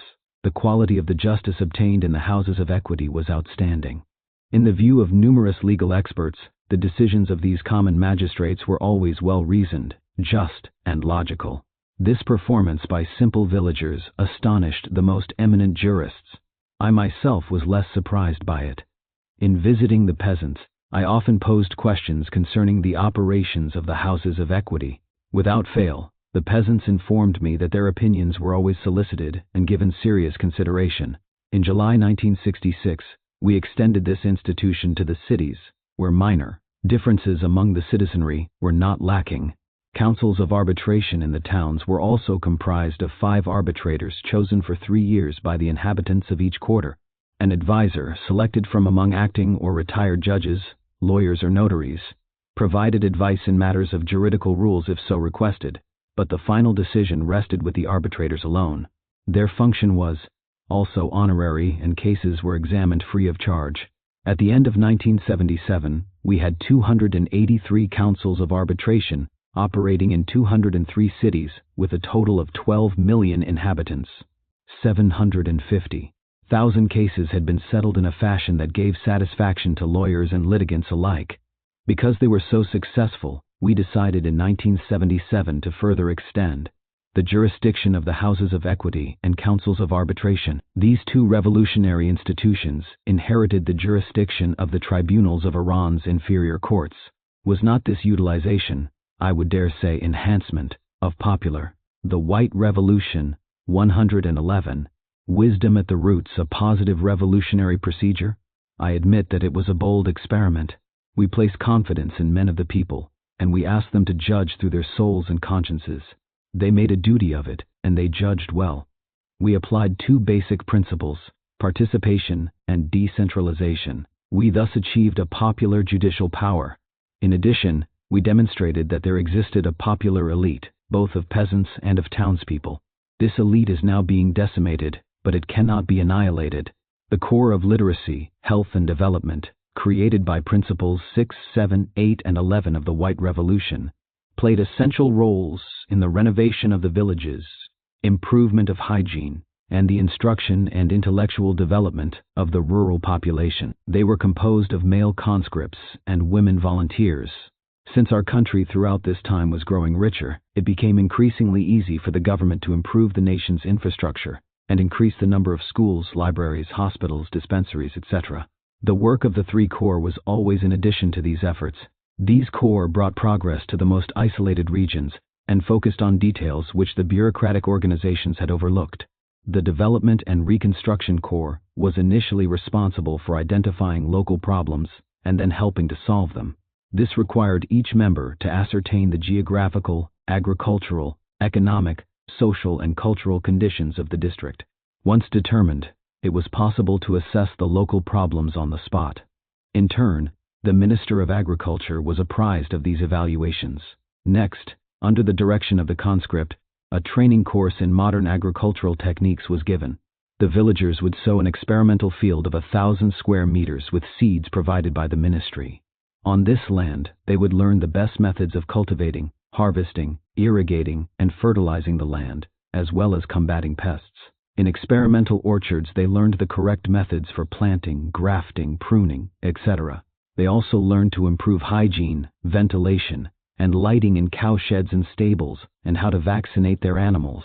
Among the services rendered in rural areas were the construction of roads and water supplies, the creation of health service and medical assistance, where the health corps was absent, the construction of public baths, schools and libraries, the installation of electricity, the establishment of postal, telegraph and telephone service, the building of public quarters, cooperative stores, centers for professional education, and even banks.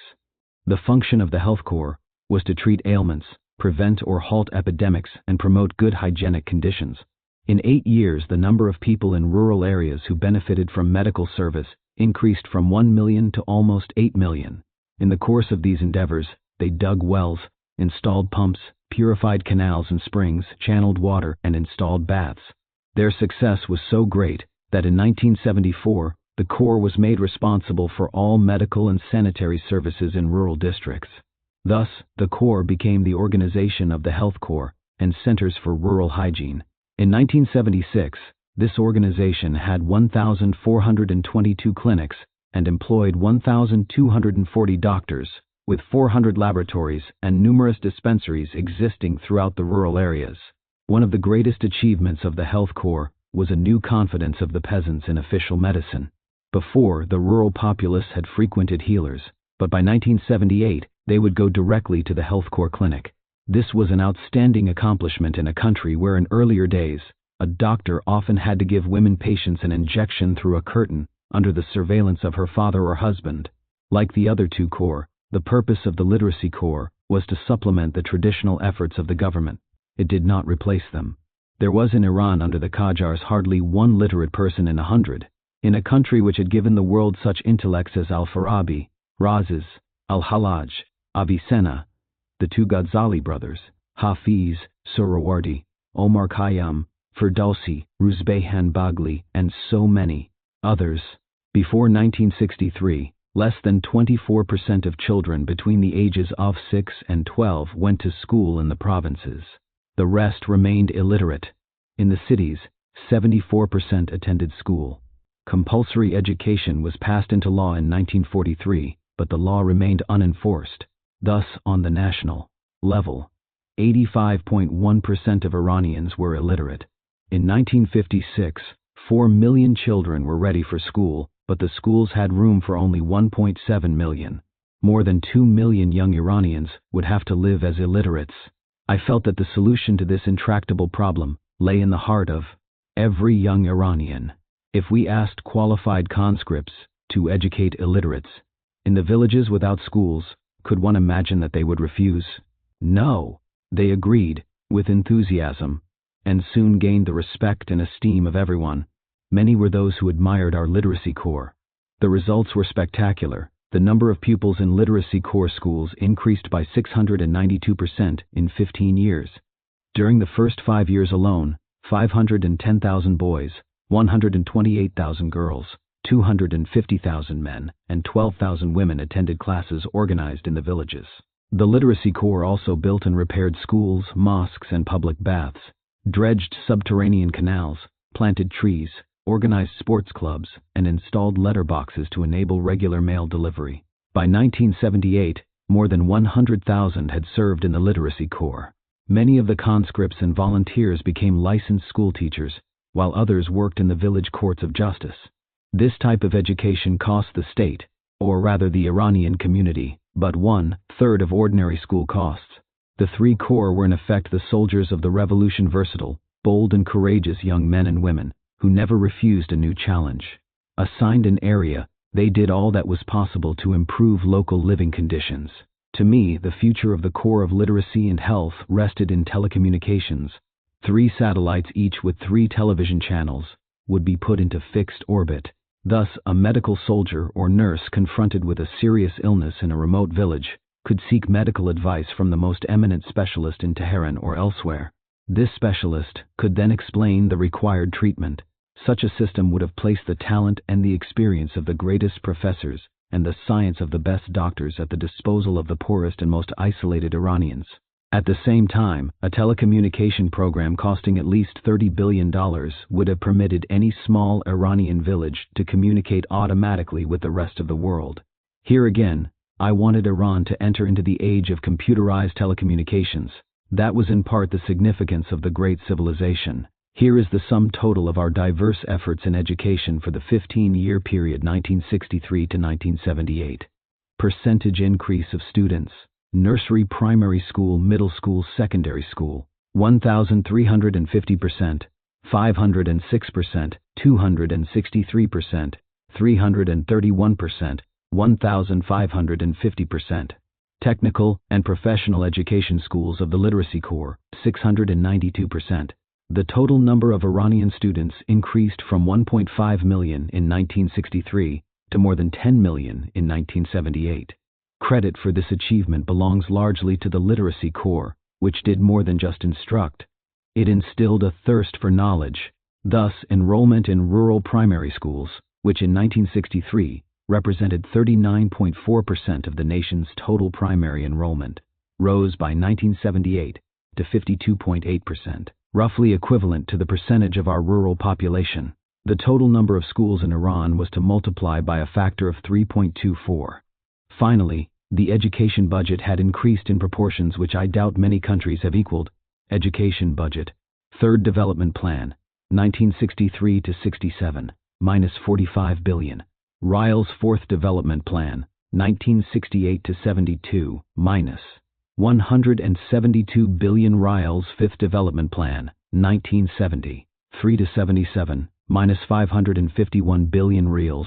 The budget for the Sixth Plan, 1978 to 82, included 2,500 to 2,700 billion reals for education. It seems unlikely that this budget will ever be realized. Population trends have indicated that by 1982, we would have had 13.7 million students at school, roughly a 40% increase over 1978. What will now happen to these boys and girls? To educate was fine.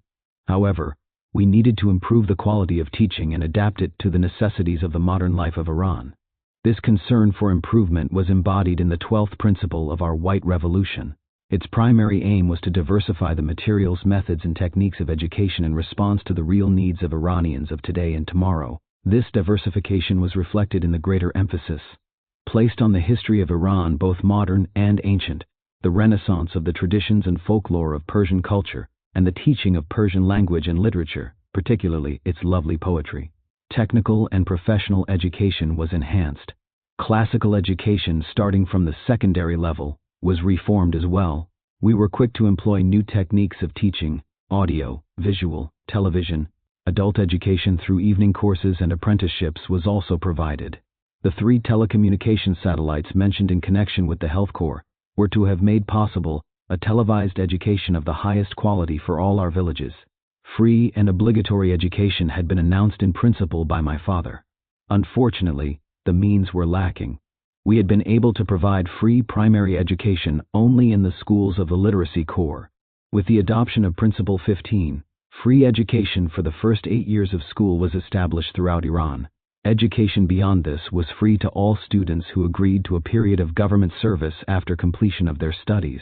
The term of this service was determined by the time spent in government-supported study. Thus, one who completed high school was obligated to 4 years of government service. Of course, one could free oneself from this obligation by paying back the cost of one's studies, but it seemed to us that requiring the students to serve the state for a few years at the end of their education was more favor than inconvenience, since in this way they were assured of employment and of earning a good livelihood. In 1978, 7.4 million Iranians were enrolled in our public schools. This figure includes nursery, primary, and professional schools, as well as the free night school and special training we provided illiterate adults. That year we had 185,000 students of both sexes in our own universities. In addition, about 100,000 pursued college study abroad, and of these, 50,000 were enrolled in United States colleges. We had established 18 universities and 137 colleges in Iran. Of these, the campuses at Shiraz and Isfahan were designed to stand with the most beautiful in the world. The sites had been carefully chosen and the installations studied in every detail. A third campus had been planned for Hamadan, where instruction was to be carried out in French. The majority of our students received not only scholarships but pocket money as well. Born at the end of the 50s, they were unaware of the difficulties which had faced their parents and grandparents. They found it quite natural that the best of facilities should be placed at their disposal. Today I have come to realize that the events of 1978-79 are attributable in part to the fact that I moved too rapidly in opening the doors of the universities, without imposing a more severe preliminary selection. The entrance examinations were too easy. André Malraux used to tell me that it is necessary to have 10,000 knights in a country. I believe he was right. Part of my error was my failure to demonstrate to my people that knights can be artisans, workers, and smiths, as well as intellectuals and professionals. The most urgent task was to prepare our young for the multi-faceted, science-oriented world of tomorrow. We wanted them to be supported by solid spiritual and moral training, but to be armed as well with good technical knowledge. Everything possible was done to facilitate the entry of the young into universities. Many fathers who had never left their villages could not imagine in a dream what their sons were offered, namely, an easy life, nothing to do but study in a big city, often in agreeable group, with libraries and laboratories at their disposal, and prospects of trips to foreign countries. Some of our students were not prepared to face so many novelties. They lacked the spiritual maturity to confront the apparent ease of their new lives. Sometimes they slid into laziness, but most often took to confrontation and disputation. They had received so much without any effort that it appeared natural to them to claim ever more. Like spoiled children, these students caused so many confrontations that Iranian universities finally sank into anarchy. Today, regrettably, students dictate the academic program since they vote at the age of 15. Many disheartened professors have left or are leaving a country where authority has at the present become null and void.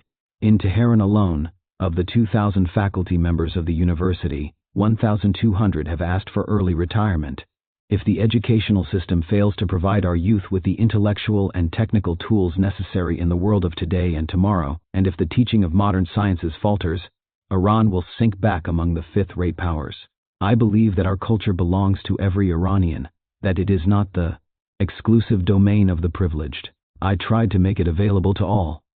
The Empress was also deeply involved with arts and letters. The concept that all things belonging to the past were reactionary, anti-progressive, and dépassé was widespread among Iran's bourgeois city dwellers. The attitude tended to denigrate Iranian culture and caused our people to neglect the works of art bequeathed by the past. To protect and restore the ancient artistic traditions of our people and culture, the Empress helped expand public libraries, organized contests, exhibitions, and festivals, and in general stimulated and encouraged new talent. Working together, we were able to restore the most beautiful aspects of Persian culture to a place of honor. I have spoken of changes carried out in school programs, which brought our classical poetry to eminence. Thanks to television, our old Persian music was saved from neglect and came to be admired by a great number of people. At the same time as our traditional culture was being revived, the boldest and the most avant-garde artists met and performed at our festivals and in our modern theaters. The Empress was a crucial force in these endeavors. Architectural problems were serious, because the tendency, as in many other fields, was to imitate the West. Real estate developers erected modern buildings of a style and scale which were often out of harmony with the countryside and the people of Iran. The Empress intervened many times to persuade builders to restore certain quarters of villages rather than to destroy them in order to completely rebuild. However, as all foreigners who have visited our country know, we also innovated bold new styles with very fine results. Justice and common sense required that women enjoy the same political rights as men. Hence Principle 5 of the White Revolution reformed the electoral laws and made suffrage in Iran truly universal. Before our revolution, Article 10 of the Iranian electoral law read, "The following are barred from voting: women, those who are not legally able and are under guardianship, the bankrupt, the insane, beggars, and those who earn their livings by dishonorable means, criminals, thieves, and other wrongdoers who have violated Islamic laws." This is the mentality of the so-called revolutionaries who have usurped power in Iran. But we who wanted to place the nation on the path to progress could not relegate our mothers, sisters, wives, and daughters to the same category as the insane and the criminal. This is not the concept of the Holy Koran. Women's rights in Islam are considerably greater than is generally known. For example, women always had the right to manage their own fortunes. We, who are the heirs of a culture and a civilization which had never considered women as inferior beings, believe that in this area we are acting in accordance with the true spirit of our religion and our country's past. Several thousand years ago, Iranian theology defined two groups of angels, each possessing equal rights. One group consisted of 3 men, the other of 3 women. Iran's great religious work of ancient times, the Din Card, specifies that women have the right to manage their fortunes, to represent their husbands at court, to be the guardian of a child disinherited by its father, to become a judge or arbitrator, and even, in certain cases, to fulfill the functions of priests. I have never believed that women were diabolical creatures if they showed their faces or arms, or went swimming, or skied, or played basketball.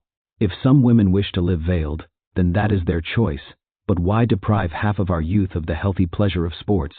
Some of our clergy do not understand that to emphasize sports is to improve the health of our people, the most precious possession of any nation. The use of the chatter can only inhibit activities that have become commonplace among Iranian women since the White Revolution. Our women have successfully administered public affairs. We have had women ministers and secretaries in the cabinet, an ambassadress, female judges, and university professors. Women have been elected as heads of municipal councils, deputies, and senators. They have also played a vital role in our fight against illiteracy and in the health corps. Today, under the social order of the so-called Islamic Republic, all this is impossible. When half the population is denied education and is forced to live in the past, the whole of society suffers the consequences. Our own Prophet Ali said, "Raise your children according to your generation." This return to archaic practices will prevent Iranian women from raising their children for the 21st century. Healthcare and social security were 2 vital fields in which we The White Revolution lagged a good 50 years behind major Western countries. Principle 17 of our White Revolution concerned nationwide Social Security and pensions. Social Security was to guarantee the working population against accident, sickness, and incapacity to work. It was designed, moreover, to protect every Iranian through various stages of life. Particular attention was paid to the aged, young married couples and families. Gifted youngsters of both sexes were also put under the Social Security umbrella. Our Social Security system, in fact, was one of the most progressive in the world, paying pensions in the lower income brackets as high as 100% of salaries earned at retirement. Moreover, pensions were increased in direct proportion to the cost of living. Principle 16 provided free food for needy mothers and newborn children. This law would set the stage for broadly expanded national health care. We fought epidemics, pushed a vaccination program, environmental improvement, and better sanitation. Health passes were issued to all citizens, recording vaccinations and other pertinent health data. I have always believed that the protection of public health is the principal objective of a government. For that reason, we created a number of institutions slated for health care. The oldest were the Red Lion and Son, which dated from my father's reign, the Imperial Organization for Social Services, and the Organization for the Protection of Mothers and the Newly Born. In addition to providing health care and hygiene for handicapped and retarded youth, they taught handicrafts and gave vocational training. They trained nurses and social workers.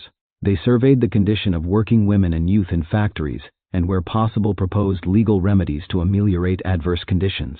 The Empress was preoccupied with many of these institutions, putting her heart and soul into them. I shall cite several examples. Although today the cure of leprosy has become commonplace, the reintegration of cured lepers into society continues to pose great difficulties, for the fear of lepers is an ingrained one. Our lepers, once cured, were still ostracized.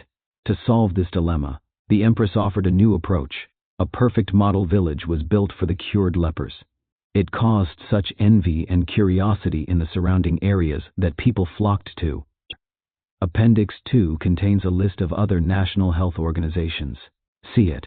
When the Empress herself visited the village, she was overwhelmed by the affection showered upon her. In the course of her efforts to improve and modernize the condition of women, the Empress encountered difficulties born of deeply rooted manners and customs. She always found conciliatory solutions. For example, in Baluchistan, where the girls were not allowed to speak to men, the girl volunteers of the 3 Corps were sent to assist them, while the conscripts looked after the men. Yet, despite the opposition of conservative forces, many prejudices were gradually surmounted. In most regions, not only did school classes become mixed, not only were women treated by male doctors, but one could see nurses arriving on motorcycles to attend to male patients. One could also see female medical students and social workers on motorcycles. This indeed was a great revolution. It was the Empress who encouraged the Organization for the Protection of Children, which reviewed with the help of magistrates current legislation concerning minors. This organization was particularly active in hospitals, children's clinics and maternity wards, and in teaching the care of infants and family planning. All the social organizations which functioned under the aegis of the Empress assisted and supplemented the work of official government institutions. In fact, their popular success was not surprising, for volunteers always put their hearts into their efforts. My major charitable endeavor was the Pahlavi Foundation, created in 1958 and charged with social and cultural responsibilities. In 1961, its administrative structure was established, and I officially endowed it with sufficient funding to meet its goals. This endowment consisted of personal holdings, land, real estate, hotels, and shares of various enterprises such as the Omran Bank, Melli Insurance, factories, etc. In addition, in New York, an independent branch of the foundation was set up in New York City, where it purchased a piece of real estate. The anticipated revenues from the rentals of this property would be sufficient to support the works of the New York adjunct of the foundation. Since my position as president was honorary, a director and an administrative council managed the foundation. They were controlled and supervised by a special commission comprised of the Prime Minister, the Presidents of the Senate and Chamber of Deputies, the President of the Supreme Court, and 4 individuals respected for their spiritual and moral values. Each year this commission published a report on the activities of the foundation, which detailed its administrative and financial endeavors. The foundation concentrated most of its activities in the cultural area, and university students were its main beneficiaries. By 1977, 13,000 students from deserving families had received scholarships that enabled them to complete their studies at home or abroad. Although we had many state scholarship students, the Pahlavi scholars were considered an elite group. The Institute for the Translation and Publication of Books became an important branch of the foundation. In 1977, this institute had published more than 500 sociological, religious, historical, or literary works of international cultural interest, as well as many masterpieces from our own undiscovered literature. Annually, I would reward the winners of the Best Book Contest to authors and translators who had been selected by a panel of university professors. Also, prizes were awarded to successful primary and secondary school students from poor families. The maintenance and repair of numerous mosques and the heating and lighting of many theological seminaries, especially those in QUM, were paid for by the foundation, which subsidized financially needy religious publications as well. Certain social work activities of the Empress also benefited from the foundation. In 1977, when the rents for 3 4-room apartments in Tehran had skyrocketed to between $700 to $800 per month, the foundation undertook the construction of low-rent housing. We hoped this endeavor would force speculators to lower their prices. In its first stage, 6,000 low-income apartments were built by the foundation. Others were to follow, as brick and cement production permitted. The creation of the Pahlavi Foundation was for me an act of a religious nature. For the Western reader, I must explain that such donations in Iran are irrevocable and inalienable. Thus, those responsible for the management of a foundation must use the funds at their disposal only for the purposes specified by the donor. While I was in Iran, this principle was never violated. Today, I do not know if this principle is still honored by the new regime. I do not know if the foundation is still financing studies of young Iranians abroad, to cite but one example. Due to the confusion in the Western press, I feel obliged to state clearly that I never profited in any manner from the Pahlavi Foundation. Moreover, in November 1978, I donated all my Iranian holdings to the foundation. I acted out of conviction and therefore have no reasons for regrets. Iran was a developing nation, with a population of 27 million in 1968, 36 million in 1978, and probably 50 million in 1990. This meant that each year we had literally 1 million new mouths to feed, new housing requirements, and 1 million new jobs to fill. These issues were further complicated by a massive migration from rural to urban areas. In 1956, Tehran had a population of 1.7 million. In 1978, it was 4.5 million. Other major towns showed similar increases. 1956, 1976. Isfahan 2,550,000,000 1 million. Tabriz 300,000, 900,000. Mesht 250,000, 950,000. Shiraz 171,750,000. In Iran as elsewhere, this migration posed problems of extreme complexity. First and foremost was housing for workers, which required complex urban reforms. We had to rebuild and convert many residential quarters. This entailed especially strict control of the plans of most real estate owners and builders, who were too often concerned only with profits. Controls were placed on the rapidly rising land prices, and various forms of land speculation were penalized. This was Principle 18 of our White Revolution, adopted in 1977. At the same time, the government embarked on a program of low-cost public housing that utilized private contractors and resources of existing and newly created financial institutions like savings and commercial banks and government guaranteed loans. Prospective home or apartment buyers were extended low-cost, long-term loans. By the end of 1977, some 31,000 government-sponsored housing units had been completed at a cost of 14.4 billion rials, $200 million. Another 40,000 units were under construction. Plans also called for the construction of worker housing near factories and plants. Facilities for use by young people were on our drawing boards, more than 2,000 of them, and included schools, universities, hospitals, sports complexes, hotels, and holiday camps. Unfortunately, since our infrastructure was weak, Our housing construction could not keep pace with the rising population. We were still too dependent on imported materials for building. Our port capacities were still inadequate. Thus, ships often waited 6 months or more to unload their cargoes. Our lack of an adequate highway system to transport unloaded materials inland further exacerbated our housing shortages. Another problem stemmed from the general insufficiency of personnel. Although Iran had no unemployment when I left, and we employed over 1 million foreigners and were implementing extensive training programs for Iranians, we still suffered severe skilled labor shortages. The training of our labor force could not keep pace with the advances of our country. These weaknesses in our infrastructure played a role in the deterioration of our social and political climate. They contributed to our inflation problem, which we constantly sought to control. I believe these bottlenecks were temporary, and that by 1982, Iran would have had the necessary infrastructure to meet its needs. Administrative reform of our bureaucracy constituted the 12th principle of our White Revolution and was indeed essential. We knew we were attacking a hydra-headed monster which made its lair in a mountain of paper.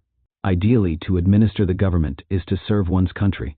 To achieve, or even to approach this ideal, the individual official must be imbued with concern for the common good. Our task was to impose a moral and intellectual reform in circles heretofore hostile to any change. Reform of our administration became more urgent as our population increased, our country expanded, and our bureaucracy decentralized. All these factors had contributed to the multiplication of public services and the creation of new programs. To attack this evil at its roots required administrative reorganization, which could only occur if the attitudes of the workers changed. To better achieve this end, we made the administrative revolution a part of our educational revolution, for its goal was to help Iranians acquire the needed intellectual and moral maturity. 124 Answer to history. Our 3 core of literacy, health and development had been conceived in part to minimize bureaucratic interference and to create a new mentality in the country. I hoped that our educational system, revitalized by the Ramsar Charter, would impart this new philosophy to Iran's youth.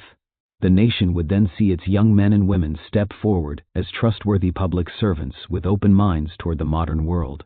While our educational revolution offered hope for the future, the need for improvement was immediate. A council for administrative reform was assigned to each governmental ministry and was charged with implementing reforms. These improvements included modernization, decentralization, and simplification of bureaucratic procedures and the use of computers where possible. These committees did their best, and their work was evidenced by many advances in procedures and methods. On March 4, 1974, the Resurgence Party was formed. I believed that representatives of all social levels and all opinions could be gathered together in one party. I thought that through eliminating an opposition party, I could solicit the aid of all capable political personalities without concern for party politics. For the future, I saw this organization as a great political and ideological school, able to engender the civic spirit necessary for administrative reform. The Resurgence Party would foster the convergence of many essential goals which we were then pursuing through government channels. However, experience was to show that the creation of this party was an error. President Sadat had to suppress the single party in Egypt and return to pluralism. I believe that he was right, for the Resurgence Party did not succeed in achieving its objectives.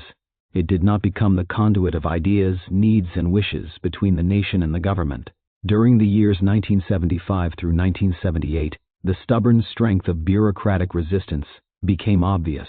The monster changed form. Sometimes it took on a progressive appearance, sometimes an honorable traditionalist eye, but it always resisted reform. In 1959, we had created the Organization of Imperial Inspection. It was a modern version of what the ancient Persians had called the eyes and ears of the king, and operated much as does the Swedish ombuds. Concern for improvement was expressed in August 1968 in a document called the Charter for Educational Revolution, which was drawn up at a teaching congress held at Ramsar. The White Revolution 125. Man. It consisted of a group of people of proven integrity who were directly responsible to me. They traveled throughout the country incognito to observe what was or was not functioning. Any Iranian could apply to this body to complain of injustice, bureaucratic delays, or irregularities in the use of public funds. Lies, extortion, and embezzlement had for so long been the practice that they had become literally endemic to our bureaucracy. In setting up the organization of imperial inspection, I hope to avoid these abuses by anticipating them, and at least for some officials, the very existence of the imperial inspectorate served in lieu of a conscience. However, in 1961, our Prime Minister, Ali Amini, dissolved the Organization of Imperial Inspection on the grounds of economy, although its yearly budget was only $300,000. This decision was a major mistake, not soon enough rectified. On November 7, 1976, the institution was revived under the name of the Imperial Inspection Commission, and Hossein Fardoust was appointed as its director. It was made up of representatives from administrative bodies, from the Resurgence Party. That was the time of our one-party system, the chambers of commerce, industry and mining, and finally from the mass media. The Commission's function was to study the programs of ministries, monitor their operation and correct serious organizational problems. It was a modernized service for the inspection of the affairs of the country. This method of self-evaluation seemed to me to be surer and also more impartial than that of the loyal opposition on which Western nations must rely. Opponents rarely base their criticism on objective observations. Unfortunately, like many of our later provisions, it hardly had time to bear fruit. While actively attempting administrative reform, we were at the same time occupied with decentralization, which of necessity multiplies the bureaucratic cadre. We were fighting against the clock, for with a vastly enlarged bureaucracy, failure in reform would have the gravest consequences. Today, under the so-called Islamic Republic, the caliber of the government staff is of much less importance, for little remains to administer, and as the nation's wealth diminishes, so does the profit from graft. There were two objectives in the White Revolution whose realization would affect speculators and racketeers. They aimed at fighting inflation and speculation, Principle 14, and corruption, Principle 19. These endeavors, I knew, would set certain elements of the population against me, affluent and powerful people who cared little about the methods employed in obtaining their wealth. The 14th principle was put into effect in August 1975. At that time we were suffering an inflation of 20%, which endangered our economy and social equilibrium. Existing laws could not control rising prices. From 1975 to 1977, our fight against inflation seemed to be succeeding. The cost of living index was down 5%, and the growth of the money supply had been curbed without hampering economic expansion. But in 1977, consumer prices began to rise again. Price guidelines were not respected. Appeals to major firms to hold the line were ignored. We then made a major mistake. We asked student volunteers to work as price controllers. Their excessive zeal, their occasional threats, and their ignorance of commercial realities alienated many retailers. Some of these young controllers were probably simply set on sabotaging our government. As a result, retailers often found themselves caught between wholesalers who increasingly demanded higher prices and intransigent, hot-headed young people who required small shopkeepers to sell at a loss. Some merchants in the bazaars felt that they were being unjustly wronged and strongly opposed the 14th principle. In order to punish crimes against this principle, special tribunals were instituted which passed judgment without appeal. During August and September of 1977, 8,000 people were tried for price control violations. We made every effort to mete out punishment at the top. Owners of factories and large chain stores were heavily fined, some were imprisoned, and others' licenses were revoked. Sanctions were imposed on multi-national foreign companies, union officials, deputy prefects, mayors, and highly placed civil servants. Tons of merchandise stored for speculative purposes were confiscated and sold to consumers at fixed prices. At the same time, new laws were promulgated to regulate the market. Nevertheless, prices continued to rise. The 19th principle was designed to protect our society against corruption, especially influence peddling. Henceforth, all government officials, ministers, governors of provinces, mayors, etc., were required to disclose their net worth. Stocks had to be exchanged for treasury bonds, 13% interest, tax-exempt, or deposited and managed by banks, investment companies, or similar organizations for the duration of any official's term of office. This principle was not only part of my government's fight against corruption, but also a pillar of Iran's moral and social order. Politics based on the selling of favors and nepotism had cost the country dearly, and had to be ended. Employment in the government, or in the provinces now, was only open to those interested in working and serving the nation honestly. At the same time, it was equally important for highly placed officials to be well paid, since low bureaucratic salaries are often a cause of corruption. This is my understanding of democracy. Our white revolution assured everyone of the same economic and social privileges, with the same responsibilities. Therefore, these measures were not at all demagogic. They were taken for the protection of the public. Systematic application of the 19th principle should have given high bureaucrats the prestige necessary for them to set an example for others. In the long run, we would have perhaps succeeded in ending corruption. Although corruption exists everywhere, we went to great lengths to free our government from it. On at least 2 occasions, I personally intervened and told foreign suppliers that we would not tolerate their practices.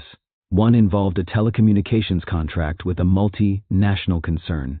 At issue were $12 million in bribes to unauthorized Iranians. When we uncovered this scandal, we insisted that the foreign company repay this $12 million to the Iranian government. A second incident involved an order of 80 F-14 airplanes from Grumman Corp. When we learned that Grumman planned to pay $28 million to 2 uninvolved Iranian middlemen, we insisted that the company pay that amount to the government. They did so in the form of spare parts. Our attitude was the same in our negotiations with French firms engaged to build our subway system. At the outset, we said no commissions, and they agreed. In mid-1978, I signed a decree regarding the ethical conduct of the imperial family. By the terms of this fiat, all complaints against my family were to be referred to a special commission composed of 3 judges, chosen by the Minister of Justice. This commission did not preclude anyone from bringing complaints regarding members of my family before ordinary courts. Many people warned me that I had thus provided my opposition with a rod to beat me. Our domestic politics was based on participation, decentralization, and democratization. Our white revolution breathed life into these principles. The houses of equity, village councils, mayors, governors, and provincial councils with extended powers were instruments of political interaction. The participation of labor in management and profit sharing produced similar results in our economic structure. State centralization would continue, of course, for the armed forces, the conduct of foreign affairs, finance, the state and local police, and public education. I viewed central control of public education as one means of ensuring national unity. Iran is a mosaic of many tribes and nationalities with different cultures and traditions. Teaching the Persian language throughout our country fostered a common bond among all. The love of one's village, the city or province of one's birth, freed from the yoke of centralism, was not at all incompatible with love for the Iranian nation.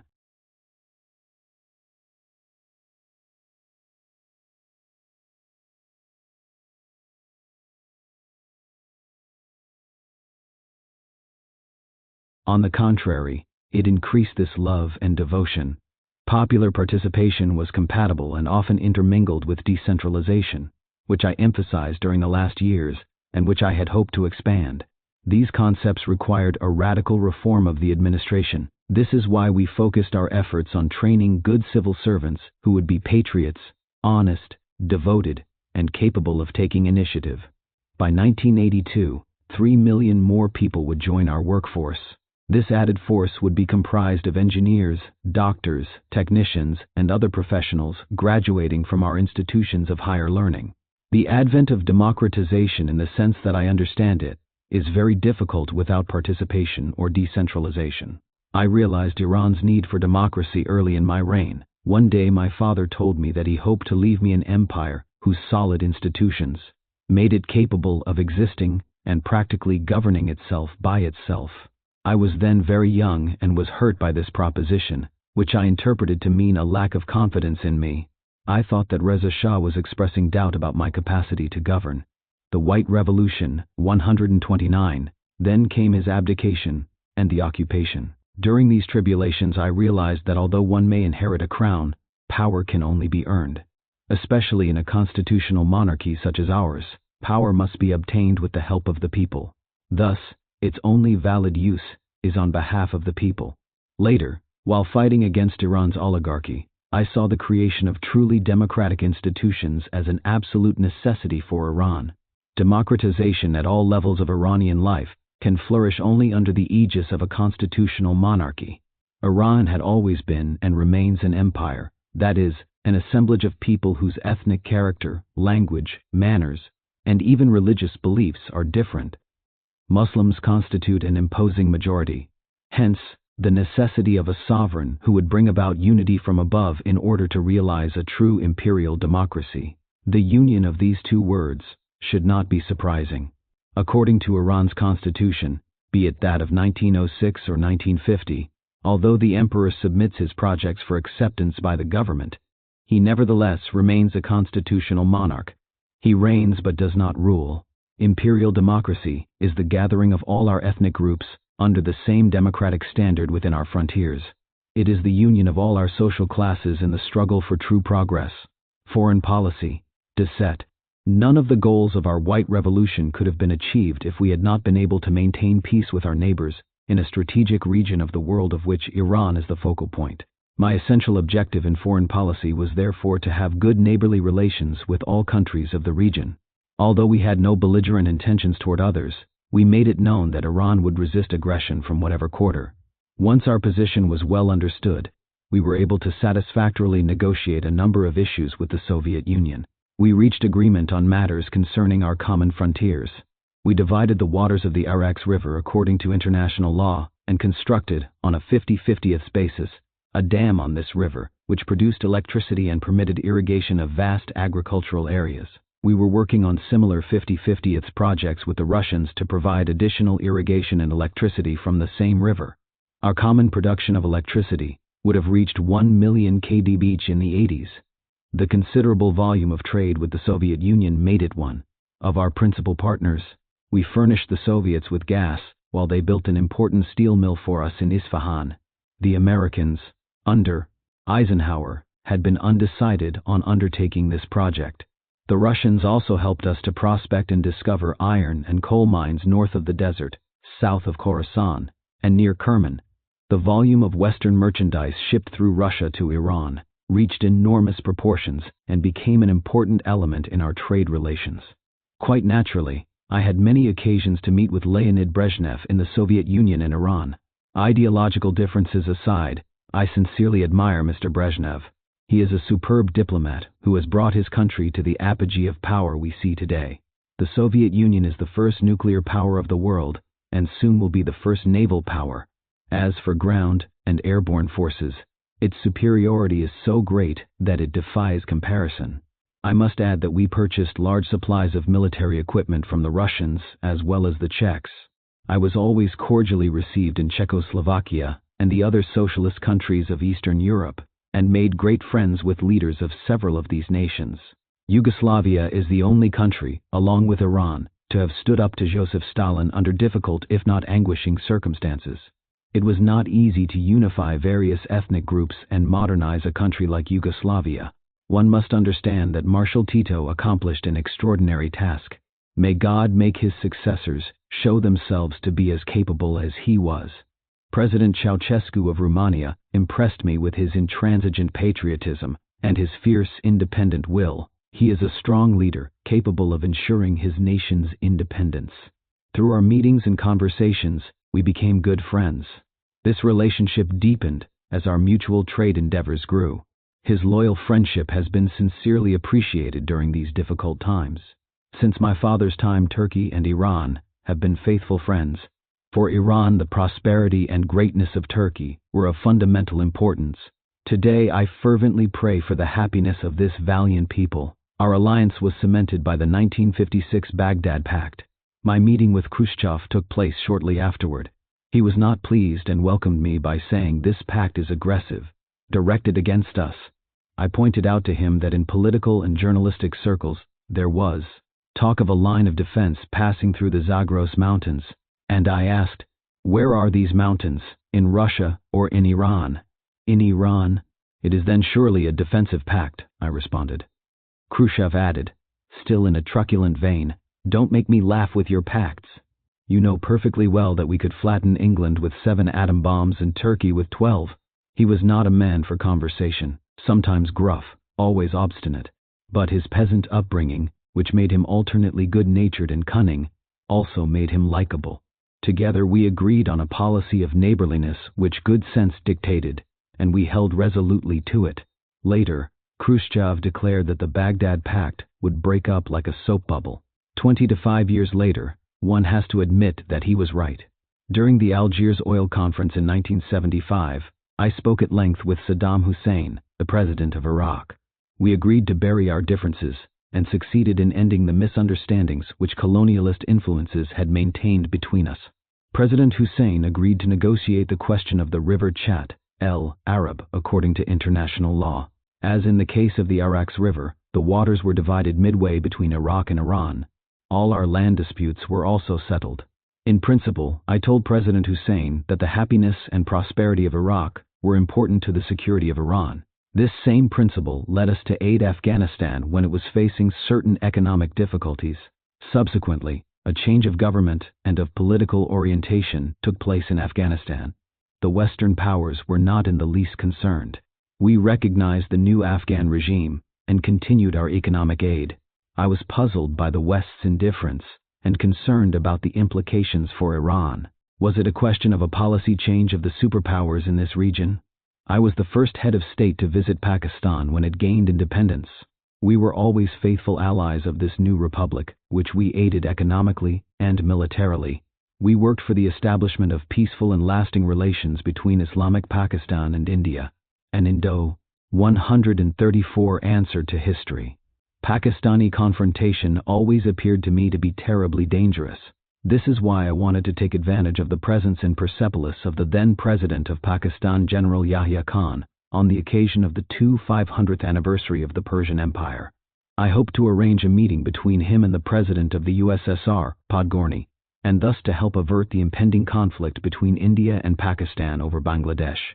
We also had friendly relations with our neighbors on the other side of the Persian Gulf, Kuwait, the Emirates, and especially Saudi Arabia. I had traveled on several occasions to Saudi Arabia, a country whose integrity and independence are sacred for all Muslims. Twice I had the great joy of making the supreme pilgrimage. As a faithful Muslim and defender of the faith, I hope that Saudi Arabia will always remain the guardian of these holy places, Mecca and Medina, where millions of pilgrims travel every year on the path to God. History has recorded the stature of Ibn Saud, founder of Saudi Arabia. He was wise and brave and an excellent administrator. When one considers the fatal events for which Iran is now the theater, one cannot but rejoice at seeing Saudi Arabia still free and independent. One can only pray to God that it remains so. In 1973, at the request of the Sultanate of Oman, I provided this state with military aid. Oman was then threatened by the Zofaris, who were supported by southern Yemen, the Communists, and the Chinese. Our troops in Oman intervened in a vigorous way, until the Sultan, who is my friend, succeeded in dominating the situation. China retired from this conflict after establishing diplomatic relations with Iran. China was not playing a double game. At the time of President Hua Guofeng's visit to Tehran in August 1978, the Iranian crisis was reaching its peak. I was impressed by the Chinese leader's integrity and very sound knowledge of international politics. After talking to him, I realized China was among the few nations interested in a strong Iran. I felt that a policy of solidarity was necessary among the Persian Gulf countries, who were faced with increasing dangers.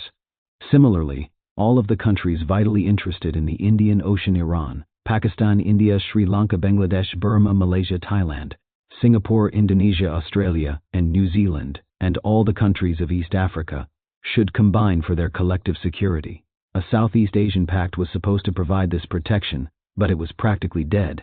I deeply felt that the creation of a zone of peace and stability around the Indian Ocean would serve the cause of world peace. It could have succeeded. However, would it have been tolerated? It would have precluded both Russian and American intervention. Could the Soviet Union and the U.S. admit that their armed presence in the Indian Ocean was not necessary? During a visit to Australia in 1974, I proposed the creation of a common market for countries bordering on the Indian Ocean. I made the same proposal in Singapore and in India. This concept was everywhere well received. Under my plan, after studying the possibilities and needs of the member countries, a program of exchange and mutual assistance would be put into action. I had declared, for example, that Iran would be ready to contribute to the industrialization of India and the development of its mines and agricultural lands. Without waiting for the realization of the common market, we furnished economic aid to the Sudan, Somalia, and even to Senegal and other countries in West Africa and in the interior of Black Africa. I intervened with leaders of South Africa in an attempt to find an acceptable solution for the Namibian affair. I also met with all Black Rhodesian leaders in order to encourage an equitable and peaceful solution there. This move for peace brought me at that time the thanks of the Anglo-Americans.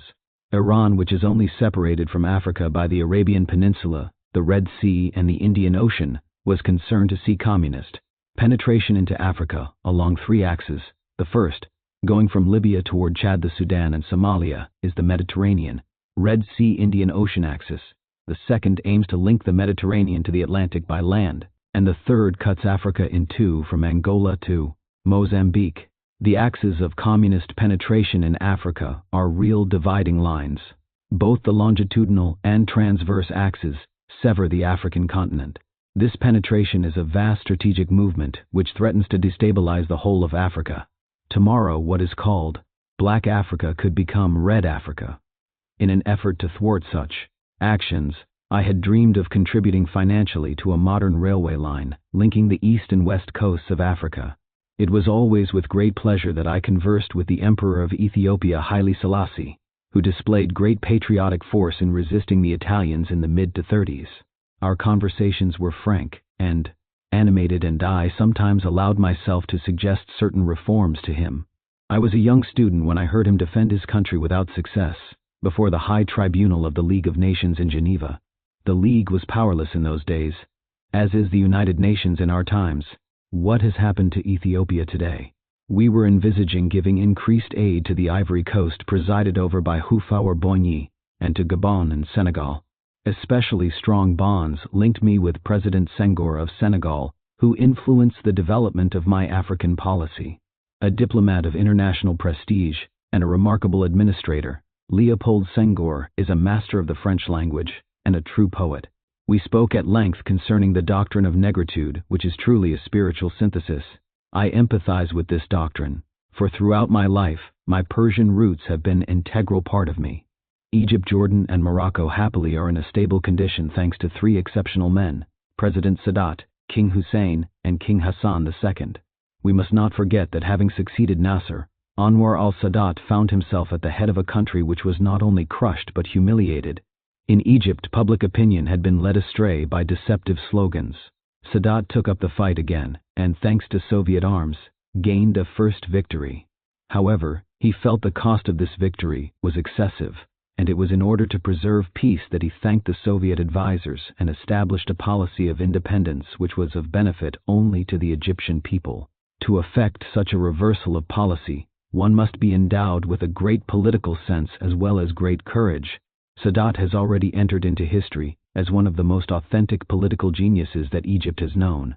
I shall never forget with what generosity he welcomed me under dramatic circumstances. It is with fervor that I pray for this great Egyptian and his people. As for King Hussein of Jordan, I can never praise him enough. To me, he is not only a friend, but a brother. He is a strong, good-hearted man, in whom great courage unites with a deep love for his country. In numerous instances, Jordan's Hussein has known how to face adversity, and he has done so with resolution. Jordan's strategic position has been independently preserved through King Hussein's political wisdom and decisive spirit. I remember an incident which is illustrative of his valor. A coup d'état, fomented by Gamal Abdel Nasser and led by a Jordanian general, took place in Jordan. There was an uprising in one of the garrisons. King Hussein went alone into the insurgent barracks and addressed the troops firmly and reasonably. When he finished speaking, the soldiers cheered and threw themselves at his feet. As a crown prince, my friend Hassan II proved his patriotism. Certainly he must possess the baraka to have been able to escape different assassination attempts and to have succeeded in his famous Green March into the middle of the recovered Sahara. He is a sovereign with a rare intellectual elegance. At once descendant of the Holy Prophet and Doctor of Law from the University of Bordeaux, he is a perfect incarnation of two cultures, the Quranic and the European. It is superfluous to add that I pray for him and his faithful people. Words fail me to express here my thanks for the attitude he displayed toward me and my family after the sinister events of January 1979. For his part, it was a challenge to all those who have forgotten the very exalted lessons of the Holy Prophet. As for our relations with Western countries, Iran placed itself ideologically squarely in the camp of the Western democracies. My country has for many years enjoyed excellent relations with France, which has never shown any imperialist tendencies toward us, and has contributed much to our culture and to our economic development. It was as a very young sovereign that I first met General Charles de Gaulle. I was immediately captivated by his extraordinary personality. In listening to him speak of France, I heard echoes of the hopes and dreams which I nurtured for my own country. He had an eloquence that made his faith in the future of his country contagious. Naturally, we were to meet many times, either in France or in Iran. Each time our bonds of friendship were strengthened. These ties were furthered by our ongoing correspondence. Upon his death, I attended the funeral services at Notre Dame, and was later received at Colombey by Madame de Gaulle. I was deeply touched by this attention to me during those painful hours. This ardent patriot was a guide for me as a sovereign. As the measure of his greatness, one has only to compare the conditions of France in 1956 with its conditions at the time he retired from public office. Our relationship with France was exceptionally strong. However, our economic exchange with the other countries of the OECD, in particular the US, was considerable and constant. In addition, we had recently increased our commercial relations with other countries in the Americas. I have stated clearly that our foreign policy served only one country, Iran. But it was equally clear to us that our own interests were best served when our immediate neighbors were at peace. That is why we always practiced a good neighbor policy, and to the extent of our means, a policy of mutual assistance. This is also why we maintained a just balance in our relations with the West, the USSR, Eastern European countries, and Communist China. The profound and genuine solidarity of all the peoples on earth is not a fantasy to me. It is a reality which, in my opinion, should dominate the foreign policy of all nations without exception. I have always aimed with all my country's might toward the achievement of this ideal. One needs only a glance at a map of the world to realize that of the 150 countries of the earth, only 28 are considered democracies in the West's eyes. The common features among all these countries, whether they are predominantly industrial or agricultural, are a prosperous economy and high standards of living. Outside of this club of the privileged, the Indian subcontinent, for example, is ruled by governments which are theoretically democratic, but they have done little to remedy the illiteracy of their people, to change poor health care, and to curb civil strife. They refuse to modernize. Their misery stems from a weak economy. We are touching here on the heart of one of the gravest dilemmas of our epoch. It weighs on all countries which find themselves outside the club of the privileged. The question is to evolve or not evolve, to remain a docile member of the third world, or to attempt to cross the threshold and enter into modern civilization. These countries expose themselves to enormous, if not insurmountable, difficulties. They often have only limited means at their disposal, and almost always lack experience and qualified professionals. They must compete on the world market and vie with intransigent industrialized countries. The privileged have never had to cope with such problems during their evolution. They did not encounter fearsome competitors, and could therefore peacefully prepare for democracy. They built solid economies based on their scientific and technological capability. Today's developing countries are not in this enviable position. It seems that in our epoch, no country can pretend to political independence if it lacks a solid economic structure. This is a condition sine qua non. For today, it is economic power that guarantees freedom and sovereignty for a nation, and furnishes it with the conditions for a true democracy. Thus, in 1973, I proposed that the 12 industrialized countries join the 12 members of OPEC in creating an international fund for aid, each contributing $150 million to it. The council of this fund would include, besides the 24 founding nations, 12 representatives from third world nations. The members together would study projects submitted by the developing countries. These plans would aim towards the gradual economic independence of the aided countries. The World Bank and the International Monetary Fund were to serve as advisors and provide facilities for exchange and financing, agreeing to loans on the basis of 20 years at 2.5% a year. Robert McNamara and the president of the International Monetary Fund favored the project. This program provided a framework in which an international bank for development would aid any third world country which was in difficulty. This organization would have to be absolutely neutral, independent, politically free from obligation, and open to everyone. The number of OPEC countries has grown, and my earlier proposal should be financially increased. The rises in the price of oil should also be taken into account. My initial proposal on contributions would have produced $3 billion. It would be fitting today to collect $20 billion. The fund would have played the role of an international cooperative, or better yet the role of an economic United Nations with executive power. These proposals for international economic cooperation had been made in the framework of a tentative global solution for the problems of energy, and as such were taken up in an integral fashion in the article in Le Monde Diplomatique already cited. Without doubt this project was bold, but it was not chimerical. It made a direct appeal to international solidarity, and could have constituted an element of politico to economic stabilization of great efficacy. I had many conversations with Valéry Giscard d'Estaing, the President of the French Republic, concerning this conference. Our views were in absolute agreement. We agreed that the great politico to economic problems, and particularly those of energy, had to be reconsidered in their totality on a world-wide scale, so that international solutions could be found for them. World peace can only be gained at such a price. I am happy to see that a similar program is finally being given serious attention under UN auspices by the Brandt Commission. This endeavor is long overdue, and I pray that Mr. Brandt's efforts will meet with success. I should not end this chapter without a few words about our armament policies. I have often repeated that Iran harbored no expansionist notions. We had no wish to impose our political, social, or economic concepts on anyone. Our actions in the United Nations were always in the interests of moderation, conciliation, and peace. However, our policy of strict independence made military strength a necessity. This need had been graphically illustrated throughout Iran's ancient and modern history. When our armed forces were weak, our nation was overrun. When we were strong, our nation was saved from foreign invasion. Often military might alone had been our sole guarantee of survival.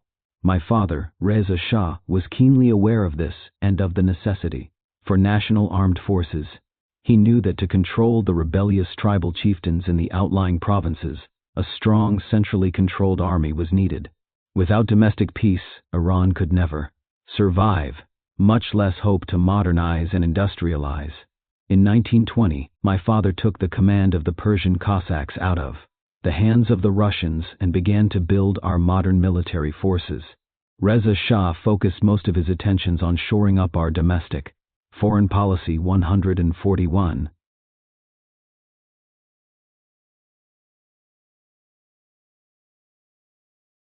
Security. At that time, Britannia ruled the waves and thereby protected our nation from foreign aggressors.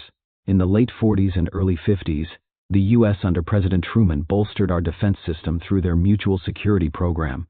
On July 25, 1949, President Truman, in a special message to Congress, stated, "In Iran, the use of surpluses of U.S. military equipment has aided in improving the defensive effectiveness of the Iranian army.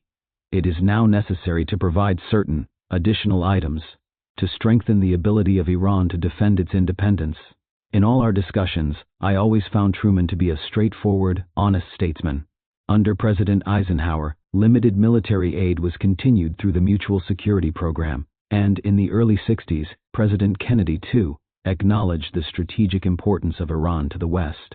On a visit to the U.S. in April 1962, Kennedy stated that he considered me to be a vital force in maintaining the independence of my country. So when we welcome the Shah here, we welcome a friend and a very valiant fighter. Later during that visit, he reaffirmed our bilateral agreement concerning the maintenance of independence and territorial integrity in Iran. We also agreed on the necessity for collective security arrangements. However, in January 1968, Great Britain announced that it was withdrawing its troops from the Persian Gulf. 3 months earlier, Mr. Goronwy Roberts, sent by the British Foreign Office, had assured Iran that the British had no intention of leaving the Gulf in the foreseeable future. Their about-face took me by surprise, and I can only assume that their prospective entry into the common market prompted this reversal. Shortly after, President Nixon declared that the United States would no longer maintain its role as the world's policeman. Thus, our security could be assured only through our own efforts. That is why in 1971, on the eve of the British departure, we occupied the islands of Toom and Abu Musa. In Bahrain, where only 1/6 of the population was Iranian, we agreed to self-determination. Bahrain opted for independence. By that time, Egypt's Nasser had already succeeded in fomenting dissension in the region, and Libya's Gaddafi and the PLO's Arafat continued these incendiary activities. I knew then that as Iran continued to grow and prosper, we would become an increasingly attractive prize for foreign predators of every ilk. All these circumstances prevented Iran from remaining complacent. The security of our borders required constant vigilance, not only along the Gulf coastline but also to the east, where we faced possible incursions. Afghanistan, Pakistan, and India have all been subject to domestic and foreign strife, quite apart from the sorties of our neighbor, the Soviet Union. Our lifeline was, and is, the Persian Gulf. We have no oil pipeline to the Mediterranean, as do Iraq and Saudi Arabia. The stability of the Gulf of Oman and the Indian Ocean were also of vital concern. Defense of the Straits of Hormuz required that the nations on the Arab side remain our friends. Our forces had to be strong enough to prevent these friendly but poorly armed governments from being overthrown. Guerrilla groups could be deterred only if they knew that Iran was prepared to move rapidly and forcefully to protect these nations. Outside the Persian Gulf, the sea lanes through the Gulf of Oman, the Arabian Sea, and the Indian Ocean were vulnerable to submarine attack. This aspect of our defense required a substantial investment in our naval capabilities. Many times I have voiced my firm intention to avoid the use and even the possession of nuclear armaments. Our conventionally armed forces would have been among the finest in the world by 1982. These forces would not only have safeguarded our interests in the Persian Gulf, but would have preserved the stability and peace of the Indian Ocean as well. How much armament is sufficient to assure such security? For the historical record, a detailed list of the armaments Iran would have possessed by 1982 are given in Appendix 4. Our military projects were never kept secret. Quite the contrary. They were well known to all. President Carter had reiterated his support of our endeavors at our meetings in Tehran in December 1977, when he had called our nation an island of stability in a very troubled part of the world. Iran truly was the only nation capable of maintaining peace and stability in the Mideast. My departure has changed all that.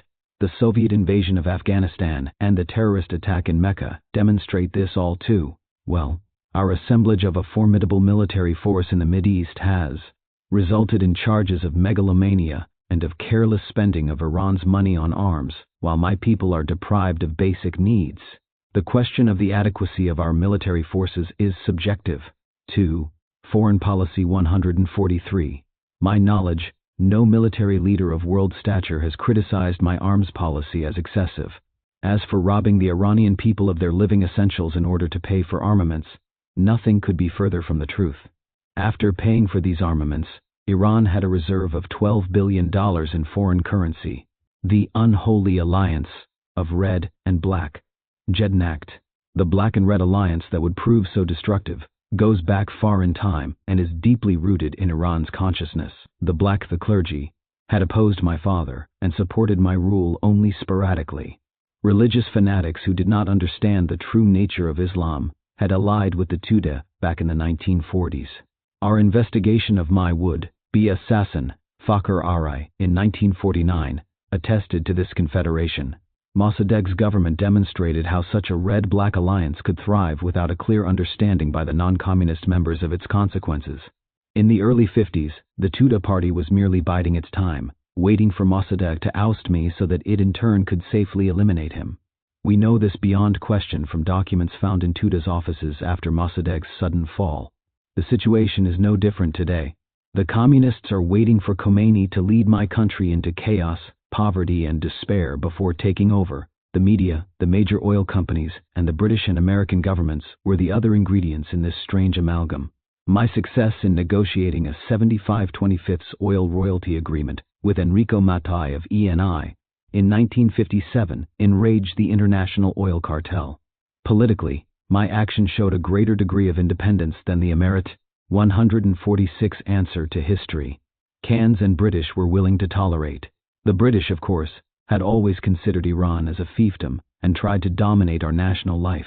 The Mossadegh misadventure had brought the Americans onto the scene and given Washington an incentive to intervene.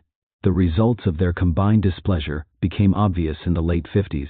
The first student demonstrations against my regime broke out then, interestingly enough, in the United States. In 1962, while at a ceremony in San Francisco, I saw a plane overhead with a streamer proclaiming, "Need a fix, see the Shah." Clearly, this was part of an organized effort to discredit me and my government.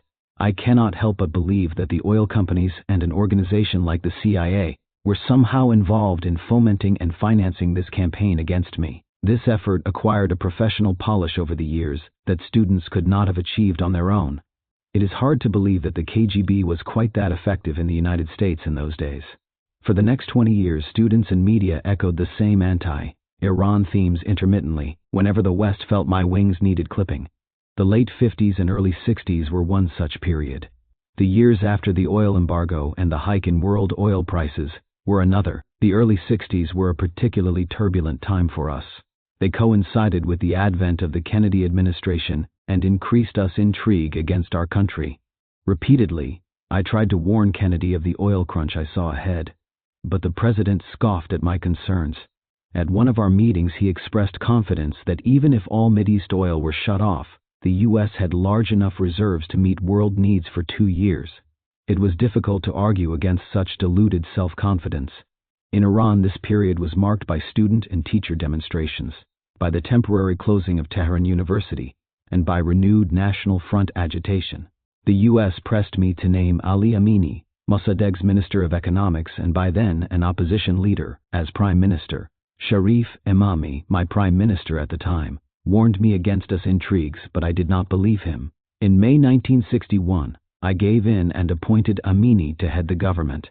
15 months later, a time marked by economic and political mismanagement, Amini resigned. Even the Americans had lost faith in his abilities. In better control of the situation, I was finally able to act and, the unholy alliance of Red and Black 147, to inaugurate the White Revolution, thus winning a decade's respite from my foreign friends and domestic enemies. Well, let us say I won a partial respite.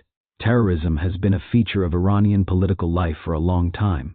No matter how hard I tried, and God knows I tried, my country was never quite rid of it. I have already discussed the 1949 attempt on my life, and the 1951 murder of my Prime Minister, General Razmara.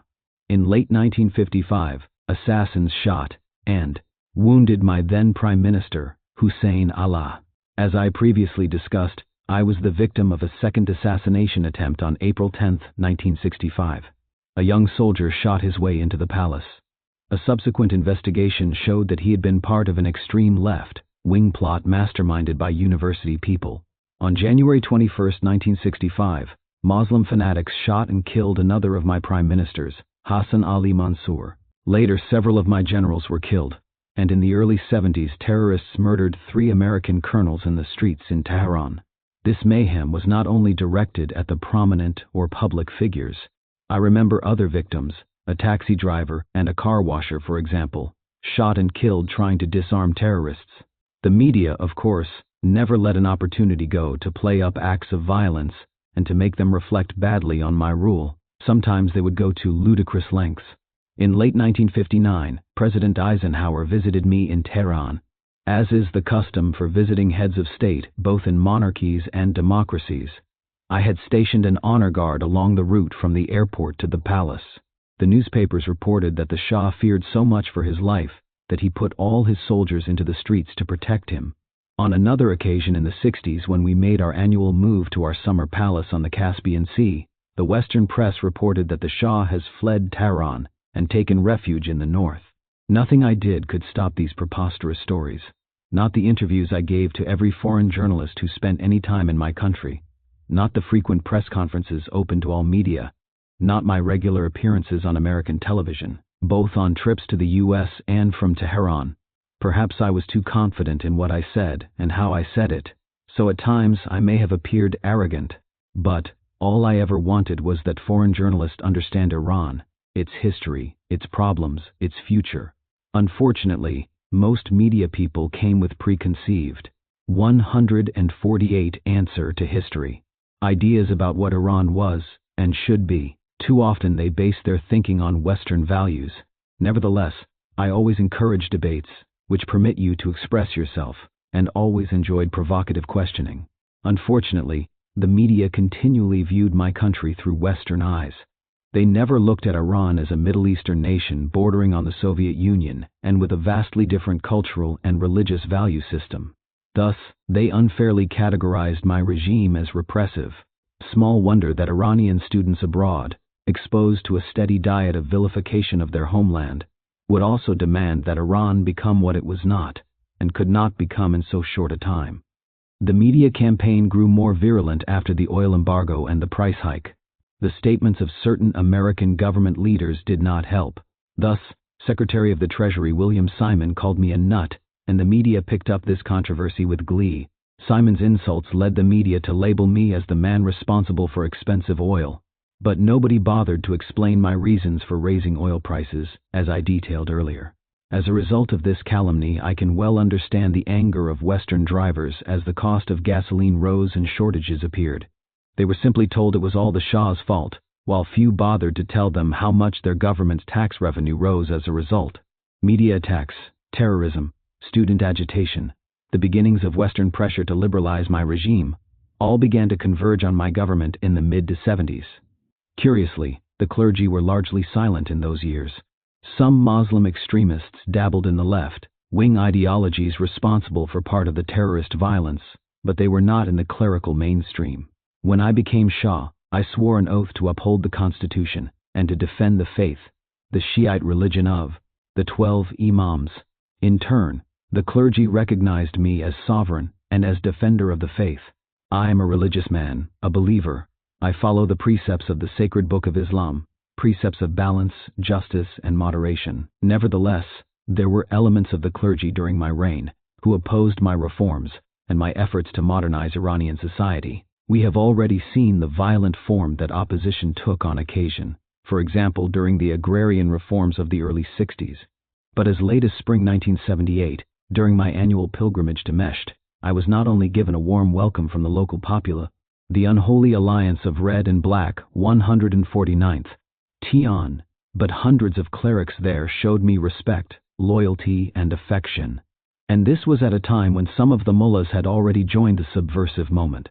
The first signs of organized opposition to my rule came toward the end of 1976 from liberals, left-wingers, and people of wealth and power inside my country. Meanwhile, I had already allowed the International Red Cross, the International Association of Jurists, and Amnesty International to review our criminal justice system.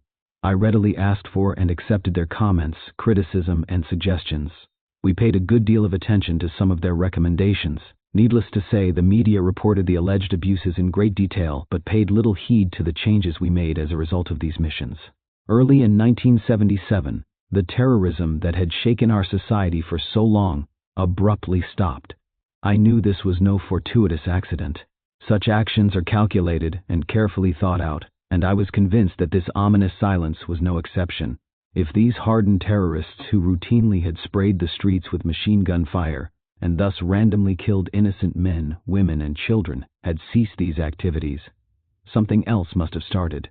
True, I had eyes and ears among the population, but they brought me little in the way of conclusive information, so that I was unable to discern the deeper meaning of this cessation of terrorism. From this developed a need for more expeditious changes. Thus, over the next 2 years, the urgency for completion of my reasonable and viable reforms was vastly increased. In this way, I hope to diffuse my opponents' unreasonable and unrealistic demands for radical changes that my government's infrastructure would not be capable of withstanding.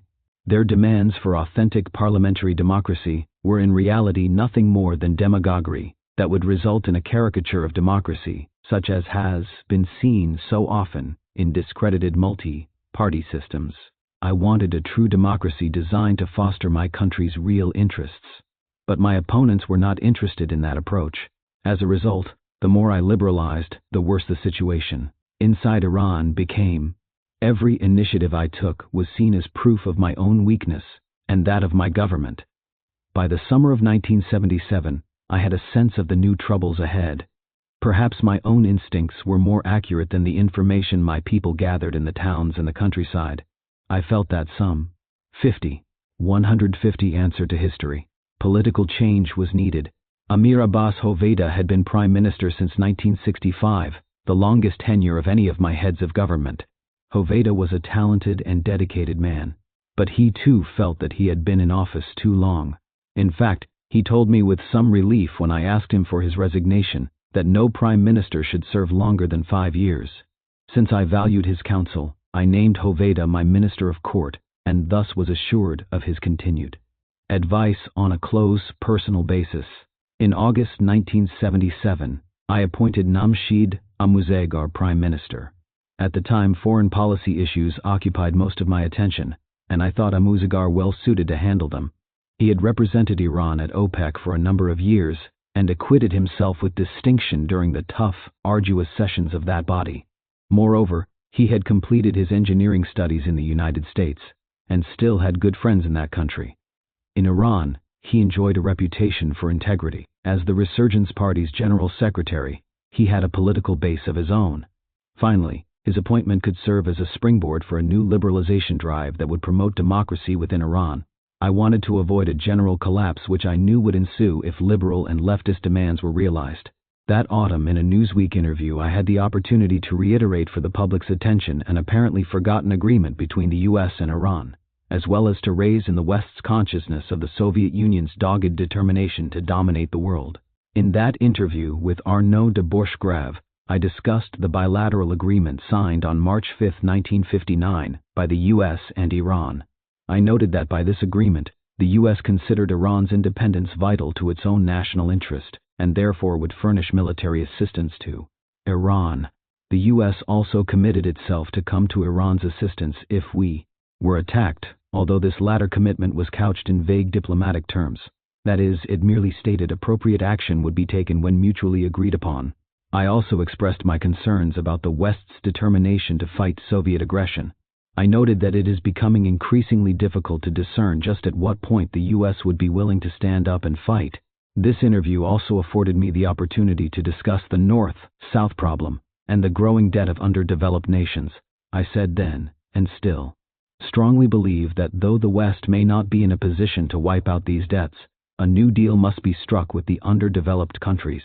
10% of the world's population cannot for long control 90% of its riches without world upheaval. Redistribution is not the answer. Creation of new sources of wealth is the basic need of the developing nations today. Cooperation by all developed nations, East and West alike, is vital to this effort. Our foreign difficulties were highlighted during our visit to the U.S. later that fall. As usual on these official visits, the Empress and I spent a night in Williamsburg, Virginia, to tour the historic restorations. Several hundred Iranian students had gathered near my hotel to express their loyalty. I stopped to chat briefly with the group when I noted a smaller knot of people, most of them masked, standing around a red flag complete with hammer and sickle. They hurled insults at us. Why the masks? I would learn in the next day's newspapers that these demonstrators feared the Savak. A more likely explanation than that ridiculous charge, it seemed to me, was that the masks hid non-Iranian demonstrators, professional troublemakers hired on the spot. In any event, the anti-Shah protesters could not have numbered more than 50 while my supporters were close to 500. Imagine my amazement the next day when I saw the press had reversed the numbers and wrote that the 50 Shah supporters were lost in a hostile crowd. A similar reversal appeared in print during our visit to Washington.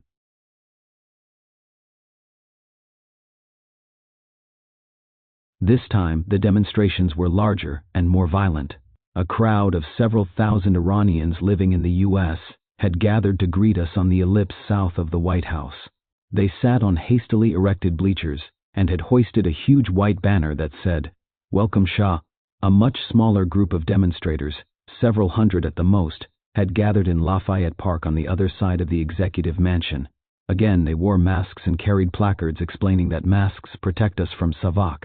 After we had arrived for the welcoming ceremonies on the south lawn of the White House, the student demonstrators charged the peaceful assembly of my supporters. They swung placard handles and planks armed with nails. The police were not prepared for the violence and gave way, using tear gas in an effort to restore order. More than 130 persons were injured before the riot was over. Again, the media switched the figures. Time, for example, wrote that 1,000 opponents of the Shah had gathered in Lafayette Park to face several hundred of the Shah's supporters, even though the opposite numbers were correct. Nor did the U.S. press chastise the aggressors. One newspaper wrote meaningfully, "Who, then, paid for the Shah's supporters to come to America?" Another charged that my government had paid their expenses and additionally gave each supporter a $100 bill. There was, of course, not a word of truth to the allegations. On the other hand, no one bothered to investigate the troublemakers' sources of support. I know that very few of them were Iranians. Most of them were young Americans, blonde, blacks, Puerto Ricans, together with some Arabs. Moreover, there was foreign money involved in paying their bills. I had reports at the time of a dummy foundation set up in New York, with money sent from Europe and other places to pay for anti-Shah demonstrators to come to Washington. Buses had been organized to bring people from New York and other cities, and I know that many other demonstrators were flown in from as far away as Los Angeles. These were facts no one bothered to report. The press was too busy detailing my alleged human rights violations, or reporting that the Shah's political jails hold 25,000 to 100,000 political prisoners. In all fairness, however, Time did report that I had embarked on a program of liberalization, and that Prime Minister Amuzagar had moved to end press censorship, had loosened controls, and had freed several hundred political prisoners. In a few months, Time wrote in November 1977, "The police state atmosphere has altered drastically to a mood of vastly greater individual freedom and relaxation." This report came 15 months before my ouster. My talks with President Carter had gone well. Iran's relationship with the U.S. had been so deep and so friendly during the last 3 administrations. I had counted Lyndon Johnson, Richard Nixon, and Gerald Ford among my friends, that it seemed only natural that our friendship would continue. After all, good relations were in the best interests of both nations. Carter appeared to be a smart man. My favorable impression of the new American president deepened when he visited Tehran to spend New Year's Eve with us at Niavaran Palace. I have never heard a foreign statesman speak of me in quite such flattering terms as he used that evening. Iran, because of the unholy alliance of red and black 153rd, great leadership of the Shah, is an island of stability in one of the more troubled areas of the world, Carter said in his prepared remarks at dinner. He went on to say, "Our talks have been priceless, our friendship is irreplaceable, and my own gratitude is to the Shah, who in his wisdom and with his experience has been so helpful to me, a new leader." A week later, on January 7, 1978, the first riots erupted, in which the clergy were the major source of the agitation. Demonstrators surged through the streets of the holy city of Qom, where thousands of pilgrims annually visit the tomb of Masumeh, the sister of Imam Reza. There is little doubt in my mind that communist elements had infiltrated the 4,000 religious students and their supporters who took part in the protest. I am equally certain that rebellious and dissatisfied mullahs were at the center of the unrest. 6 people were killed during the disturbance, a number duly exaggerated in media accounts of the incident to dozens of dead and hundreds of injured. The renewal of violence after a year's calm troubled me.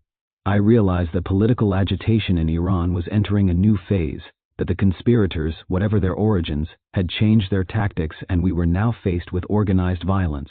As a counter to this demonstration, a crowd of 30,000 paraded through Qm some days later to express their support for my government and my rule.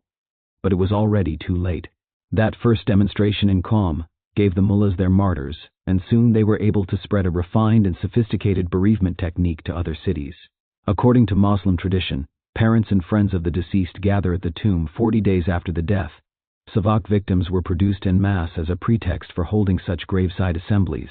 My opponent seized corpses from grieving families and paraded them through city streets, shouting, "Here is another victim of the regime, another of Savak's crimes." Many of those carried on the shoulders of demonstrators had died from natural causes. Some were Jews whose religious laws require burial within 24 hours of death, and whose beliefs were carelessly trampled by malcontents intent on fraud and violence. They had only one aim: to trigger daily demonstrations, which were ever more frequent once the 40-day mourning cycle had been established. Of course, these protests were always accompanied by more violence and often by more deaths, creating a self-perpetuating cycle of destruction. It is hard to imagine any more vile behavior by supposed religious people than those upheavals of 1978. These insurgents often pretended to be wounded and had themselves daubed with mercurochrome to appear battered and bloody, especially when unscrupulous news photographers were on the scene. The next wave of violence hit the city of Tabriz in the riots of February 18 and soon reached the holy cities of Qom and Mesht. These were contained, but it took considerable force to do so, perhaps too much force. On March 5, my government disciplined some police and Savak officials for the way they had handled the riots. This shows, incidentally, that Savak was never allowed to operate unchecked in Iran. As the riots spread, underlying social issues began to emerge. The unholy alliance of red and black was beginning to solidify. Looking back, the uprisings in Tabriz marked the beginning of efforts to reduce my authority, to turn me into a weak and ineffectual constitutional monarch, and finally to oust me. True, under my rule, Iran had progressed at a rapid pace. The growth of Tehran in a few years from a city of 1 million to a metropolis of 4.5 million could not be accomplished without some social and economic dislocation. There were plenty of jobs. When I left my country, 1 million foreign workers were employed at all levels of the economy. Under Khomeini's government, all the foreign workers have left and more than 4 million Iranians are unemployed. Housing construction could not keep up with demand. Thus, real estate prices rose to dizzying heights as they have in other major cities gripped by housing shortages. And many fortunes were made. Luxury apartments dotted the cityscape. My push for construction of low-income housing lagged because production of brick and cement could not keep pace with our needs. This problem was compounded by bottlenecks at our ports. Imported cement spoiled at dockside. But the situation had not yet slipped out of my control. Popular support for the crown ran strong and deep. In spring of 1978, I traveled to the holy city of Mesht. The warmth of my welcome was overwhelming. I drove in an open car at not more than 5 miles an hour while the unbally alliance of red and black 155 crowds pressed close to me. My security was minimal. There could have been a sniper behind any window. My reception in Mesht was not an isolated incident. When Prime Minister Amuzegar visited the provinces several weeks later, his reception was equally tumultuous. In Tabriz, so hard hit by the February riots, 300,000 turned out to cheer the head of the government. Nelson Rockefeller visited me that spring. Times were ominous, not only in Iran. Across the border in Afghanistan, the communists had quietly taken control of a neutralist government, with few in the West aware or concerned. For 10 years I had been warning the West about Afghanistan, her strategic importance and her unstable politics. But my warnings were ignored. It is worth noting here that had I remained in power, the Russians would not have dared invade Afghanistan. By January 1980, Iran would have had a standing army of 700,000 men, equipped with the most modern weaponry available and supported by F-15 and F-16 fighter bombers. It is very doubtful that the Red Army would have challenged this force. This was one of the issues Rockefeller and I discussed. We were old friends. He was no longer in office and could talk freely. Is it conceivable, I asked him point blank, that the Americans and the Russians have divided the world between them? Of course not, he replied, and added, at least as far as I know. In mid to March, disturbances had swept through several cities including Tehran. However, the next 2 months proved quiet. I began to hope that the worst was over. In mid to May, the deceptive calm shattered. Students went on strike. The bazaars closed. The links among students, merchants, and clergy tightened. Much has been made of Bazaar's opposition to my rule and their relationship with the mullahs. Some Western accounts have alleged that the CIA had been paying between $400 to $450 million annually to Iran's clergy, and that in 1977, Carter ordered this assistance ceased. I have no knowledge of any CIA support of our mullahs. For some time my government had been providing our clergy with substantial support. In 1977, due to the exigencies of our economy, Prime Minister Amuzegar was forced to eliminate these payments. Western analysts have theorized that these actions precipitated an organized rebellion of the clergy. Other stories allege that the Bazaris revolted against my government because we had moved to impose price controls, a vital effort to curb inflation, And because we had pushed to develop Western-style supermarkets and shopping malls at the expense of the bazaars. In retrospect, I regret Amuzegar's actions in these areas, but I cannot subscribe to these Western postulates that they were prime factors in the overthrow of my government. Too many other factors were involved. The fight against inflation, for example, dated back to the mid-70s. As we have seen, the crackdown, although justified, entailed hardship. In August 1975, some 8,000 price gougers were tried in our courts. We had hired students to check on merchant compliance with price guidelines. We had counted on their incorruptibility, but many of them may have been too zealous. Others were probably saboteurs who saw in these jobs an opportunity to sow dissension and foment trouble. Our price controls were imposed across the economy. The bazaars were not singled out. Bazaars are a major social and commercial institution throughout the Mideast. But it remains my conviction that their time is past. The bazaar consists of a cluster of small shops. There is usually little sunshine or ventilation, so that they are basically unhealthy environs. The bazaaris are a fanatic lot, highly resistant to change because their locations afford a lucrative monopoly. I could not stop building supermarkets. I wanted a modern country. Moving against the bazaars was typical of the political and social risks I had to take in my drive for modernization. As I continued to liberalize, the opposition grew increasingly vocal and organized. Unfortunately, the press focused not on their actions, but on Savak. The very worst crimes have been attributed to Savak. It has been alleged that millions of Iranians were employed by it. In fact, at the end of 1978, Savak employed less than 4,000 people.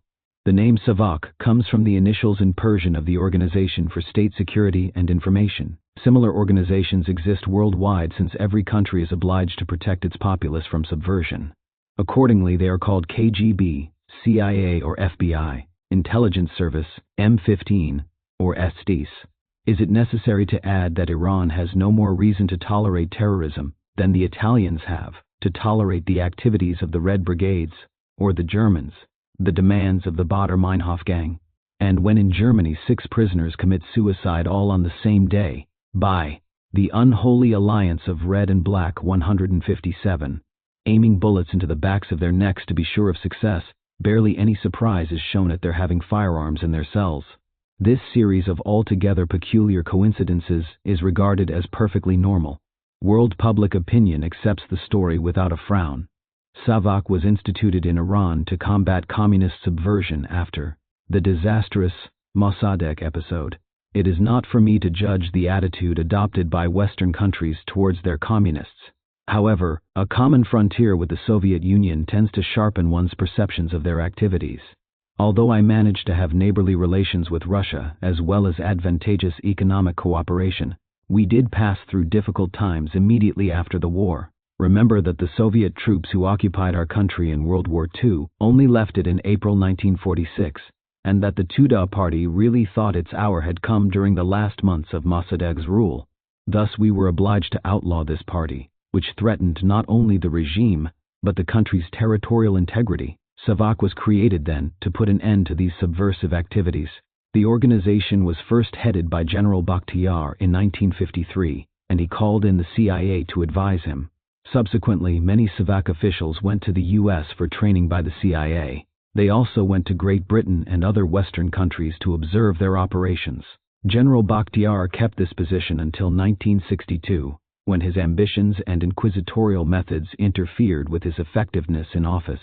He was exiled, and several years later, he was assassinated in Iraq. There were in Iran, as elsewhere, traitors, spies, agitators, and professional saboteurs, about whom our government and military leaders required intelligence. This was Savak's responsibility. As an information and counterespionage organization, it originally served civil magistrates. But as a result of recommendations made by international human rights groups, this function was left to the ordinary police force. The officers of Savak were trusted soldiers who recruited agents from the army, the police, and university graduates. But the majority of its staff were civilians. Although this force at one time alone handled the questioning procedure in our judicial process, by late 1978, on the advice of international lawyers, this was modified so that defense lawyers participated in the proceedings. Savak's activities were exaggerated by insurrectionists to further incite the nation. According to informants, the number of political prisoners and people being tortured in our prisons fluctuated between 25,000 and 100,000. Now in Chronicles of the Repression, a clandestine paper printed in Iran and used by the opposition against Savak, it was specified that between 1968 and 1977, that is over 9 years, the number of people arrested for political reasons was exactly 3,164. Our Prime Minister was directly responsible for the day-to-day operations of Savak. As head of state, I could only intervene at the request of the Minister of Justice to exercise the right of pardon over condemned men. However, when I learned that torture and abuse existed, as a matter of policy I ordered it stopped. I was deeply moved when I heard that before being tortured and assassinated, Mr. Hoveyda, the former Prime Minister, and the former heads of Savak generals, Pahlavi, Nasiri and Moghadam, had insisted that they had never received any order whatsoever from me with regard to a suspect, an accused man, or a condemned one. I had the power to commute sentences, which I always used as widely as possible. I signed all applications for pardon or remission of sentences which the magistrates presented to me. As for those who made attempts on my life, I always pardoned them, even against the advice of the public prosecutor.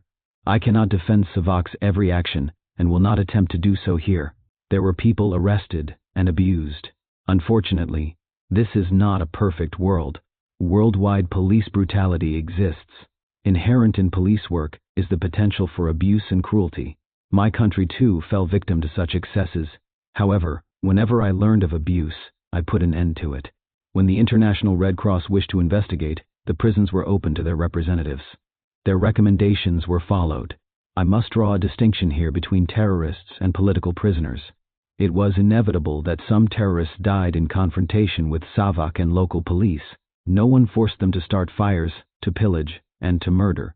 They were the victims of their own choice. With regard to those who were arrested for political reasons, I cannot include arsonists and saboteurs in this category. I affirm that they were properly treated, and that they were never molested in any way. No one can tell me the name of a single politician who has been liquidated by Savak. The unholy alliance of Red and Black 159. In June 1978, I replaced the long-time head of Savak, General Nasiri, with General Moghadam, who was more a philosopher than a soldier, and from whose benign attitude I expected beneficial results. Again, I would be sadly disappointed. Riots shook the holy city of Mesht on July 22. Clerical unrest was growing, and from Iraq Khomeini increased his attacks. Cassettes of his speeches and harangues were smuggled into our country and used by his supporters to incite the masses. Hoping to stem the rising violence, I announced on August 5, 1978, our Constitution Day, that free elections would take place at the end of the current parliamentary session in the spring of 1979. The elections would culminate my steady drive to create a true democracy in Iran. Thus, the polls would be open to anyone, including those opposed to the present government. My announcement of open elections was followed by riots in Isfahan, Shiraz, and Tehran, proof positive that the opposition was not interested in a more democratic government. Their sole aim and interest was the overthrow of my regime. I am convinced that if these free elections had taken place, the country would have clearly pronounced itself in favor of the democratic government for which we had laid the foundations. It is because we were reaching this goal that an alliance of destructive forces took place against us. It is thus that one sees the representatives of certain bazaarists and a pseudo-theocratic feudalism joining hands with parties and sects of the extreme left. The situation in Isfahan grew so violent that the government had to impose martial law there. My opponents could not afford to relax their agitation lest common sense prevail and persuade their naive followers of the folly of their actions. No matter how often I reaffirmed my commitment to liberalization, the answer was always the same: more riots. On August 19th, fire swept a cinema in Abadan, killing 477 people. Many were burned alive, others asphyxiated. The fires were set deliberately in an act of brutal mass murder. Immediately, my government was blamed for this atrocious act. Supposedly, the police had locked the doors of the cinema so that no one could escape. We were also charged with having started the fire. Khomeini needed yet another provocation to whet the appetites of his fanatic following. The real culprit fled to Iraq, where he was arrested, He confessed, but frightened or pusillanimous magistrates covered up the affair. The D set 160 answer to history. Arrested man alone could say on whose behalf he committed this outrage. Popular reaction fulfilled the instigators' every dream. Rioting swept the country and raged for several days. At the height of this upheaval, General Mohammad came to see me. He had just met with one of the major religious leaders. His message for me: do something spectacular. He had repeated that word, spectacular, several times. Under the circumstances, I wondered what dramatic action I could take to save the country from chaos and destruction. Perhaps a new government might provide the answer, a government to which I would relinquish my own powers.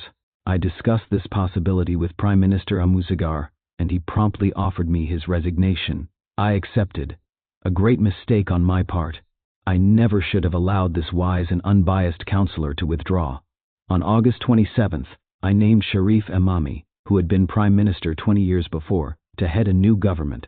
He tried to disassociate his government from the past, in an effort to win a new start for himself and his cabinet. He denounced the Resurgence Party, a move which failed to appease the opposition, but succeeded in cutting off that party's support for his government. Imami also tried to curry favor with Shiite clergy by reintroducing the old Hijra calendar and ordering all casinos and gambling clubs closed. This too proved ineffectual. Street rioting continued. By September 8th, it had reached such proportions that Imami was forced to impose martial law in Tehran. Under our constitution, such an action must be approved by the Majlis within a week of its imposition. Accordingly, on September 10th, Imami requested and received the required approval for 11 other cities as well as Tehran. That very day, he and his cabinet also were given a vote of confidence by the Majlis. That September 8 would become known as Black Friday. The violence of that Friday's demonstrations reached such a pitch of murder, pillage, and arson that the security forces had no choice but to fire. The death toll of 86 was reported by the Tehran Martial Law Office on September 10th, the very day the Majlis confirmed the new government. Imami stated publicly that he took full responsibility for the consequences of martial law. For all the bloodshed and despite all the vilification heaped on our police and soldiers, I must pay tribute to the sang froid they showed. Uncontrolled mobs who had savagely murdered their comrades in arms failed to provoke them into equally bloody revenge. Moreover, martial, the unholy alliance of red and black 161st law was not strictly enforced. Its imposition was little more than a warning. Riots continued and insurgents paid little heed to the troops who in fact fired only on arsonists, pillagers, or armed saboteurs.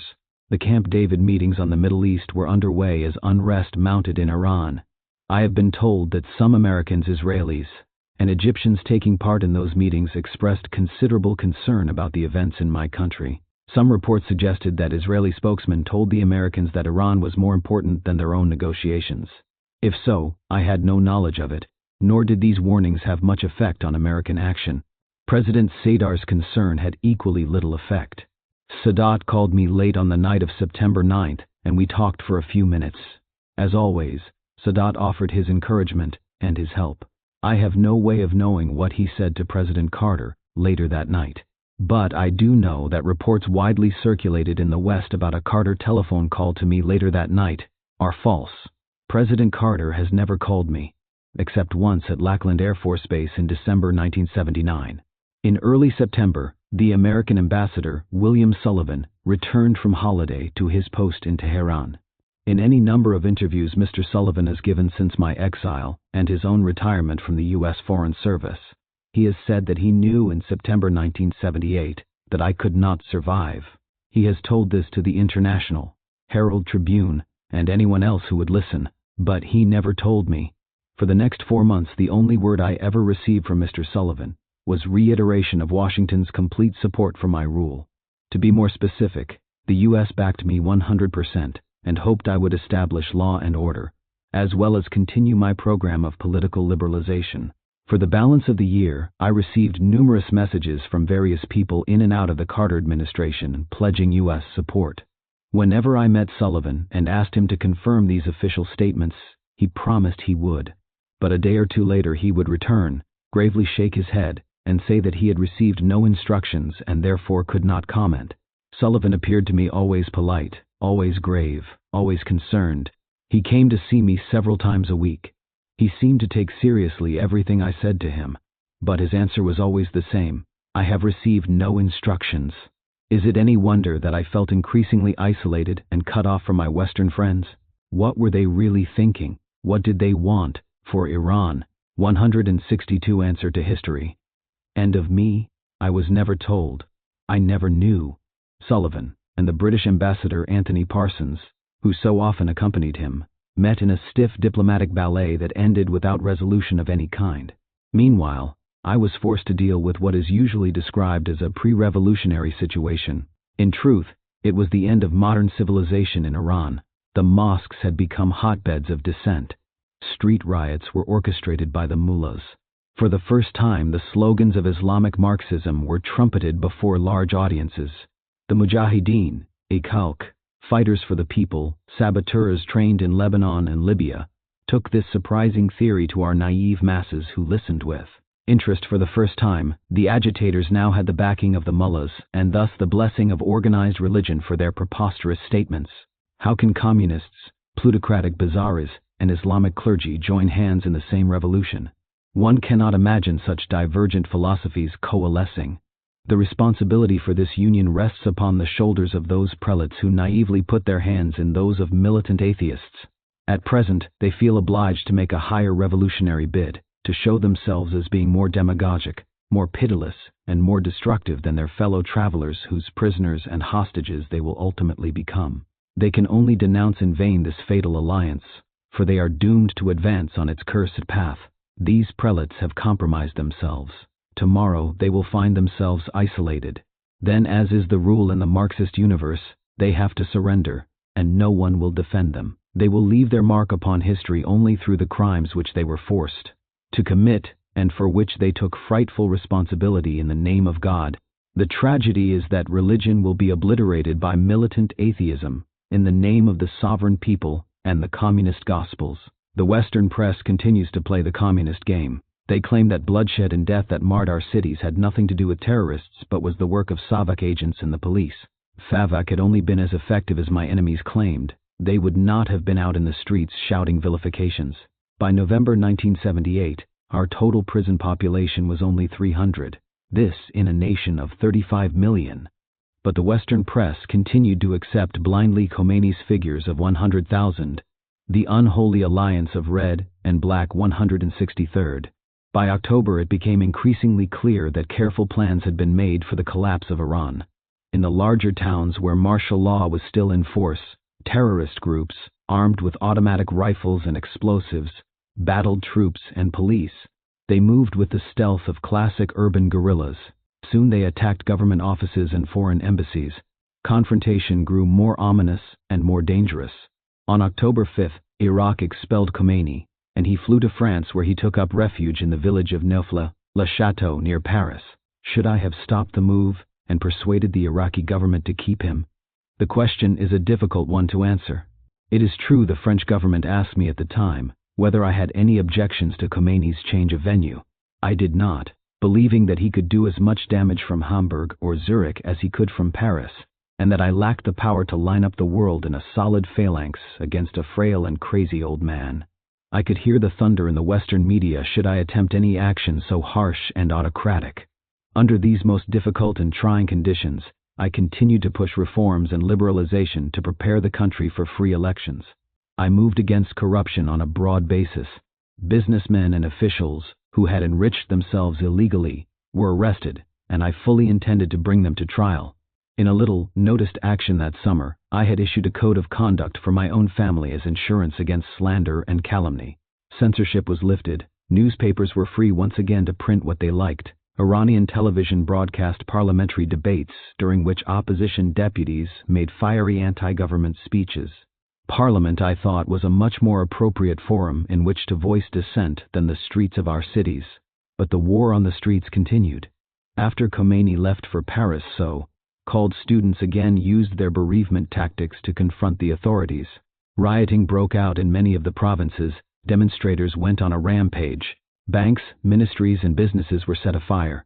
Windows of schools and offices were broken. Banks, shops, and restaurants were looted.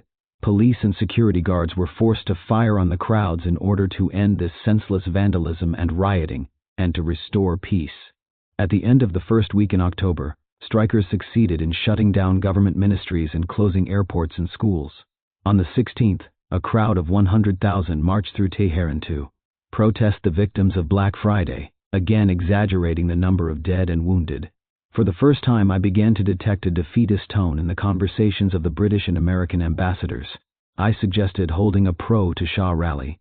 My people were sure that such a rally would be a huge show of force and strength for the crown. The envoy shrugged and said, "What is the point in that? The next day the opposition will have double that number opposing you. It is a race you cannot win." I believed them then. I now know I was wrong. I could have won such a contest. Sharif Emami's government began to weaken. The concessions it had offered had been too few and mostly ill-chosen. The Americans began to push the idea of a coalition government. Why not bring in members of the opposition, specifically the leaders of the old National Front of Mossadegh's day? Reaching out across political barriers, they said, could re-establish badly frayed national unity. I tried. I contacted Karim Sanjabi and several other opposition leaders, but their demands were unacceptable. Shortly thereafter, Sanjabi and Mehdi Bazargan, a rich lawyer and human rights activist who would head Khomeini's first government, visited the aged mullah in his French retreat. Other efforts to broaden the government's political base failed, although on the day before my 59th birthday, October 26, I freed another 1,500 political prisoners, and later eliminated those undesirables from Savak who had been brought to my attention. Strikes spread. At the end of October, oil workers began to walk out and paralyze our $20 billion oil industry. Oil production began a dizzying fall from more than 6 million barrels a day to barely 1.5 million. Air Iran went on strike again. More riots swept the capital on November 5. Loudspeakers were set up on university campuses and in secondary schools to broadcast messages of hate and rage. University and high school students responded by joining Islamic Revolution activists in the streets. Army and police were ordered to contain the demonstrations, but to shoot only if absolutely necessary. Banks, cinemas, public buildings, and hotels in the capital's western and central districts were sacked and burned. Soldiers guarding the British embassy could not stop an attacking mob and had to watch the building burn, destroying a part of the complex. The information ministry was besieged and sacked. The messages I received from the United States while all this was going on continued to be confusing and contradictory. Secretary of State Vance issued a statement endorsing my efforts to restore calm and encouraging the liberalization program. Such Herculean fantasies left the unholy alliance of red and black 165. Me stunned. President Carter's national security advisor, Zbigniew Brzezinski, at least had his priorities straight. He called me in early November to urge that I establish law and order first, and only then continue our democratization program. That call, too, has become famous, although at least it actually happened. What followed, however, was truly bizarre. I thanked Brzezinski for his expressions of support. The next day, I sought confirmation of the message from Ambassador Sullivan. As usual, the American envoy promised to cable Washington, but when I next saw him, he said gravely that he had received no instructions. This rote answer had been given me since early September, and I would continue to hear it until the day I left the country. Since then I have often been asked why I did not seek the confirmation I wanted through other channels, perhaps by picking up the telephone and calling Washington. My answer is simple. In foreign affairs, I have always observed the protocol of international diplomacy. Thus, I never tried to establish direct contact with Carter or anyone else in the administration because that is done through an ambassador. The fact that no one contacted me during the crisis in any official way explains everything about the American attitude. I did not know it then, perhaps I did not want to know, but it is clear to me now that the Americans wanted me out. Certainly this was what the human rights champions in the State Department wanted, and Secretary Vance apparently acceded. I say apparently because, again, I was never told anything, nothing about the split within the Carter administration over Iran policy, nothing about the hopes some U.S. officials put in the viability of an Islamic republic as a bulwark against communist incursions. Instead, my ambassador in Washington, Zahedi, reported the same thing I heard day after day from Sullivan in Tehran. The U.S. is 100% behind you. I was ill, served by Ardashir Zahedi's inaccurate reporting. He had been in Washington too long and was closely identified with the Nixon and Ford administrations. He pretended to have access to the highest authorities, but his reports could never be confirmed. His outgoing temperament was unsuited to the straight, laced Carter White House, and I should have replaced him. In any event, protocol was not observed, and I was not told the truth. On November 5th, Sharif Imami's position had become untenable, and I asked for his resignation. There was little choice left but a military government. None of the opposition politicians I had contacted showed 166 answer to history any interest in forming a new cabinet. In fact, few civilians did. I therefore turned to my chief of staff, General Gholam Reza Azari, an honest, loyal man who had always avoided politics. He accepted as duty the weight of this office. He too was anxious to prove his goodwill to the opposition, and he immediately arrested 12 highly placed officials, among them Mr. Hoveyda, whom he put under house arrest. He told me that only a proper trial could fairly deal with the accusations against my former prime minister and the other arrested men. I was not totally convinced of the wisdom of this assessment, but Mr. Hoveyda, who still has my wholehearted esteem, was one of the favorite targets of the opposition. Knowing that in fact it was I whom they hoped to reach through him, I suggested that he go abroad for a while, and offered him the Belgian embassy. Too sure of himself, or perhaps too loyal, he refused. I have mentioned elsewhere the abominable way in which he was treated before his execution. During the first days of the Azari government, we still had hope. Work began again, and the daily production of oil, which had fallen very low, rose again to 5.3 million barrels a day. There were favorable reactions from the people. The general strike dictated from Neufel, Leketo for Tuesday, November 12th, was a failure. In all the big cities, Tehran, Isfahan, Mesht, Shiraz, and Tabriz, large numbers of young men, armed with clubs, confronted the red and black urban guerrillas. But we wanted peace and the reconciliation of all Iranians. We had liberated, on 4 or 5 occasions, several hundred political prisoners. In December, General Azari reaffirmed the government's declaration of October 19, 1978, that a full amnesty would be granted to all Iranians provided they respected the Constitution. Furthermore, we did everything possible to discourage what might have amounted to counterterrorism by our own partisans. We freed the last political prisoners. Our jails then held only those who had been convicted of murder and other serious crimes. All too soon it was no longer a question of an opposition conspiracy against me. All the forces of destruction were united. Modern, progressive Iran was to be annihilated, and with it, by one means or another, the representative of a dynasty which had so often saved the country from ruin, the unholy alliance of Red and Black 167th. Then began the strikes which were to bring the country to her knees. We had power cuts lasting several hours each day. Water and oil were cut off. Transport workers struck. Then banks and the most important ministries were closed one after another. Combined, these stoppages paralyzed the nation. Idle crowds thronged the streets, growing all the while more bitter. The ringleaders had threatened most workers, either personally or through their families. It is well known that a mere 5 or 6 people inside a big power station can halt supplies of electricity. This is also true of the oil pumping centers. The effectiveness of such small cadres explains the success of the strikes. In 2 months, strikes at the oil wells and refineries caused incalculable losses. Our last effort to hold the country together was on the verge of failure. General Azari did his best, I know. He felt that he had to placate the opposition. He would rise to speak in Parliament and begin with some verses from the Quran. He tailored his speeches to fit the religious mood, and soon was talking like a priest. Soon people began calling him Ayatollah Azari. Eventually, the strain proved too much, and he suffered an incapacitating heart attack. Since leaving my country, I have often asked, and indeed wondered myself, whether stronger action on my part could have saved my throne and my country.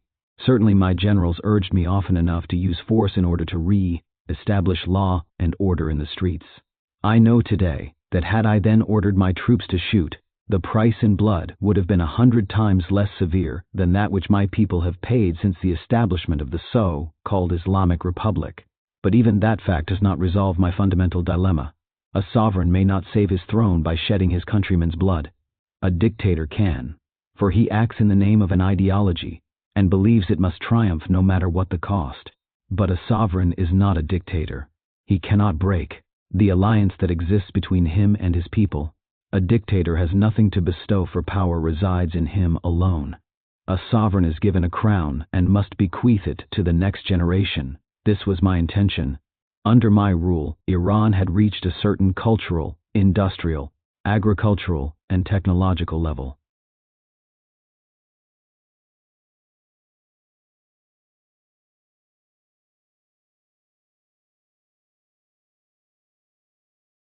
I still hoped to raise these levels before abdicating, so my son, Crown Prince Reza, could reign over a nation, strong industrially, militarily, and culturally, with a growing nuclear industry, and no longer as dependent on oil. During those final weeks, I spent most of my time on the telephone with local administrators.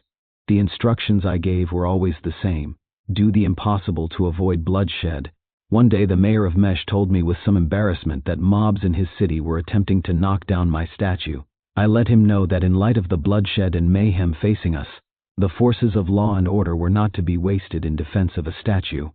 Throughout the period of turmoil and violence that marked the last months of my reign, I wanted to believe that my opponents were of good faith. Did they want more liberalization? I had already effected it. Did they denounce corruption? I had not waited for their demands to act vigorously in this area. A lawful solution without bloodshed remained my aim. If a climate of conciliation could be established, it might be possible still to form that elusive coalition government with members of the opposition, and such a government might succeed in claiming the agitators and their mesmerized mobs. Most importantly, such a government could put the country back to work. Soon after Prime Minister Azari's cabinet was confirmed, I resumed discussions with opposition leaders. I first contacted Dr. Siddiqui, a member of the National Front, whom I considered a patriot. He agreed without conditions to try to form a coalition, but asked for a week of reflection, to which I agreed. Then, acceding to the pressures from his party, he demanded that I nominate a regency council while remaining in my country. This condition was unacceptable because it implied that I was incompetent to perform my duties as a sovereign. It should be noted, however, that Dr. Siddiqui was the only political leader who begged me not to leave Iran. Mr. Sanjabi and Mr. Bazargan had, on returning to Tehran from meetings with Khomeini in France, launched a virulent anti-government campaign. As a result, Azari had them arrested for anti-constitutional declarations.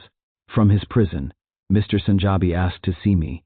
He chose as his intermediary General Moghadam, the head of Savak, who incidentally was the same man who had brought me the message from the religious leader under the Amuzagar government. For his pains, Moghadam was executed soon after the so-called Islamic Republic was founded. Determined to do all within my power to effect conciliation, I, the unholy alliance of Red and Black, 169, obtained the freedom of both Mr. Sanjabi and Mr. Bazargan after a few days of detention. I received Mr. Sanjabi shortly thereafter. When he arrived, he kissed my hand, declared his personal loyalty to me with great fervor, and announced his readiness to form a government, provided I left Iran for a vacation. For him there was no question of naming beforehand a regency council, which was constitutionally necessary, nor of asking for a vote of confidence from the Majlis before my departure. I had to reject this solution and seek new consultations, which proved to be difficult since the situation continued to deteriorate. Were these politicians not aware that Iran teetered on the brink of an abyss?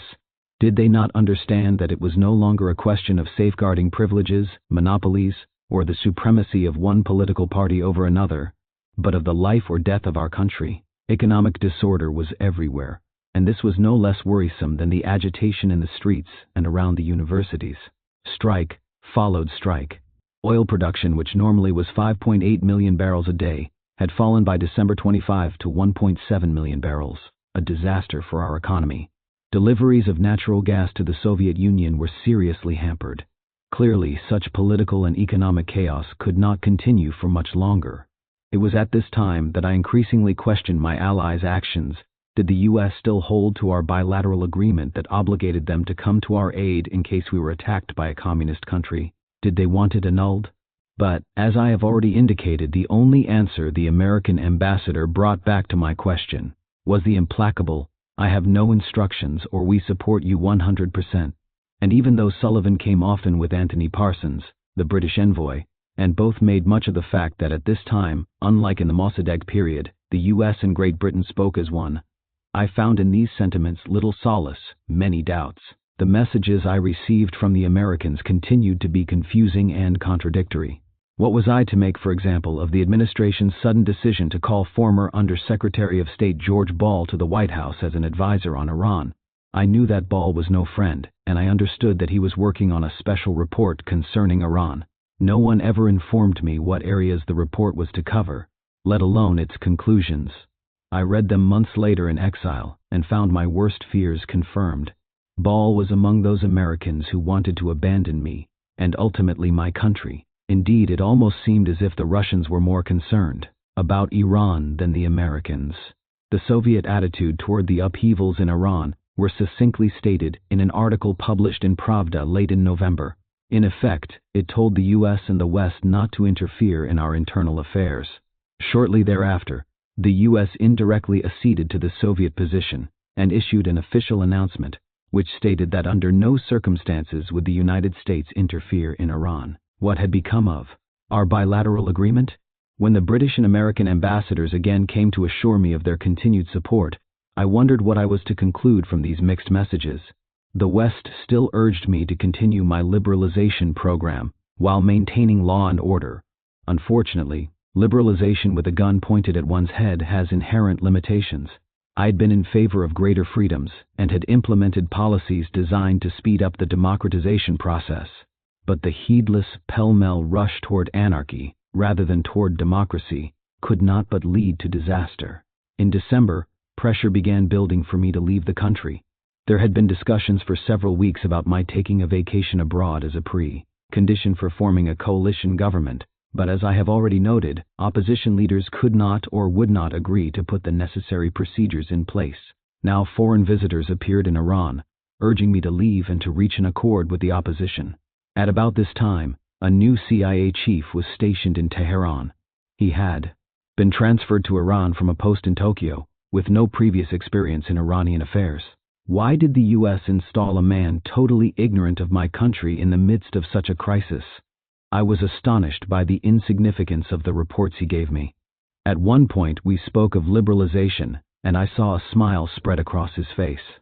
It seemed a strange interest for a high-ranking CIA official, ostensibly charged with security in the Middle East. Thus I could only assume that his mission was to further our liberalization efforts rather than discuss security issues. After the failure of my negotiations with Sanjabi, General Moghadam asked if I would see Mr. Shapur Bakhtiar, another member of the National Front who had served as a junior minister in the Mossadegh, the unholy alliance of Red and Black 171st government. I had already had some contact with him arranged by my former Prime Minister, Mr. Amuzagar, who even out of office remained a trusted advisor. Unlike Sanjabi, who continued to make inflammatory speeches at a time that called for calm and reason, Bakhtiar behaved in a discreet and reserved manner. I agreed to receive him. General Moghadam brought him to the Niavaran Palace one evening. We had a lengthy conversation in which Bakhtiar profusely expressed his loyalty to the Constitution and the monarchy. He wanted to adhere to the Constitution and name a Regency Council before I left on holiday. He would seek a vote of confidence in both chambers. It was with some reluctance and under foreign pressure that I agreed to appoint him Prime Minister. I had always considered him an Anglophile and an agent of British Petroleum. His political base lacked depth. He had admitted to me that the entire membership of the National Front consisted of only 27 people. I finally decided to name Bakhtiar Prime Minister after my meeting with Lord George Brown, once Foreign Secretary in Britain's Labour government. We were old friends. He took my hand and pleaded with me to leave the country. Just take a 2-month vacation, he said. Then he strongly endorsed Bakhtiar. On December 29th, Shapur Bakhtiar was asked to form a civilian government.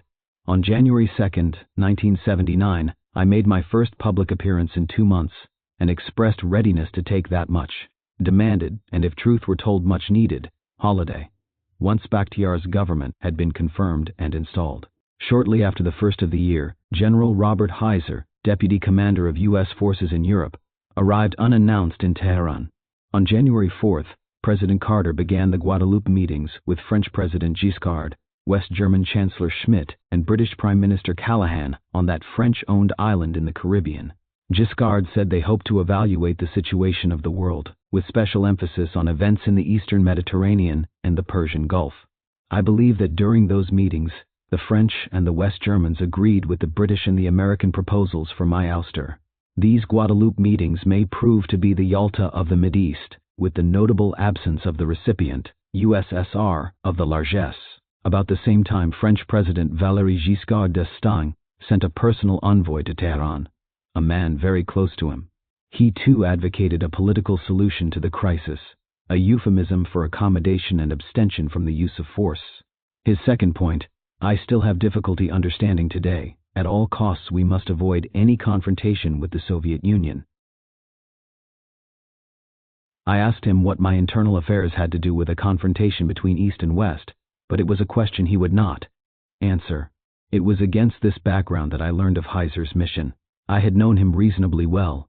He had come to Tehran a number of times, scheduling his visits well in advance to discuss military affairs. With me and my generals, I had always found him very helpful. The unannounced visit distressed me. I asked my generals about it, but they knew no more than I did. Such a man would not avoid me without good reason. As soon as Moscow learned of Heiser's arrival, Pravda reported, General Heiser is in Tehran to foment a military coup. In Paris, the International Herald Tribune wrote that Heiser had not gone to Tehran to foment a coup but to prevent one. Did such a risk exist? I do not believe so. My officers were tied to the crown and the Constitution by an oath of loyalty. As long as the Constitution was respected, they would not falter. But the different American information services had perhaps solid reasons to think that the Constitution would be abused. It was therefore necessary to neutralize the Iranian army. It was clearly for this reason that General Heiser had come to Tehran. I saw Heiser only once. He came with Ambassador Sullivan about a week before I left Iran. Sullivan did most of the talking. The atmosphere was grim. My departure was no longer a matter of days, Sullivan said, but of hours, and looked meaningfully at his watch. Both talked of a leave of 2 months, but neither seemed very convinced that I might return. Heiser succeeded in winning over my last chief of staff, General Garabaghi, whose later behavior leads me to believe that he was a traitor. He asked Garabaghi to arrange a meeting for him with Bedi Bazargan, the human rights lawyer who became Khomeini's first prime minister. The general informed me of Heiser's request before I left, but I have no idea of what ensued. I do know that Garabaghi used his authority to prevent military action against Khomeini. He alone knows what decisions were made and the price paid. It is perhaps significant that although all my generals were executed, only General Garabaghi was spared. His savior was Mehdi Bazargan. By the time Heiser left Iran, the army had been destroyed, and the Bakhtiar government he had supposedly come to save was in shambles. At the travesty of a trial which preceded the execution of General Rabi, the commander of the Iranian Air Force, the general told his judges that General Heiser threw the Shah out of the country like a dead mouse. Bakhtiar's government was approved by the Majlis on January 16th by a comfortable margin. Plans for my departure had been announced, interestingly enough, on January 11th in Washington by U.S. Secretary of State Vance. Those last days were days of heartbreak, of nights without sleep. The deplorable conditions in my country were naturally my preoccupation at every moment, and it was necessary to continue to work while knowing that my departure was imminent. I cannot nor am I willing to express fully the sentiments which I felt on January 16, 1979, when I took the road to the airport with the Empress and my children. I had in me a sinister foreboding, for I knew all too well what could happen. I wanted to persuade myself that my departure would calm the people, decrease hatred, and disarm the assassins. I hoped that Shapur Bakhtiar would perhaps be fortunate, and that the country could survive, despite the immense destruction being inflicted by the furious crowd. An icy wind, usual for this time of the year, swept the airport at Mehrabad, where rows of planes stood, immobilized by the strikes. At the foot of the plane, our national leaders were gathered to say farewell to us. Shapur Bakhtiar, the presidents of the 2 chambers of parliament, ministers and generals. I advised them all to exercise prudence. As God is my witness, I had done everything within my power to protect those who had served me. The Imam Jummeh, who during all my departures had been present to recite the traditional prayers, was not there. Perhaps some people misunderstood and gave his absence a significance which it did not have. The poor man was really ill and died a few weeks later in Geneva. But I had with me the copy of the Holy Koran that never leaves me. I was completely overwhelmed by the expressions of loyalty given to me when I left. There was a poignant silence broken by sobs. The last image which I carried of this land, over which I had reigned for 37 years, and to which I had offered a little of my blood, was that of the frightful distress on the tearful faces of those who had come to bid us farewell. From hope to despair, to van act, my acts have often been criticized, sometimes justly. However, few of my critics have stopped to objectively evaluate the difficulties which we had to overcome. Fewer still have considered whether Iran would exist at all without the efforts which we made for her survival. We strengthened Iran's independence and unity. In 1945-46, we pulled the country out of chaos in 1953.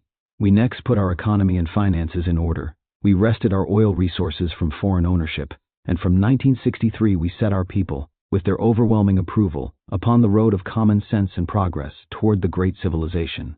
For 37 years all my political activities were carried out with the aim of placing my people upon the path leading to this great civilization. When I began my White Revolution, a shock program which would allow Iran to overcome in 25 years its centuries of suppression, I understood that its realization would not be possible except through a mobilization of all forces within the country. A permanent state of urgency was necessary if we were to prevent hostile elements from becoming stumbling blocks. Elements such as reactionaries, large landowners, communists, conservatives, and international agitators. To mobilize a country, one must win it over, push it, pull it, and while it is engaged in work, defend it against those who want to prevent it from working. To let saboteurs act freely would certainly not have permitted this program's realization. Without the White Revolution, democracy in Iran would be merely a mirage, for a democracy based on hunger, ignorance, and physical and moral degeneration is but a caricature, and ultimately democracy's worst enemy. Indeed, the road to this great civilization was not an easy one, but it led toward a higher standard of living. What then is this great civilization that I wanted for Iran? To me, it is an effort toward understanding and peace which creates the perfect environment in which everyone can work. I believe each nation has the right, the duty to reach or to return to a great civilization. That is why Iran cannot but be faithful to its ancestral, universalist tradition. This tradition, in fact, always combines certain values and a certain purely national Iranian spirit with the best available in other civilizations. In our march toward this great civilization, Iran was one vast workshop in which all the elements indispensable to modernization sprang up: universities, school groups, professional institutes, hospitals, roads, railroads, dams, electric plants, pipelines for gas and oil, factories, industrial, cultural, artistic and sports complexes, cooperatives, metropolitan areas, and new villages. When Mossadegh was in power, Iran's budget was around $400 million.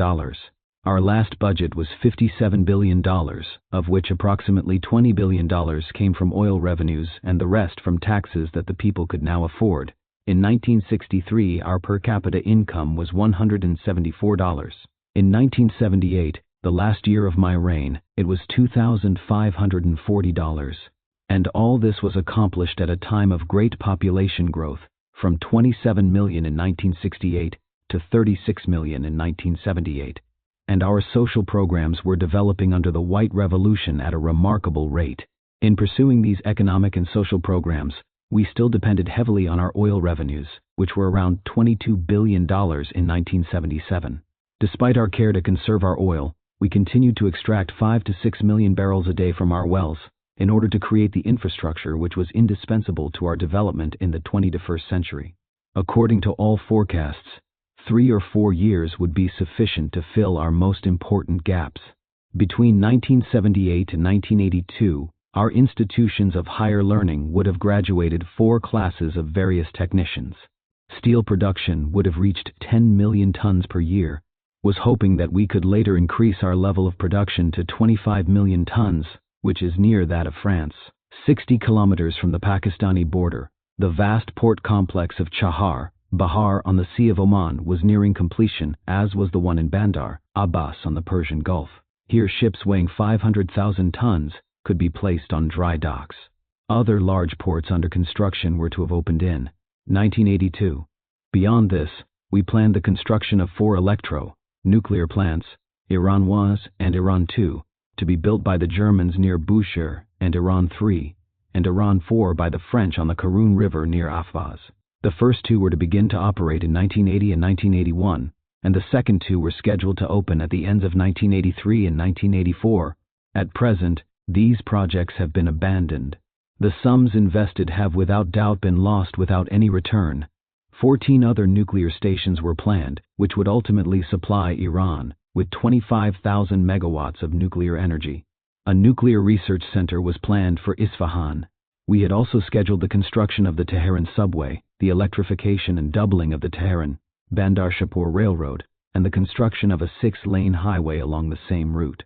The benefits of so many years of effort are now reduced to nothing.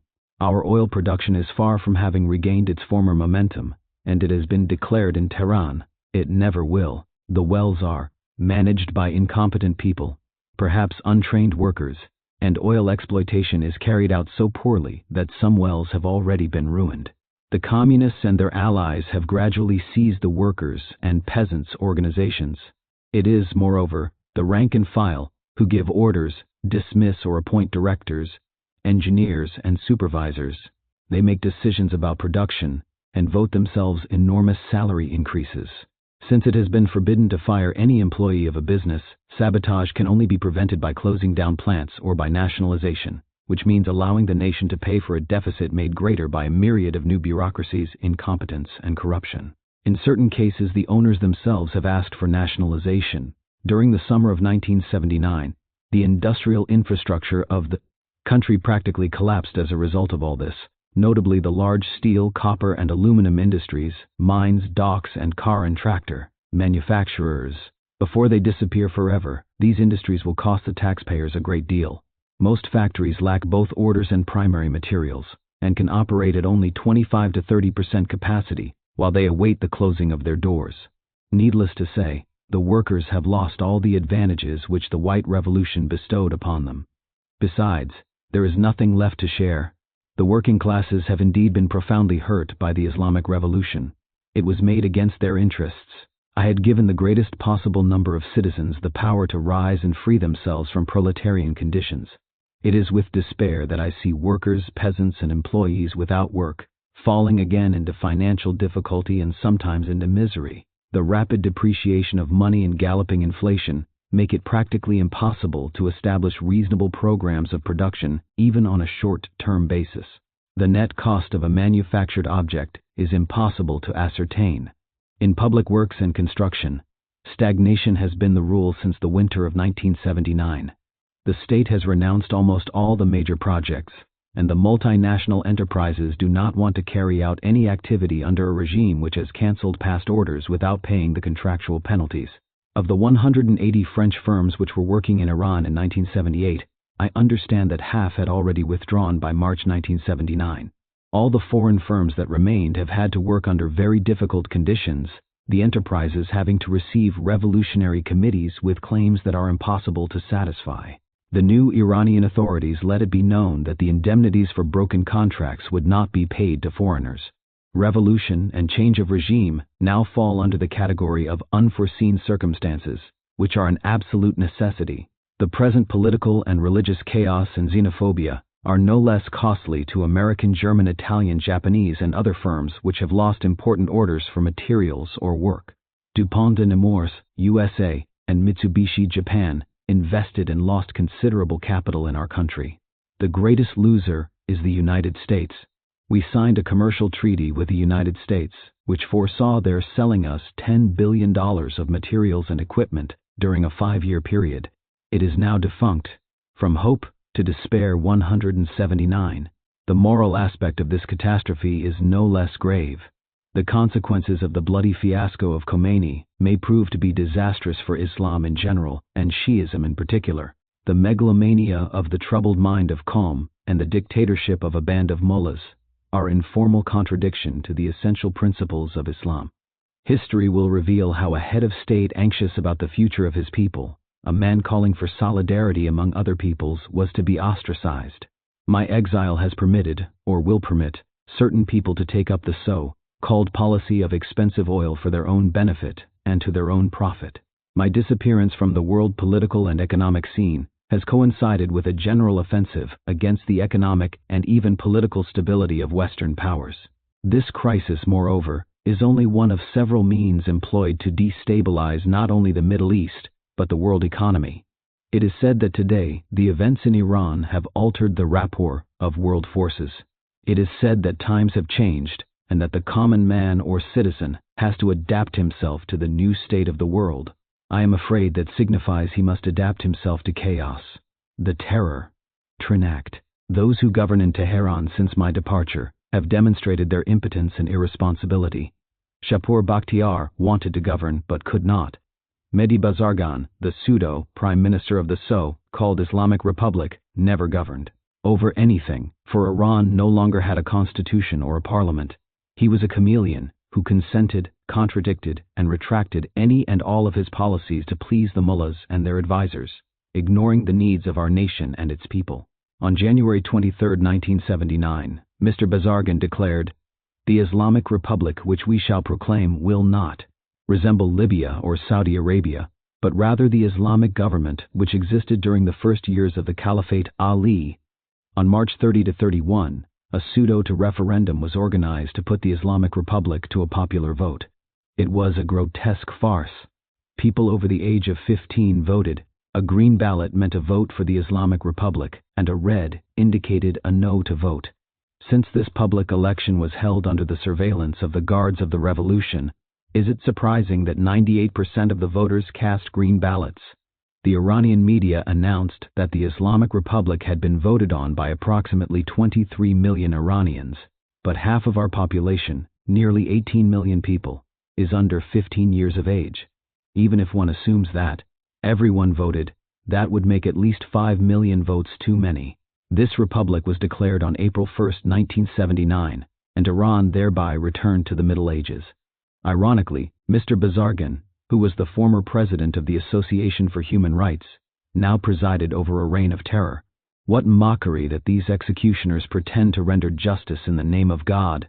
This blind fanaticism has established in our country a reign of terror, folly, and stupidity. What is difficult to understand is the Western media's double standard. My government was continually characterized as a tyrannical, repressive regime which trampled on Iranians' freedoms and liberties. But Khomeini's government seems to be glorified by some as a new revolution. Since many earlier revolutions have freed the oppressed, I feel that perhaps it is difficult for the Western mind to face the reality that revolution is not always a positive force for mankind.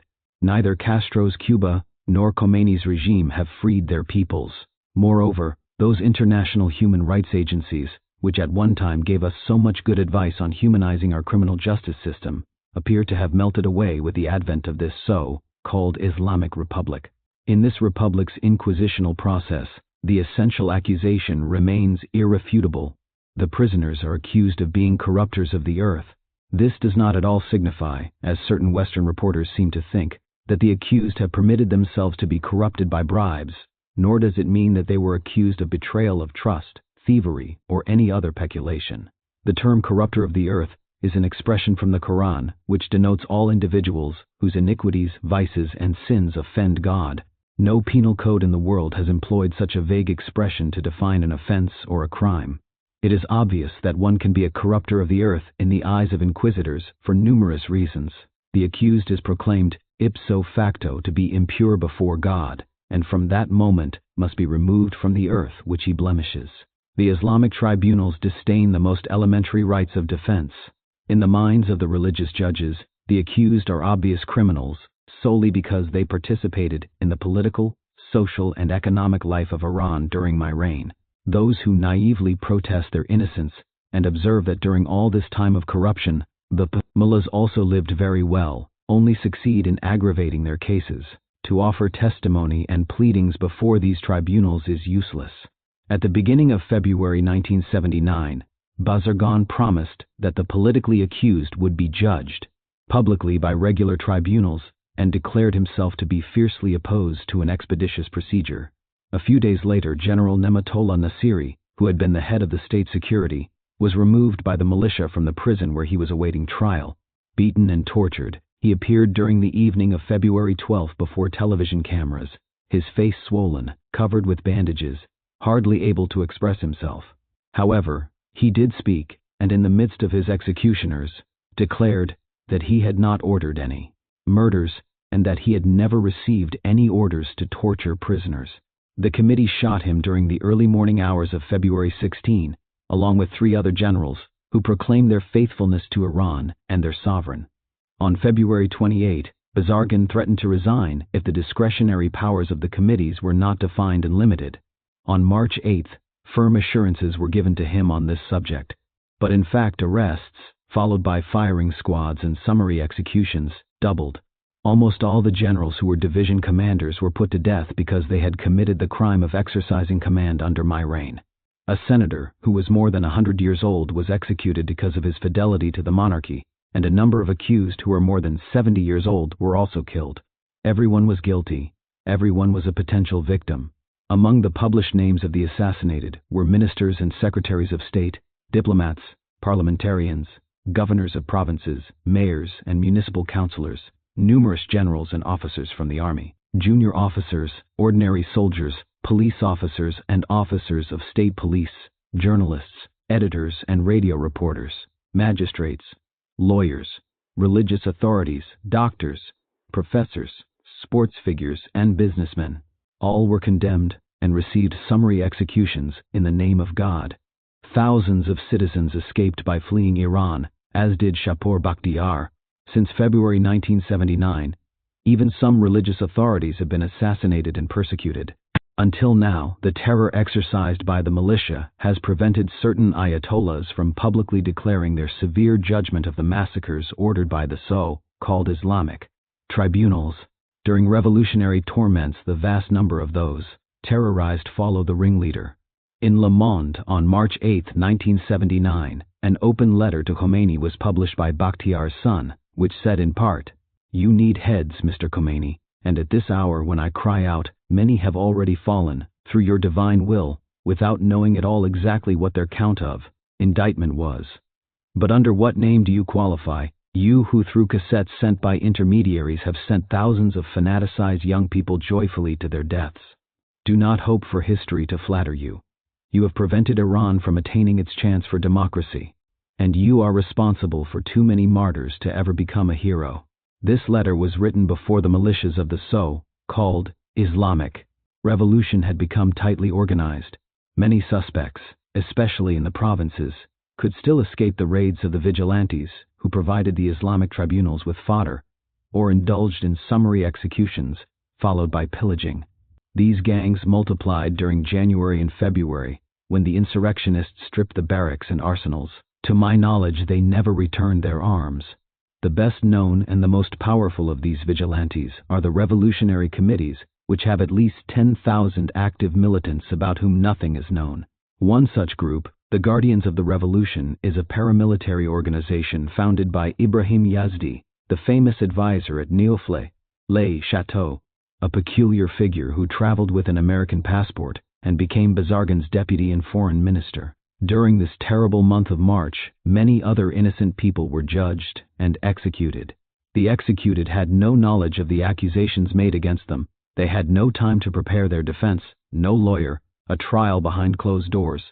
Anonymous judges. These were the innovations of so-called Islamic justice. On March 11th, the speaker for the Bazargan cabinet, Amir Entizam, declared to the press, the government in general and the Ministry of Justice in particular cannot exercise any control upon the deliberations and decisions of the Islamic revolutionary tribunals. Once more Bazargan threatened to resign, but he remained. On March 16th, Bazargan had asked for a suspension of the trial of Amir Abbas Hoveyda, who had been my prime minister for 13 years. This man of rare merit had but one fault: his extreme courage carried him to temerity. Here I want to make certain clarifications which seem to me to be necessary. During the fall of 1978, the most diverse methods were employed to accuse the administration. Amir Abbas Hoveyda served as the scapegoat. A very clever intrigue was mounted, and Hoveyda, whose frankness and loyalty were known to me, did not perceive the dangers which threatened him personally. Hoveyda was promised a fair trial with all the constitutional and legal guarantees which would have justified him and others who had long been a part of his government. He was not afraid of a just trial. Arrested on November 8, 1978, he was freed from his prison by the riots a few months later.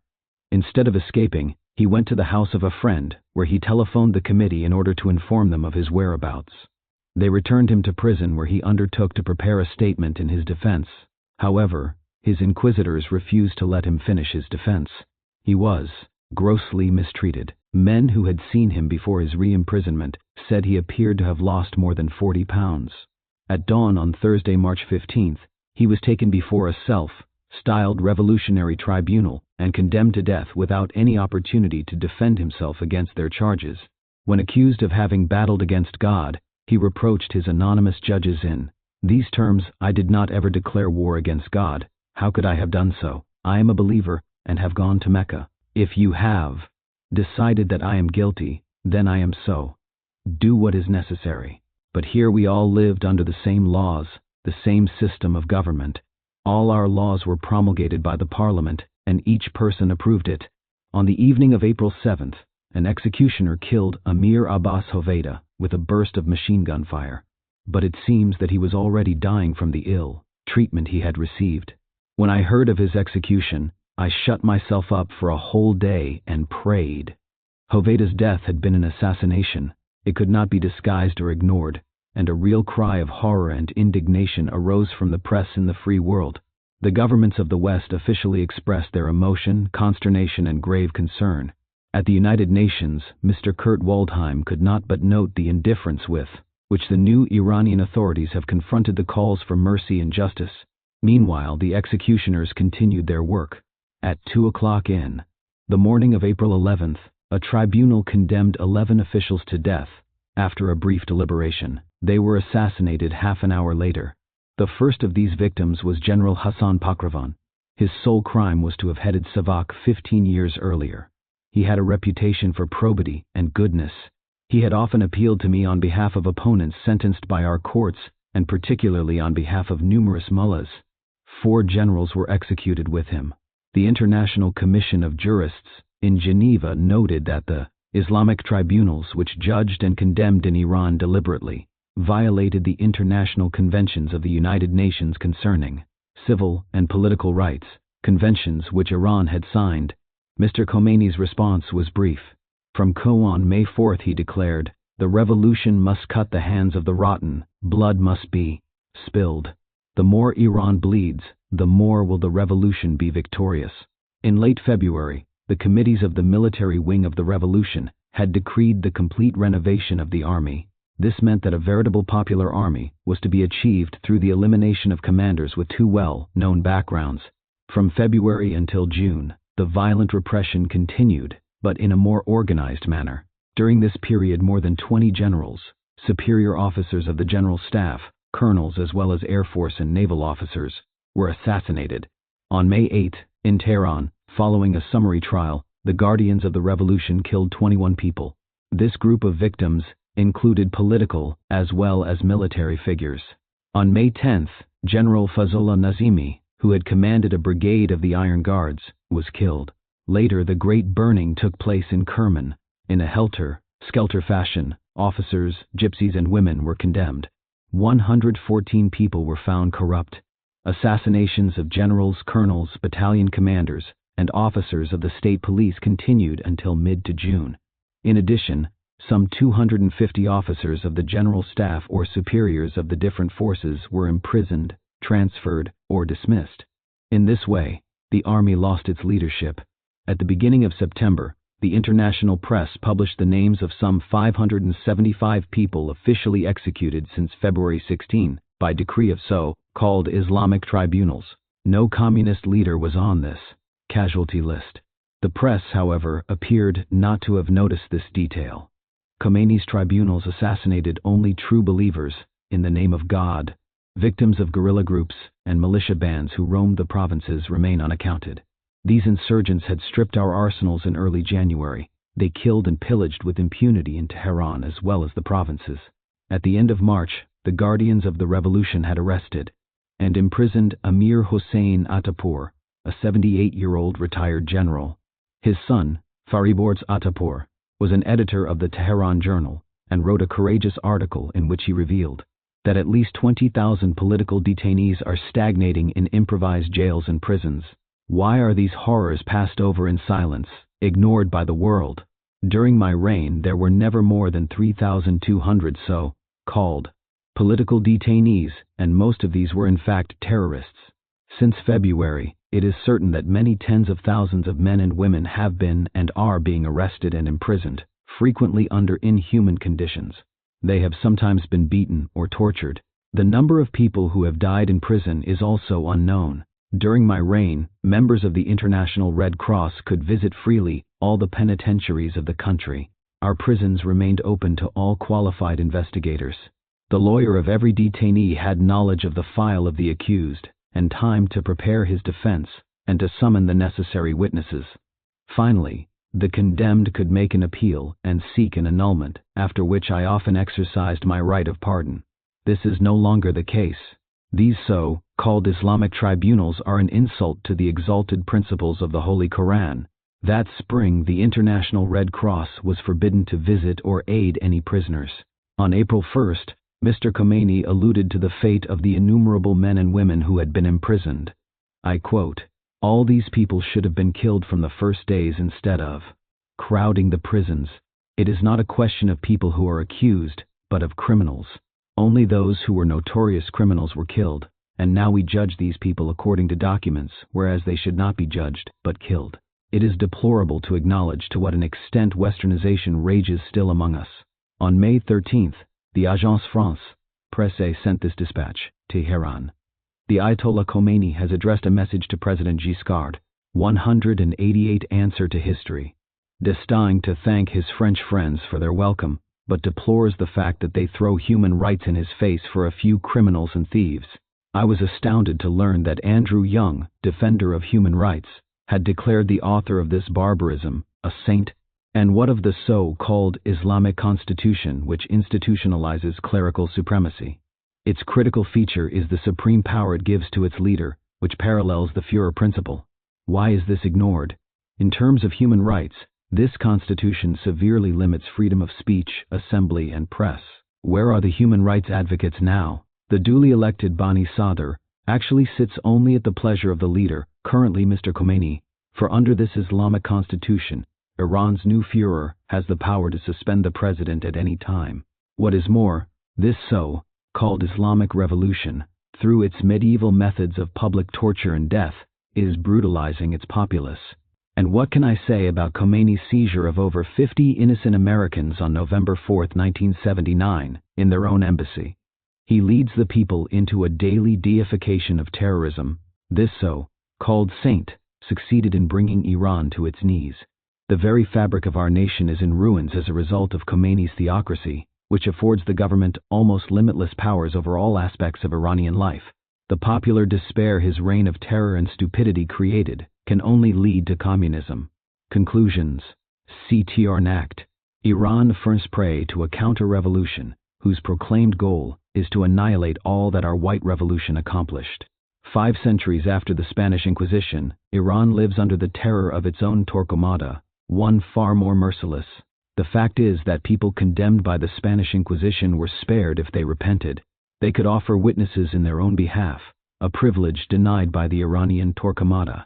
Hatred, vengeance, and massacre can never serve the cause of Islam, whose tenets teach justice, goodness, forgiveness, and high morals.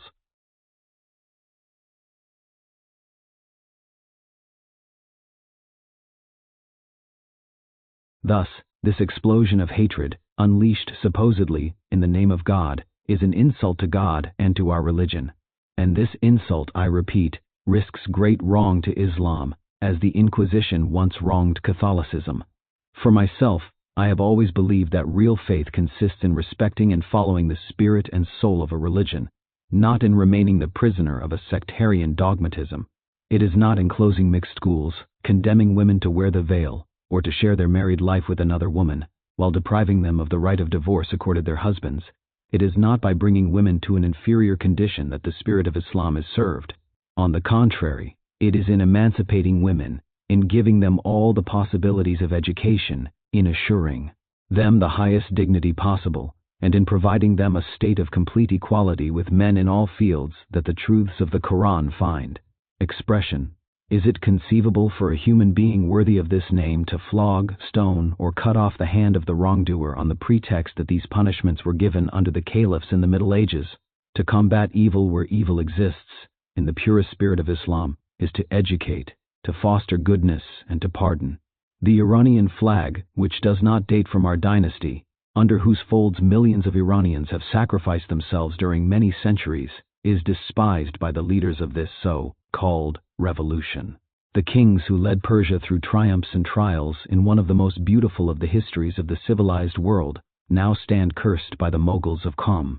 This obliteration of our national identity and the cultural and spiritual heritage of Iran is abhorrent.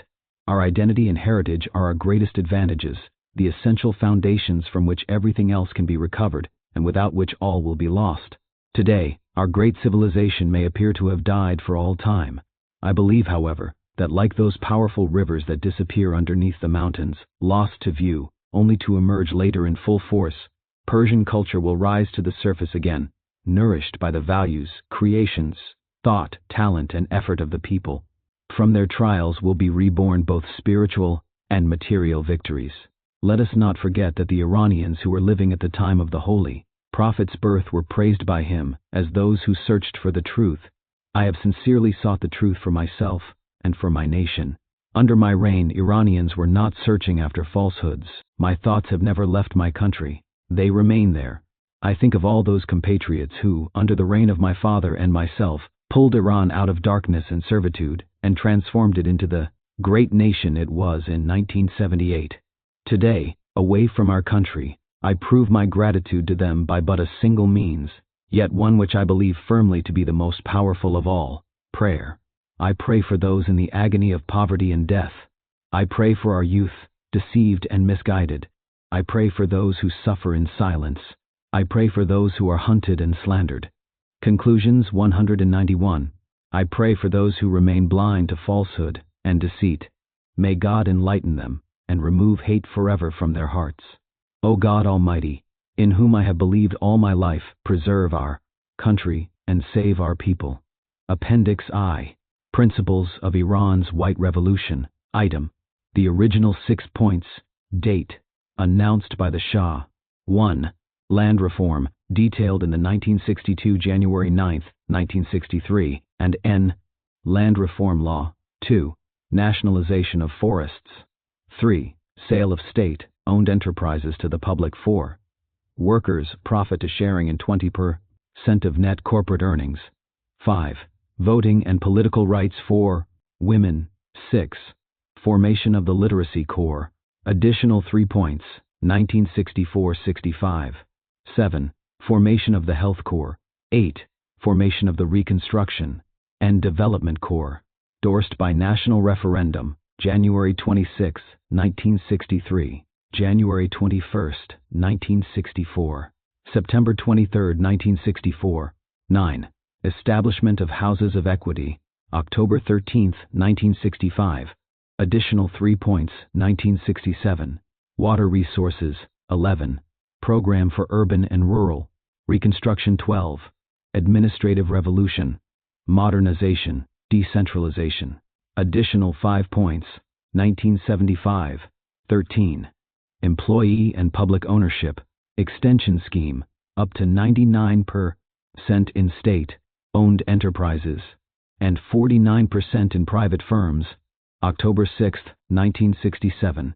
September 9, 1975. Appendix I 194. Sitar Act. Price Stabilization and Campaign Against Profiteering. 15. Free education and a daily free meal for all children from kindergarten to 8th grade. September 9, 1975. Mid to December 1975. Cessnact.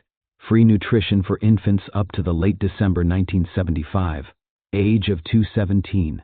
Nation. Wide Social Security, to be late December 1975, extended to rural population. Osman Act. Fight against land and housing speculation. Devatan Act. Fight Against Corruption. Taken from Iran under the Pahlavis, George Lenczowski, ed. Hoover Institution Press, 1978. Reprinted by permission. Sources: Area Handbook for Iran, American University, Foreign Area Studies, 1971. Mohammad Reza Shah Pahlavi, The White Revolution, Tehran, 1967. Kaihan International, Quarterly Economic Review. Appendix 2. National Health Organizations. These organizations, not referred to in the text, were particularly active in protecting national health. The Charitable Society of Farah Pahlavi, the Charitable Foundation of the Queen Mother, the Charitable Foundation of Shams Pahlavi, the Charitable Foundation of Ashraf Pahlavi, National Organization for Assistance to the Blind, and the Deaf National Organization for the Welfare of Families, National Society for the Protection of Children, National Society for Orphans, National Society for the Deaf and Dumb, National Society for the Paralyzed Society for Aid to Lepers Society, for the Protection of Tuberculosis Patients Society, for the Fight Against Cancer National Blood Organization, the Hospital for Heart Diseases. The Hospital for Heart Diseases was founded by my mother and was known as one of the best cardiological centers in the world. All of these organizations collaborated with the ministers who had jurisdiction in their field of work. Appendix 3rd. Iranian Armed Forces, 1982. By 1982, our armies would have increased from 540,000 men to 760,000. The following summary will give an idea of how our strength was distributed. Tanks, 1,500 Lions of Iran, specially designed for us by British engineers. This tank is equal, if not superior, to all others because of its new engine, its 120 mm gun, its laser, beam range, finder, and new armor plating. 800 Chieftain tanks with an improved engine, fitted with the same cannon and the same firing equipment. 406 mm-60 modernized tanks, U.S., with a 105 mm gyroscopic gun. 400 modernized M47 seconds, with a 90 mm gun, which could be replaced by a 105 mm. 250 Scorpion reconnaissance tanks. Other tanks of this variety were due to be ordered in the meantime. Besides 1,000 armored troop, transporters and armored mobile control posts mounted on American M113 chassis, we had 2,000 Russian-made armored troop transporters on tracks and on wheels. They are the best of their kind. Many of them would have had, in addition, a 73 mm gun and anti-tank missiles. Artillery. In principle, our artillery battalions were to have the same firing strength as NATO artillery. By 1982, our armament factories would have produced 105 mm, 120 mm, and 150 mm cannons and more. Air Force. 78 F-14s with Phoenix missiles having a 90-mile range and 150-mile range radar equipment and able to fire 6 missiles at different targets at the same time. 196. Appendix 3 197. 250 regularly modernized Phantoms, the oldest of these having laser bombs, and the most modern with a black box capable of warding off enemy missiles. Over 100 F-5Es, about 100 F-14s, or F-15s, depending on which the Americans decided to build, 106 F-16s already ordered. We were negotiating to order an additional 140. 7 airborne radar systems, reaching to at least 35,000 feet, which would have meant that we could economize on 30 ground systems and other airborne electronic lookout devices.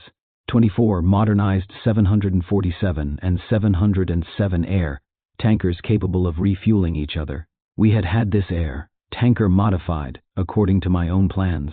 This fleet would have allowed us to keep the maximum amount of airplanes airborne and would have saved time. We were going to order at least another 12. 57 military transporters of the C-130 Hercules variety, with propellers. Besides these, some of our factories which were working on behalf of national defense were ready to manufacture anti-aircraft missiles of the SAM-7 type, USSR, Air-2, ground Maverick missiles. Us, with extremely precise homing devices reaching as far as 12 miles. I am told that the factory at Shiraz, where the Mavericks and TOWs would have been built, has been destroyed. Anti-tank tow missiles, We thought that we would surpass the Americans and change from the sub-sonic radio, controlled tow to supersonic laser team tow, anti-tank rockets, USSR, Dragon radio, controlled rocket launchers, for the infantry. They would have twice the usual range, that is 1,000 instead of 500 meters, several hundred Limpon anti-aircraft guns. We were also developing a new twin-barrel 35mm anti-aircraft gun which was better and simpler. In addition to this 35mm gun, we were also developing a 20mm anti-aircraft gun, 100% Rapier anti-aircraft missiles, both towed and self-propelled. We had the capability to manufacture these in our own country. We already had 3 airborne brigades, and by 1982, we would have had 5, which meant more than a division. The Navy. Our expectations were as follows. 4 8,000-ton cruisers, standard sea-to-air missile launchers with a speed of Mach 3, and C-2 Sea Harpoons with a subsonic speed whose normal range would have been increased from 90 to 150 kilometers thanks to a relay helicopter. We were also planning to make the Harpoons supersonic, and a submarine launch was under study. 12 3,000-ton destroyers armed with standard harpoons ordered from Holland and Germany. 12 Combatant 2S, France. 3 U.S. submarines already ordered. 9 submarines to be ordered from Europe, probably from West Germany. 50 naval helicopters, a fleet of troop ships, tankers, supply ships. This naval force could have not only cruised in the Gulf, but could have reached the farthest shores of the Indian Ocean. Some Orion, Lockheed, long-range reconnaissance planes, which would have been used by the Navy while remaining answerable to the Air Force. Index: Acker, General, 25. Aden, 73 to 74. Afghanistan, 43.45, 133. Communist take over in 155. Agence France Presse, 187 to 88. Aid IOC, C. Anglo, Persian, Anglo, Iran, Ian, Oil Company Allah Hussein, 71, 84, 147. Alan George, 76. American people, Friendship of 20. Amini Ali, 22 to 23, 146. Amnesty International, 149. Amuzegar Namshid, 150, 152, 155, 156, 160, 168, 171. Anglo, Persian, Anglo, Iranian, Oilcom, Penny, 46, 52, 80, 83, 84, 85, 93 to 95. British government 51%. Interest in 94. Iranian revision of agreement 94. Arafat Yasser 141. Arai Fakhr 59 to 60, 82, 145. Armau Robert 26. 29. Armitage Smith Sir Sidney Arni for Association for Human Rights 182. Atapur Amir Hossein 187. Atapur Faribors 187. Ataturk Kemal 51. Azerbaijan 71-79. Rebellion fomented in 74-75, 76 to 77. Azari General Gholam Reza 166, 167, 168. Baghdad Pact 1956 132 to 33. Bahamas 11, 14 to 15. Bahrain 141. Bakhtiar General 157. Bakhtiar Shahpur 170 to 71, 173, 181, 183. Bal George 169 to 70. Bani Sadr Abu Hassan 188. Bazars 155 to 56. Bazargan Mehdi 164, 168, 169, 172, 173, 181, 182, 183, 184. Bertuzzi Major Ernerio 96. Bevan Ernest 74.8% black market 69. Brandt Commission 140. Brezhnev Leonid 132. British Petroleum Company 94. 171.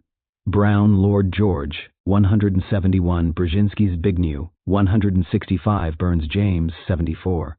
Callahan, Prime Minister, 171. Camp David meetings, 161. Carter, President, 20, 26, 27, 29 to 30, 32. 142, 152, 155, 161, 165, 171. Shah's favorable impression of 152 to 53. Castaneda Jorge, 24. Ceausescu, President, 132. Chronicles of the Repression, 158. Churchill, Winston, 67, 71 to 72, 85.9. 4 Clergy, opposition of 55 to 56, 148 to 49, 153, 56, 159 to 74. Alliance with Tudeh, 91, 100, and 45. Payments to mullahs ended, 155. Cold War, 79. Common Market, 141. Communists, 597,690. 153, 157, 177. Not affected by executions of terror, 18,687. See also Tudeh Party. Continental Oil Company, 99. Council for the Expansion of the Owner Ship of Units of Production, 108. Exile, 11 to 34. Bahamas, 11, 14 to 15. Egypt, 13, 33 to 34, 136 to 37. Mexico, 11, 12, 16. Morocco, 13 to 14, 137. New York, 19 to 21, 24 to 25. Panama, 27 to 33. U.S. for medical treatment, 18 to 21, 24 to 27. Farah, Empress, 18, 25, 31 to 32, 117, 119, 20, 121, 173. Fardost Hossein, 64, 125. Farouk King, 67. Fateh Mustafa, 73.74. Fatemi Hossein, 90, 91. Fauzia, 67. Fedayeen Islam, 84. Flandrin Doctor, 30. Ford Gerald, 97. 152. Foreign Ministers' Conferences, London, September 1945, 74. Moscow, December 1945, 74. Fraser General, 74. Councils for Administrative Reform, 124. Frost David, 2728. Cutler Lloyd, 20. Darcy, William Knox, 46, 93. DeBakey, Dr. Michael, 3031, 33. de Bourchgrave Arnaud, 150. De Gaulle, General Charles, 137 to 38. Diem, Godin, 28. Din Card, 118. Drummond, Sir Henry, 46. Dupont de Nemours, 178. Economic growth, Iranian 81. Domestic, house cleaning needed, 82 to 92. 7-year development plan, 81, 82, 86. Egypt, 13, 32, 33 to 34, 136 to 37. Eisenhower, Dwight D., 85, 91 to 92, 95.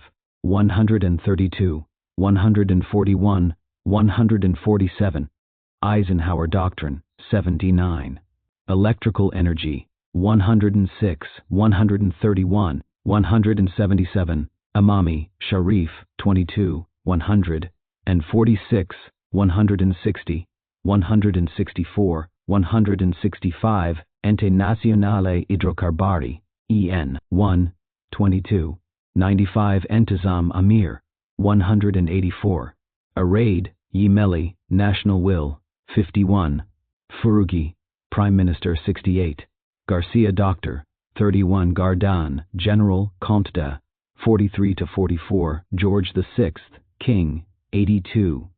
Garibagi, General, 172 to 73. Gavam Ahmed, 75, 76, 80, 82.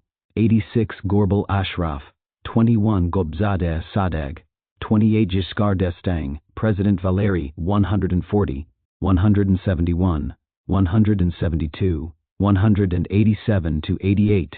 Great Britain, 43, 45 to 46, 47, 49, 59 to 60, 66 to 70. Passam, 73 to 74, 77, 84, 85, 88, 91, 94, 95, 141, 145 to 46, 169. Great Civilization, Collapse of the Vision, 177, 79, 190. Shah's Activities Toward, 175 to 77. Grumman Corp, 127. Guardians of the Revolution, 184th, 186th, 187th. Haile Selassie, 136. Hakimi, Ebrahim, 75. Harriman Mission, 85. Hassan, the Second of Morocco, King, 14, 136, 137. Henderson, Lloyd, 89. Hitler, Adolf, 66. Index.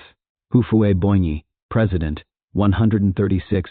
Hoveyda, Amir Abbas, 14, 150, 158, 166, 184 to 85. Hua Kuo-feng, President, 134. Hussein, King, 136, 137. Hussein Saddam, 133. Heiser, General Robert, 171, 172 to 73. Illness, 11, 12, 19, 21, 24, 30 to 34. Imam Reza Foundation, 56. Imperial Inspection Commission, 125. Imperial Organization for Social Services, 119. Internal Rebellions, 73 to 77. International Association of Jurists, 149.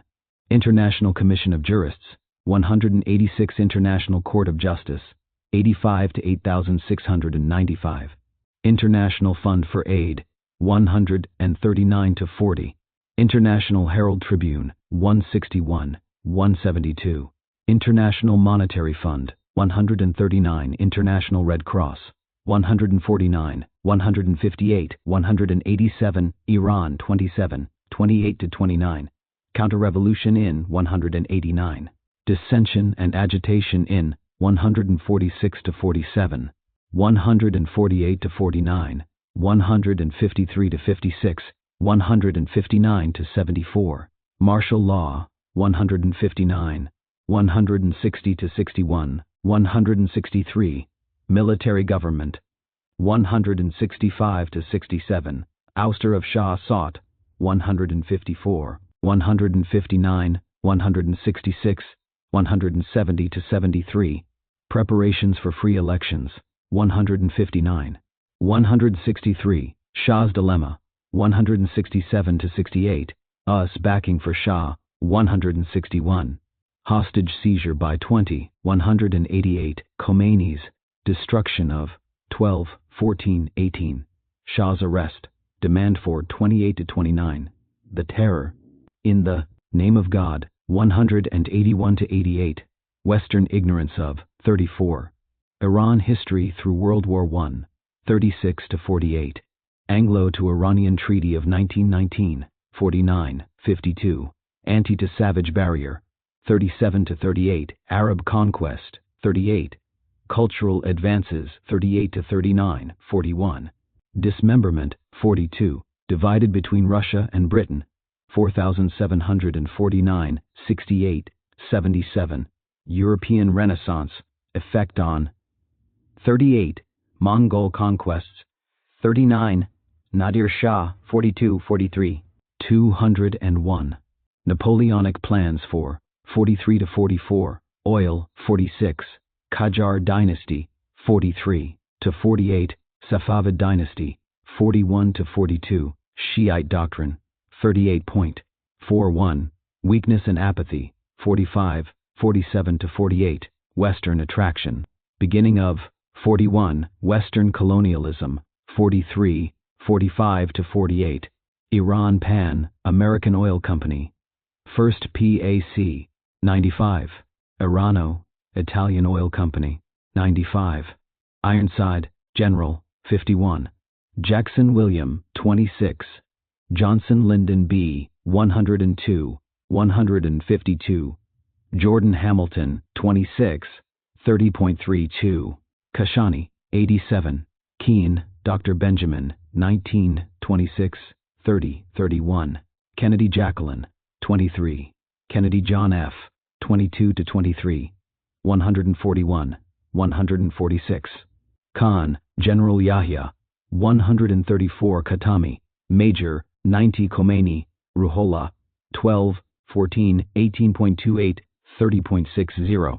104, 145, 154, 159, 162, 163, 164, 168, 172, 179, 182, 186, 187, 188.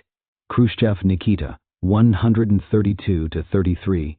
Kissinger, Henry, 16, 17.97. Kreisky, Chancellor Bruno, 25. Kurdistan, 74.75. Lackland Air Force Base, 25. Land Reform, 102 to 04, 105. Opposition 2, 103 to 04. Khomeini. Appearance of 104. League of Nations, 136. Lewis, Gabriel, 15, 27. Lopez Portillo, President, 16.21. McHale William, 96. McNamara, Robert, 139. Malraux, Andre, 116. Mansour, Hassan Ali, 147. Mardam, The People, 73.74. Mate, Enrico, 22, 95, 96 to 97, 145. Media Bad, Mouthing, 147 to 48, 149, 151 to 52, 153, 156, 162, 163. Mexico, 11, 12, 16, 18, 192,124. Refusal. For return to, 24. Military Wing of the Revolution, 186th. Mitsubishi, 178. Moghadam, General, 158, 159, 160, 168, 170. Molotov, Vyacheslav, 67, 7,274. Monde Diplomatique, La, 184. The Crisis of Energy and the Price of Oil, 99, 140. Morse, Mark, 15.30. Mossadegh, Mohammad, 22, 70 to 71, 80.83. 145,157,176. Attempt to oust Shah, 88. Dismissal, 89. Named Prime Minister, 84. Opposition to land reform, 102. Place in history, 92. Refusal to grant concessions, 85. 95. Resignation, 86. Resumption of office with added power, 86. Abuses of position, 86 to 88. Trial and imprisonment, 91.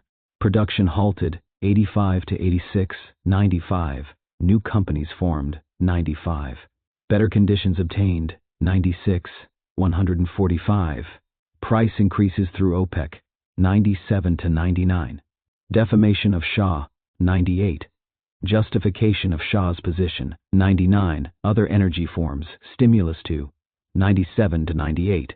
Strikes and walkouts in industry, 164. 167 oil companies, 22, 23, 46, 52, 80, 83, 85. 93 to 96, 98, 99. Machinations of, 96 to 97. OPEC, 97, 98, 139. Organization for State Security and in formation. See SAVAK, Organization for the Protection of Children. 120 Organization for the Protection of Mothers and the Newly Born. 119 Organization of Economic Cooperation and Development, OECD, 98. 138 Organization of Forests of Iran, 105. Mujahideen, Khalq, fighters for the PO Organization of Imperial Inspection, 124. Plea, 162. Napoleon 42, 43. Nasser, Gamal Abdel, 136, 137, 141. Nasiri, Colonel, General, Nematollah, 89 to 90, 158, 159, 183. National Assembly, 86, 87. National Front, 146, 164, 168, 170, 171. National Iranian Oil Company, NIOC, 85.95, 96, 98, 99, 105. National Society for Petrochemical Indus, TRIS, 99. National Society of Iranian Gas, 9. Nazimi, General Fazlollah, 186. Newsweek, 150. Nixon Richard, 16 to 17, 97, 141, 152. Oil, 46.7. 4. Agreement with Russia, 75.80. Anglo, Persian Oil Company, 46.52, 80, 83, 84, 85, 93 to 95. Consortium, employment of 95-96. Expansion of output, 81. Iran Petroleum Act, 1957, 95. National Iranian Oil Company, 85, 95.96, 98, 99. Nationalization of 84 to 86, 95. 25. Overseas Consultants Inc., 81. Owen, David, 98. Pahlavi, Ali Reza, 63. Pahlavi, Ashraf, 50. Pahlavi, Mohammad Reza. Accession to throne, 68. Adherence to Islam, 60 to 61, 148. Assassination attempts, 58 to 59, 60, 82, 147. Birth, 50. Dreams and visions, 57. Education for ruling, 65. Faith in his mission, 57 to 60. Flight to evade Mossadegh, 89 to 90. Great Britain, trip to 82. Heir apparent, 53. Independence, heir apparent, 65. Prayers for Iran, 190-91. Schooling. Abroad, 63 to 64. Washington, trips to 82. 141, 151. World War II activities, 68 to 74. See also Exile Pahlavi Foundation, 56, 120 to 22. Institute for the translation and publication of books, 121. Low rent housing, construction of 121. Pakravan, General Hassan, 158, 186.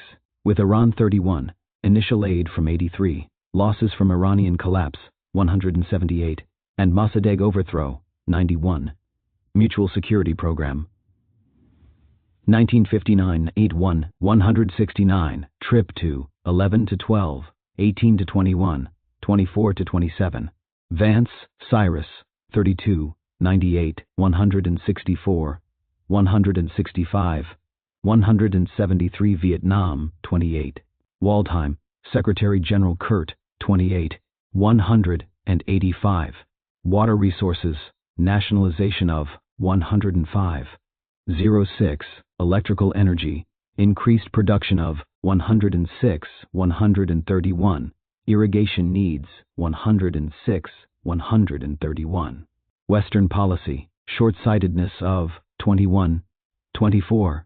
White Revolution, 236,697, 101 to 29,147, 175th, 176, 189. Administrative and bureaucratic reforms, 123 to 25. Core of Literacy, Health, and Development set up, 111 to 14. Corruption and influence peddling, fight against, 126 to 28, 163. Ethical conduct of imperial family, 127-28, 163rd. Cultural advance, 116 to 17. Free food for mothers and newborn children, 119. Health, care institutions, 119. Houses of equity established, 109 to 11. Councils of arbitration, 110. Inflation and speculation, fight against, 125 to 26. 156. Land and housing speculation, controls on, 122. Land reform, 10,204, 105.